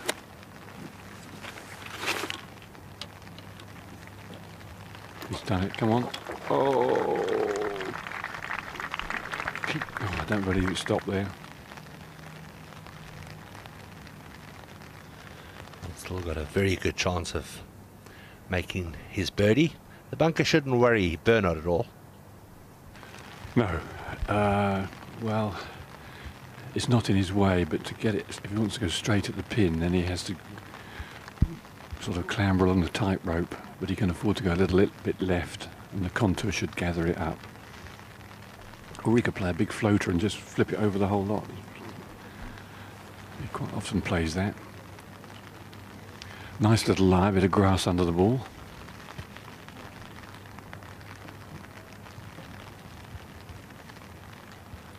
And considering it's pretty chilly and dull, and there's a good little crowd round this 18th. So he's got your 60-degree wedge, not fully open, but open club face, and you can see him sort of cutting underneath it. So he's going to play him more of a lobby type shot than a runner. He couldn't, could he?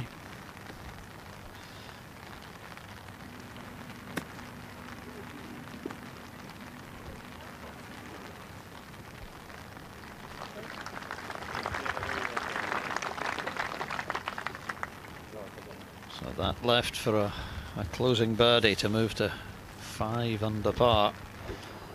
And a 4-shot lead over Corey Pavin, the only other man under par.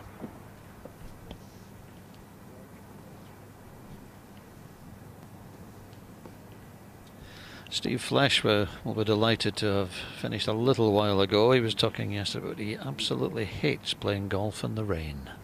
He says, I can cope with the wind, that's all right. I hate playing in the rain. He said he was quite funny about it. I don't think he's going to enjoy tomorrow much.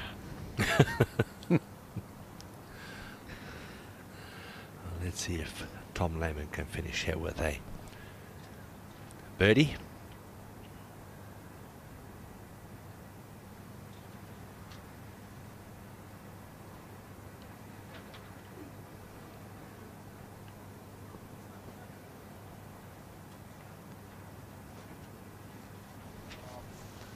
Oh, what a shame for Tom. Dropped a shot at the first, then he birdied 2, birdied 3, birdied 7, and he was very much off and running.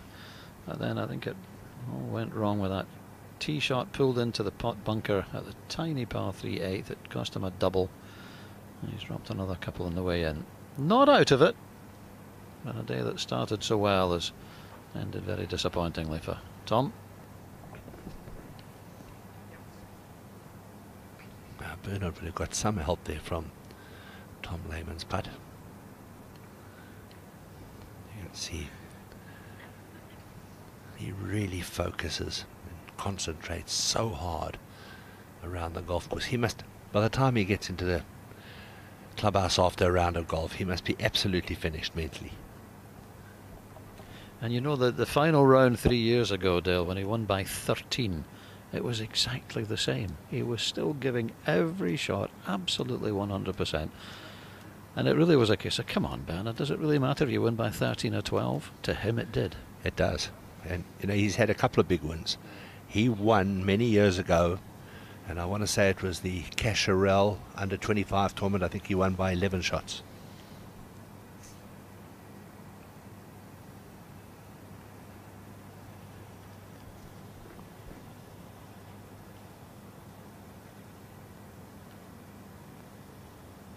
Yeah, he's birdied it every day. He's a bit relieved about that one. He didn't think he'd made that, but he has.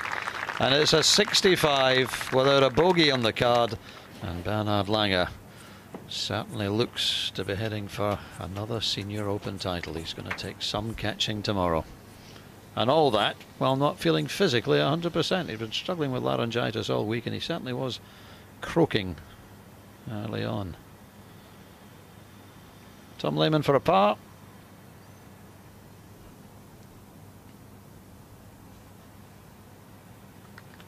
Started the day alongside Langer at the top of the leaderboard. Ends at 8 behind.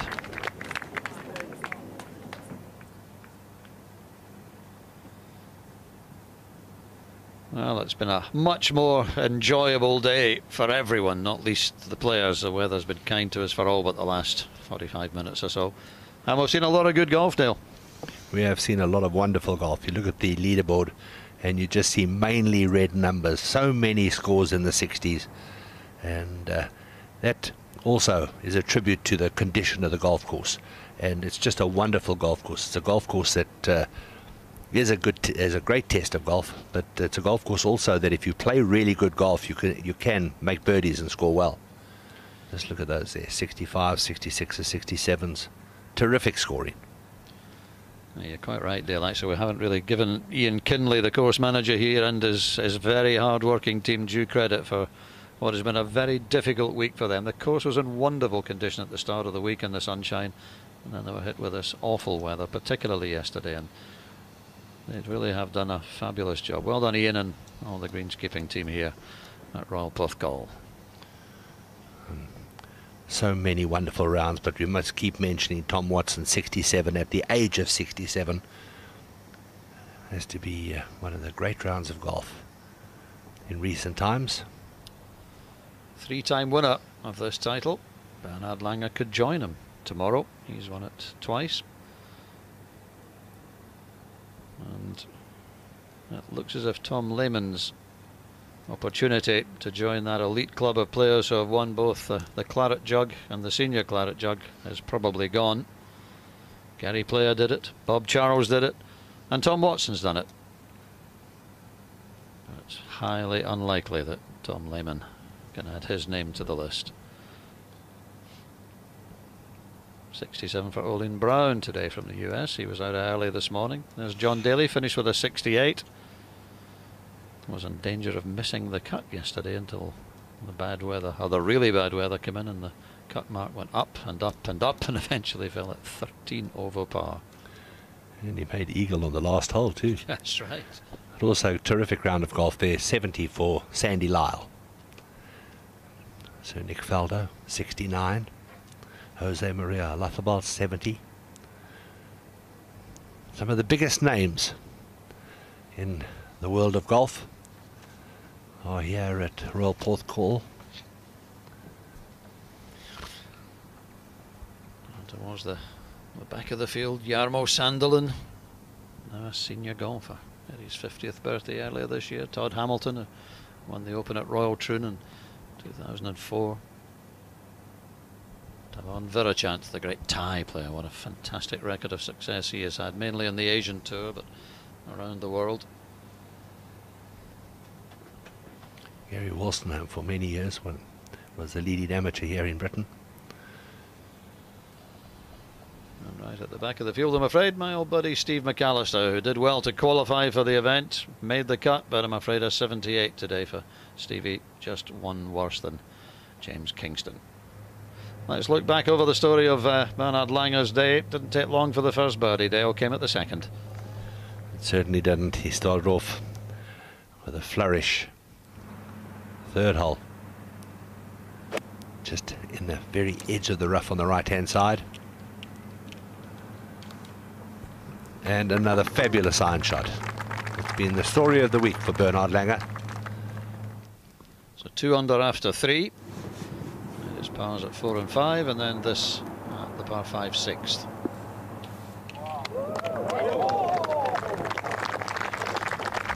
So close to being an eagle. He would knock that one in for birdie, and then at the par 3 8th with his playing partner Lehman in the bunker, and that would eventually cost him a double bogey. Langer pops it in for birdie, and that was a 3-shot swing between the two.